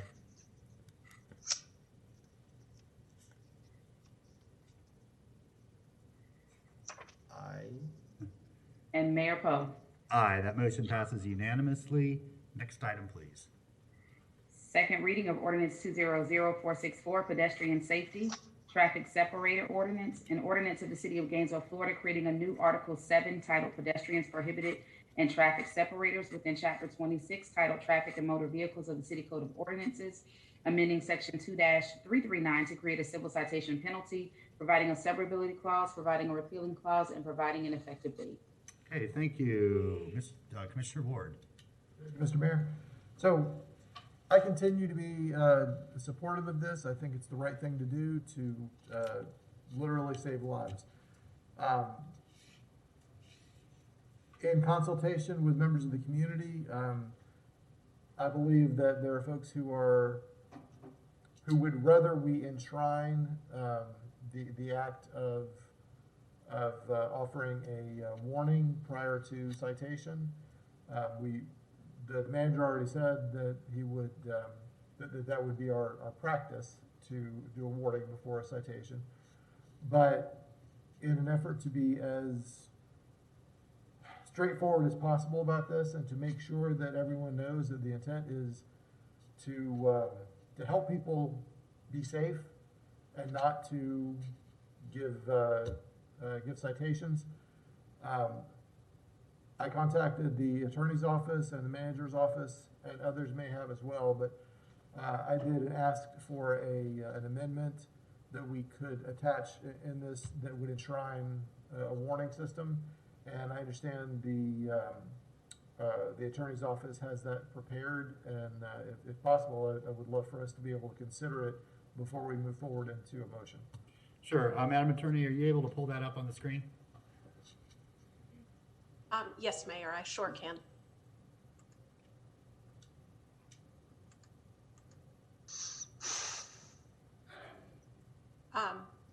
Based on the city manager's comments at the first reading of this ordinance, when he did describe to you all that the intended enforcement would first be a warning before there were citations, we prepared this language based on, we do a similar thing with the city's noise ordinance. So just so the commission is clear, this is a strike-through version of what's currently in your backup to make clear that first there will be a warning, and the warning will advise the person of the violation and of a possible penalty if they have second or subsequent violations. And for purposes of this, it's a sufficient warning. The warning is basically covers a 1-year period, meaning if you get a warning and then you violate again within the next 365 days, then you will be cited. And Section 2 picks up to describe that for that second and subsequent violation, you will then get civil citation as provided in our code. Okay, thank you, Ms. Shalley. Why don't we just leave that up on the screen and go back to Commissioner Ward. Thank you, Mr. Mayor. Thank you, Ms. Shalley, for preparing that, and for your office preparing that. Again, this is intended to be a public safety issue. It is dangerous, in I think anybody's estimation, for anyone, for whatever reason, to be standing, sitting, or lying down in a median that is less than 6 feet. We know we've lost one life with this going on, and I don't want to lose any more. I don't want anybody to be injured. I don't want the fire department to have to figure out whether it's the right time if someone is incapacitated or in the lane of traffic enough to go get them out of there. I want it to be exceptionally clear that you can't hang out in a 6 foot or less median, and that's what this does. I want us to, as this additional language allows us to, make sure we give a warning first. I want a responding officer to say, look, you can't do this. The law says you can't do this, before issuing a citation. I don't want anybody to get any citation. I don't want that to happen.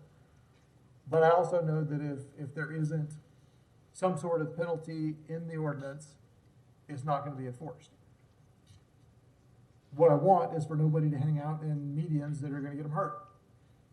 I also want to remind everyone that we have, my understanding is we've asked the Continuum of Care to bring back a program that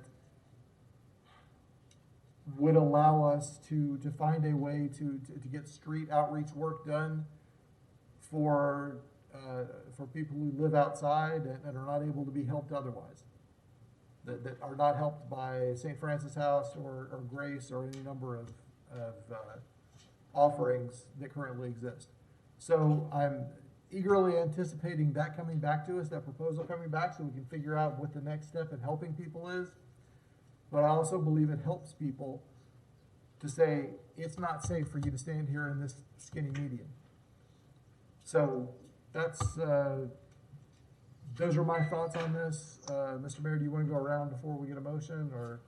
Yeah, let's do that, Okay. just in case there's any other, I think there'd be a lot of other additions being in second reading, and that would be difficult to do, but I want to thank the Attorney's Office for putting together this amendment so we can all see it and still be able to move forward if that's the will of the majority. Commissioner Hayes Santos. Thank you, Mr. Mayor. I'm supportive of enshrining the warning, but I want to get an understanding of how enforcement will be done. I mean, the goal of this is to ensure that people are not in an unsafe traffic separator, and if a warning is given and then they still do not leave, what are the next steps? Or how is the warning system going to be used in that sense? Since the goal is to get people off of those unsafe traffic separators. Mr. Feldman, can you talk about the implementation? Sure. So, and I believe Chief Scott's on here as well, so he can, and Chief Jones, so they certainly can correct me if I misstate this. But you know, when an officer encounters an individual who is on on one of these medians that's less than 6 feet, they will be asked to leave and given a warning. If they refuse to leave, it's no longer an issue of standing in the median. Now it's more of an issue of disobeying a lawful order. And so there would be remedies for that. Certainly none that we would like to initiate. And I believe that we would get general compliance from individuals that are asked to leave a median by an officer. The issue is if they come back on there, that's where the warning, you know, is you've been given a warning, now you will be given a citation on there, and that will progress. So Chief Jones, do you have anything you need to add regarding that? You're pretty much correct. Chief Scott, Assistant Chief Scott will respond to that. He worked on that committee.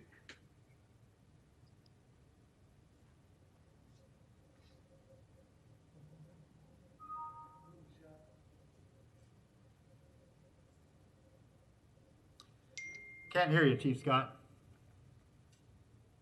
It appears that his screen is frozen, so. Yeah. I think we've been able to answer the question. So. Yeah, I think you answered the question. Our goal is to not have to issue a citation. Our goal is to convince the individuals to comply with the officer's order initially. I have no problem with what you insert within the language of the proposed ordinance at all. Our thing is to try to convince them to just leave that particular area because of the square footage. Thank you, Mr. Mayor. Thank you. Commissioner Simmons. Thank you, Mayor. I don't have a problem with the new language. The question that I have is, if someone is in the median and you tell them to leave, that's their warning. And if they go to another median, do they get another warning, or is it just one warning per year for the whole city limit, or each they get a warning for every median that they're on? So I think we need to clarify that.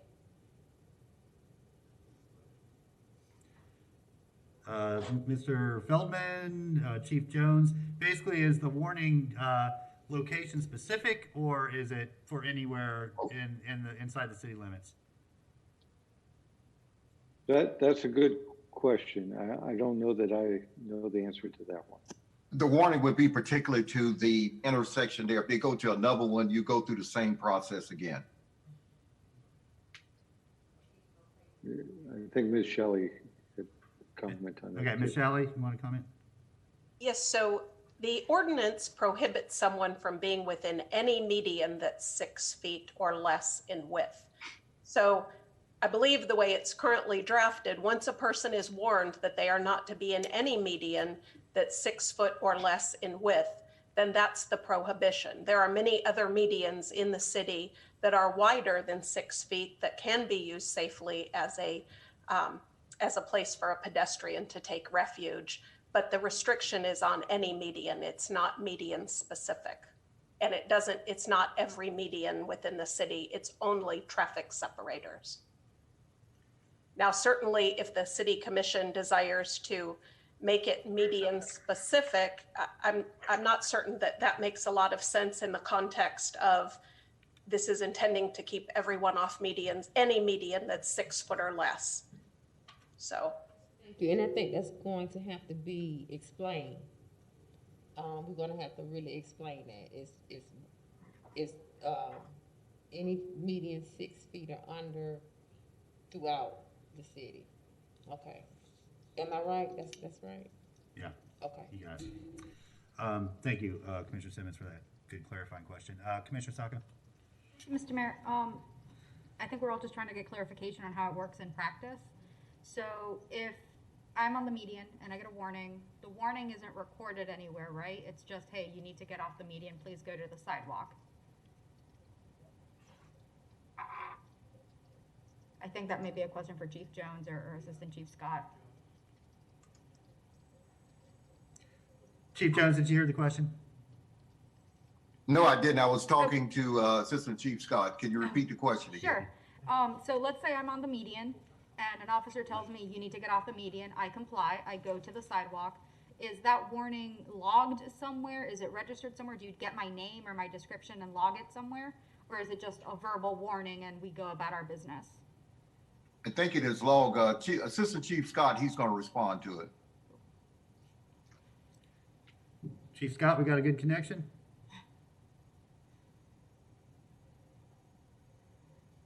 Apparently not. Ms. Shelley, okay. If I may, Mayor, the language that's in front of you requires that a written warning be issued. Right. That way the city has appropriately documented that a warning has been given in the event that there are then subsequent violations. So Chief Scott, we're just not getting you tonight. You've got a bad connection. Yeah, you got a bad connection. Sorry about that. But I think Ms. Shelley answered the question. Yeah. There will be a written warning, which will be a record. And so that is correct. Okay, so I couldn't see it. Sorry, Ms. Shelley. I don't have my glasses. The screen's a little far away, but I think that gives me pause, if only because any of our houseless neighbors or any neighbors who might be on the median, a whole year of not stepping onto the median is a very long time. And I understand the intent and I want us to go through with the intent, but that just gives me a little bit of pause that we will be issuing fines relatively quickly instead of just issuing warnings once there's a written warning somewhere. So that gives me pause, rather than a verbal warning, which would be difficult to enforce a record of, I understand, but I don't want this to accrue fines against a houseless individual who doesn't have the means to pay for it. So that would be my concern on the matter of changing this language, and rather than just keeping it in practice, is that it will rack up fines rather quickly if somebody just keeps going back to the median. Thank you, Mr. Mayor. Thank you. And, I'll just say that law enforcement officers issue verbal warnings all the time, without issuing a written warning or taking more punitive action. For example, my battery went out on my rear bike light, and an officer rolled up next to me and said, "Hey, your light's out." They could have issued me a ticket, but they gave me a verbal warning. And so, it's been the intention, I think, all along for GPD to work through educating our pedestrians that are standing in traffic separators. So I think there'll be a lot of verbal warnings, and then once everyone knows what the new policy is and continue to stand there, then there'll be a written warning, and that's basically their indication, like, hey, one more time, then there's going to be a fine. So I don't think what you're talking about is exclusive of what the goal is here. But at some point, if we're going to keep people safe and off those traffic separators, it's got to move beyond a verbal warning, or there's just not going to be any change to me. So with that, Commissioner Ward, do you want to put a motion on the floor? Thank you, Mr. Mayor. Yes, I move that we, let me make sure I got the number right here. I move 200464. That we accept resolution 200464, ordinance number 200464 on second reading by title only as amended. Okay, motion and a second. The motion was by Commissioner Ward, seconded by Commissioner Hayes Santos. We'll turn to public comment, and we'll start with anybody in the chambers. Just come on down, and between each speaker, we're going to take a little break so the lectern can be disinfected and cleaned. Just introduce yourself for the record, and then you have 3 minutes. Wait, I'm okay? You're good. Okay. Okay. Good evening, Mr. Mayor, my Commissioner Hayes Santos. Harvey, I see you on Facebook all the time.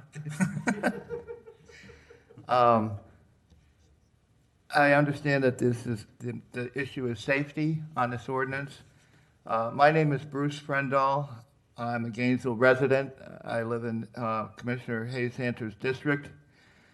I'm 68. I'm retired. I'm a UF grad. I have 2 degrees. I'm a former architect. I was homeless 7 times in 2 years, around 2012 and 2014. I'm a church member. I've been a Gator since I was 10 years old. So you know a little bit about me. I know homelessness. I have been led by my faith to help homeless people in Gainesville. That's what I do. I'm not affiliated with any organization. It's not a business. It's just my private effort to help the most vulnerable among us. Okay, so knowing homelessness and homeless people all have different stories. They're all individuals. You can't say homeless people think this way or they all do this. They're all individuals, okay? Most of them do not want to be in that situation. Most do not have alcohol and drug problems. Most have problems getting out of homelessness, getting jobs, getting permanent shelter. It's a problem. And Gainesville, I think, has done a reasonably good job at helping their homeless population. And this time of year, the population swells because of the weather up north. So my concern is that through this, I'm in favor of this ordinance, by the way. I don't like to see people in the median. I think it's dangerous. I've always felt that way. But my concern is that through the ordinance, we don't throw the baby out with the bathwater. Don't, if a person can't find a job, doesn't have shelter, can't even find a place to take a shower, is using food banks and whatever, they're doing what they have to do to survive, don't cut off possibly their only means of income at that time, which is panhandling. And I don't agree with somebody going up to a window and shoving a can in your face while you're trying to drive and you're trying to negotiate the light and the people around and the cars around you and stuff like that. But holding a sign and looking for handouts from people, there's nothing wrong with it. It's what they do, okay? So what we're trying to do is move them from the median to the sidewalk where it's safe, okay? So I just want to make sure that, and Chief Jones, I'm sure you're listening to this. Chief and I have to have a conversation Thank you, soon. Mr. Frendall. Appreciate it. Thank you for okay. being here tonight. Thank you for your comments. Okay. I appreciate you sharing your experience. Thank you so much. Yeah, absolutely.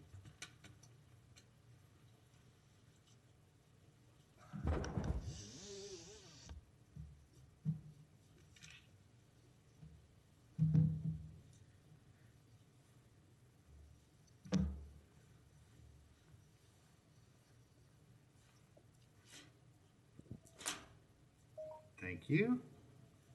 Next speaker, please. Mr. Shepard.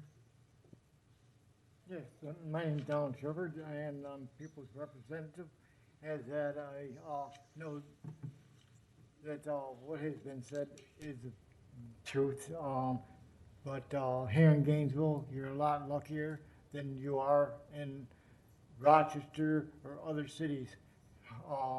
People come up to the cars there. If you don't give them money, they have a spray can in their coats and they spray your windshield with gasoline or fire substance.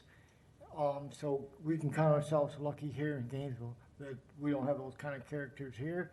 But homelessness is something that should have been handled over 3 years ago, that when the money was there to do better. We've been throwing money away to John out there to homeless center because I don't see where a bit of the money that we've been giving them has created houses. Some get inside the sheds and have houses in there on the cement. If you ever been to the homeless center, you know what goes on there.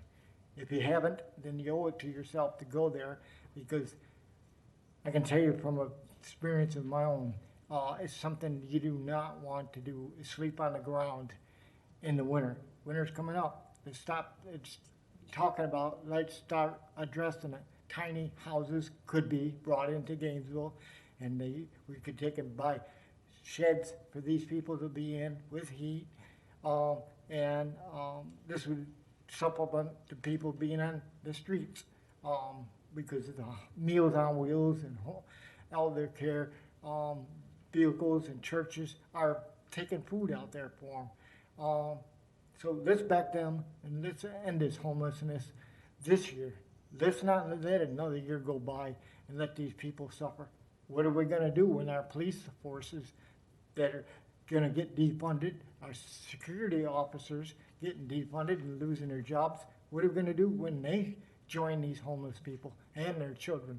There's no place for these children to go, and bad things happen to children at these places, and this has been an ongoing thing. We need to put a stop to it now, so I ask that we do that. Thank you. Thank you, Mr. Shepard. Anybody else in the chamber wish to speak to this motion? Okay, Adam, over to you. Yes, sir. We have several speakers in the queue. Nico Siegel Wright, you have 3 minutes. Hi, everyone. It's me again, Nico Siegel Wright. I'm the Rural Street Outreach Coordinator for St. Francis House. I spoke last time, and I know we have some differences in our opinions. I did want to speak again because what I heard last time was that this most commissioners seem like to feel like this is their only option. They're basically using the only tool that you have available to address this problem.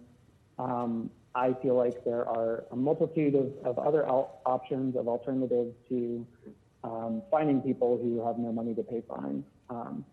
And here are just a few: reducing the speed of traffic in accident-prone areas, installing speed bumps, bumpers to protect the median from vehicles swerving onto them, signs saying please do not stand in the median, warnings painted onto the concrete.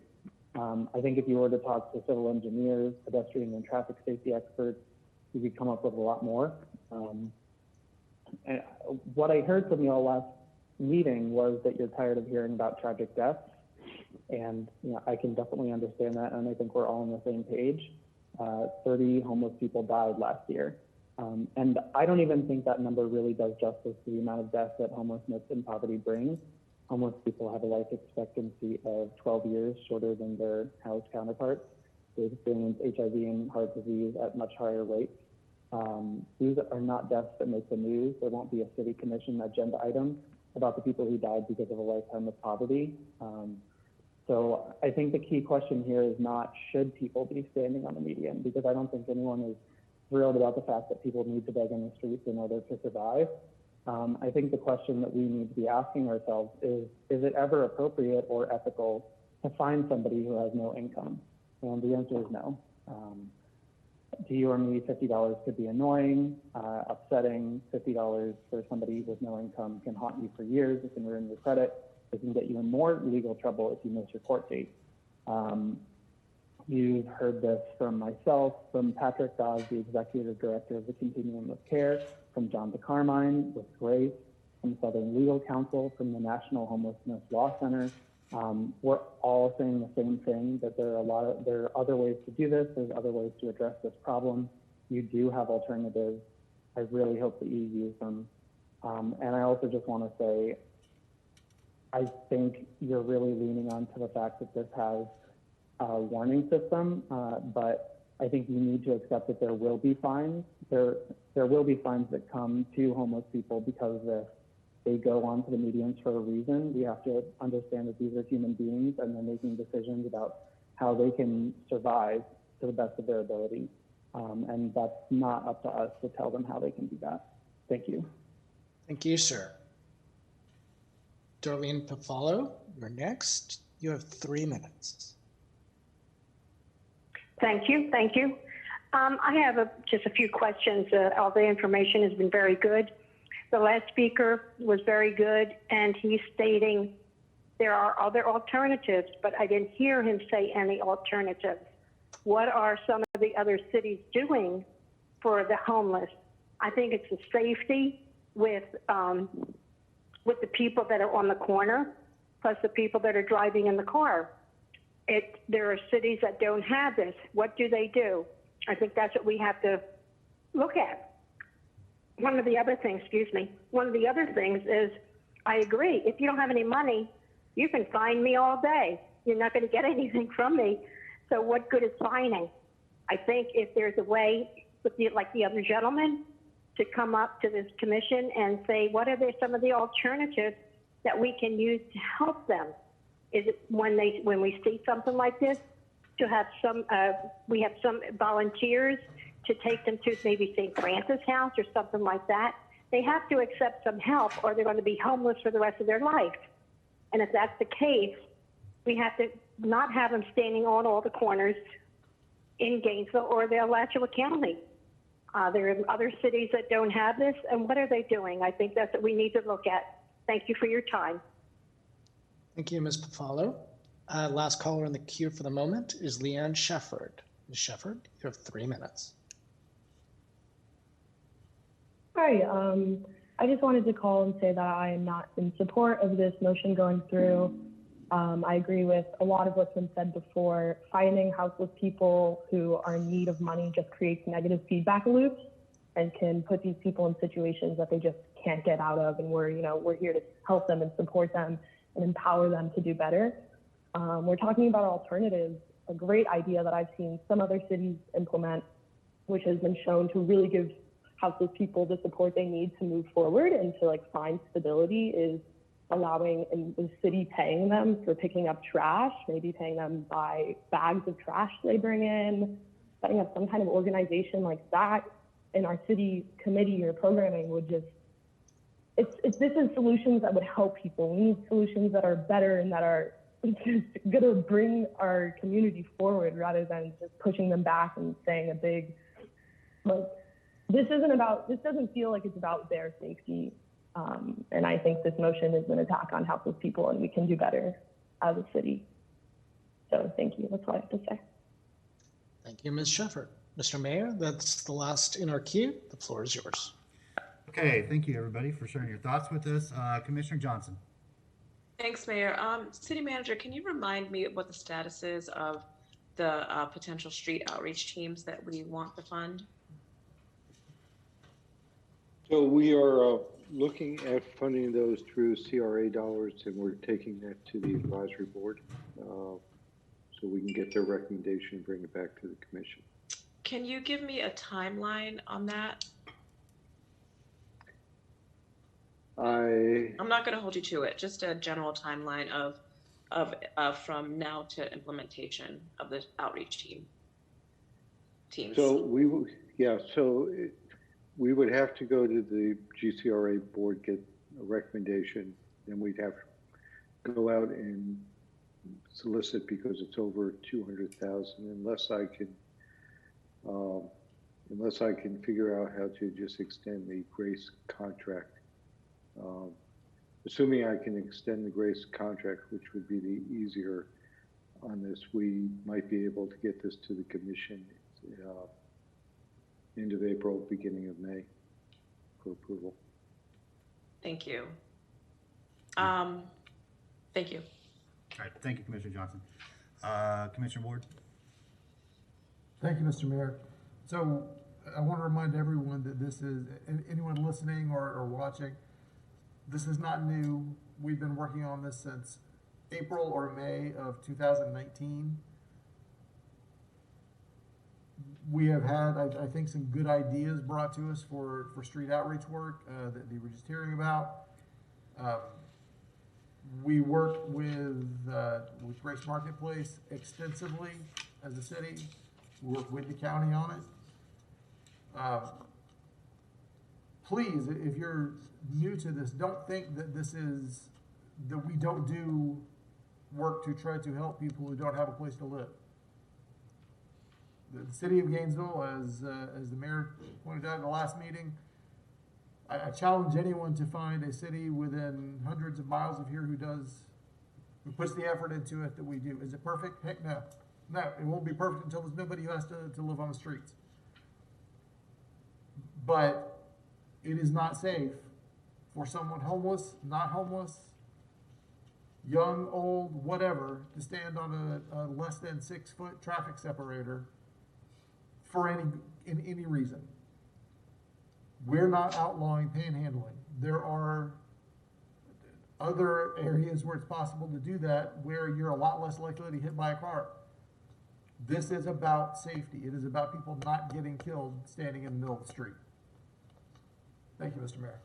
Thank you. And with that, Madam Clerk, we'll move to a roll call vote. Commissioner Sacco? Aye. Commissioner Ward? Aye. Commissioner Ariola? Commissioner Johnson? Aye. Commissioner Simmons? Aye. Commissioner Hayes Santos? Aye. Mayor Cole? Aye, that motion passes unanimously. Next item, please.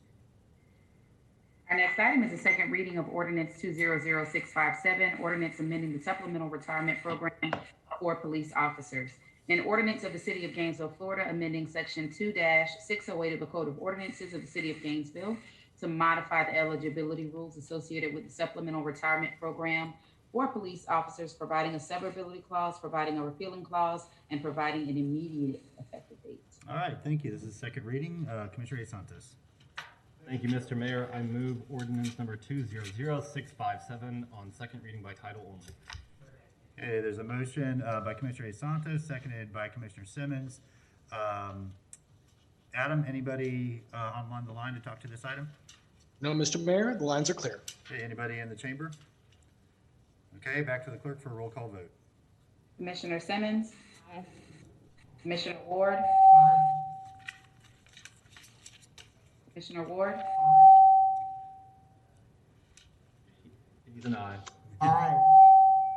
Commissioner Sacco, Aye. Commissioner Ariola, Aye. Commissioner Johnson, Aye. Commissioner Hayes Santos, Aye. Mayor Poe. Aye, that motion passes unanimously. Madam Clerk, I think back to our unfinished items from this afternoon.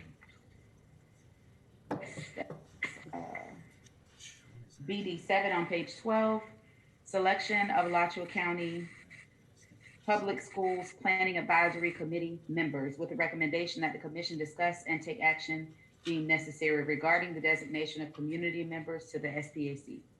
Yeah, so we got the letter from the school board saying that we needed, well, we have a city staff appointment and then a citizen at large representing the city. I just thought I'd like to have Ms. Bryant put out a notice for people to apply like we do for advisory boards, just to see who's interested and get a little background on why they want to serve. And then as soon, like, if we could do that, a 30-day advertisement, and as soon as those come back, we could put it on agenda to choose. Does that sound reasonable? Motion to that effect? So Commissioner A. Santos? I'm sorry, Commissioner Simmons. So moved. Commissioner Simmons moves and Commissioner A. Santos seconds that we ask, it doesn't have to be Ms. Bryant, our staff to advertise this position like we would a position on an advisory board for a period of 30 days and then place it on an agenda once those respondents come back and we're able to vote for that position. Commissioner Santos? Thank you, Mr. Mayor. I don't know if it'd be close to our time. I guess I want to make sure that the first meeting is on March 10th. So I would say advertise it for as much time as we can have to be able to allow us to have a meeting before that to appoint them, I think. I don't know if we can get that 30 days of notice. Well, I maybe they just missed the first meeting because we'll have a staff person there. It's not like the city won't be represented. And it's hard to do it for less than 30 because then we have to vote and get it back. So we're not going to make that first March meeting. Okay. There's just no way. But yeah, we'll make sure to have a staff person there. Okay, anybody in the chamber wish to speak to the motion? Adam, anybody on the phone? No, Mr. Mayor, there's nobody in the queue at this time. Floor is yours. Okay, Madam Clerk, roll call vote. Commissioner Sacco, Aye. Commissioner Ward, Aye. Commissioner Hayes Santos, Aye. Commissioner Johnson, Aye. Commissioner Ariola, Aye. Commissioner Simmons, Aye. Mayor Poe. Aye, that motion passes unanimously. Down to commission comment. Everybody's plumb tuckered out. Go ahead. One thing. In preparation for the MTPO meeting on the 22nd, I would like for us to send a letter through the mayor to the district secretary. I've already, as chair, sent a letter inviting the district secretary of FDOT to the meeting and our state delegation to the meeting.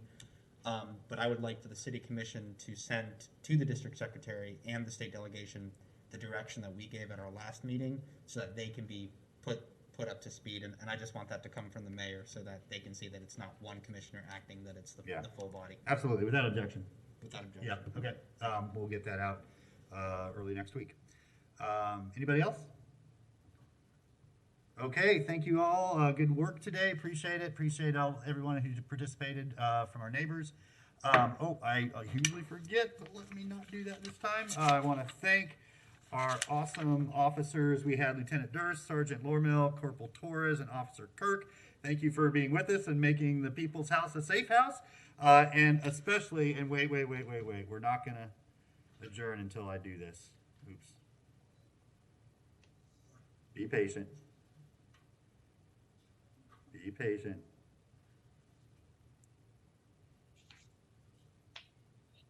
We got 3 hours. Yeah, I know.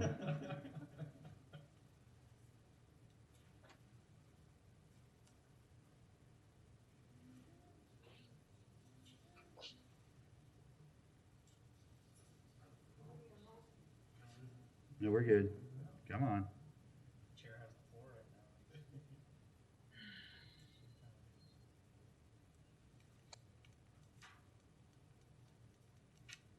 It's gonna be worth it, y'all.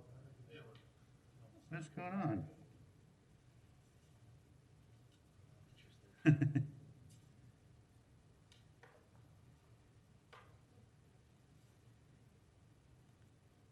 not playing.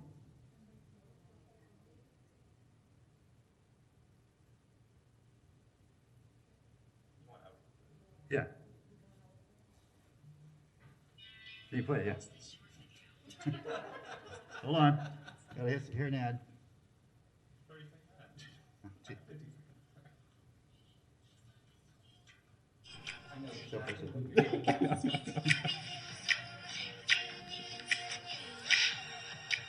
That's not it. No. Enjoy the next 30 minutes of uninterrupted listening. This city commission brought to you by Samsung.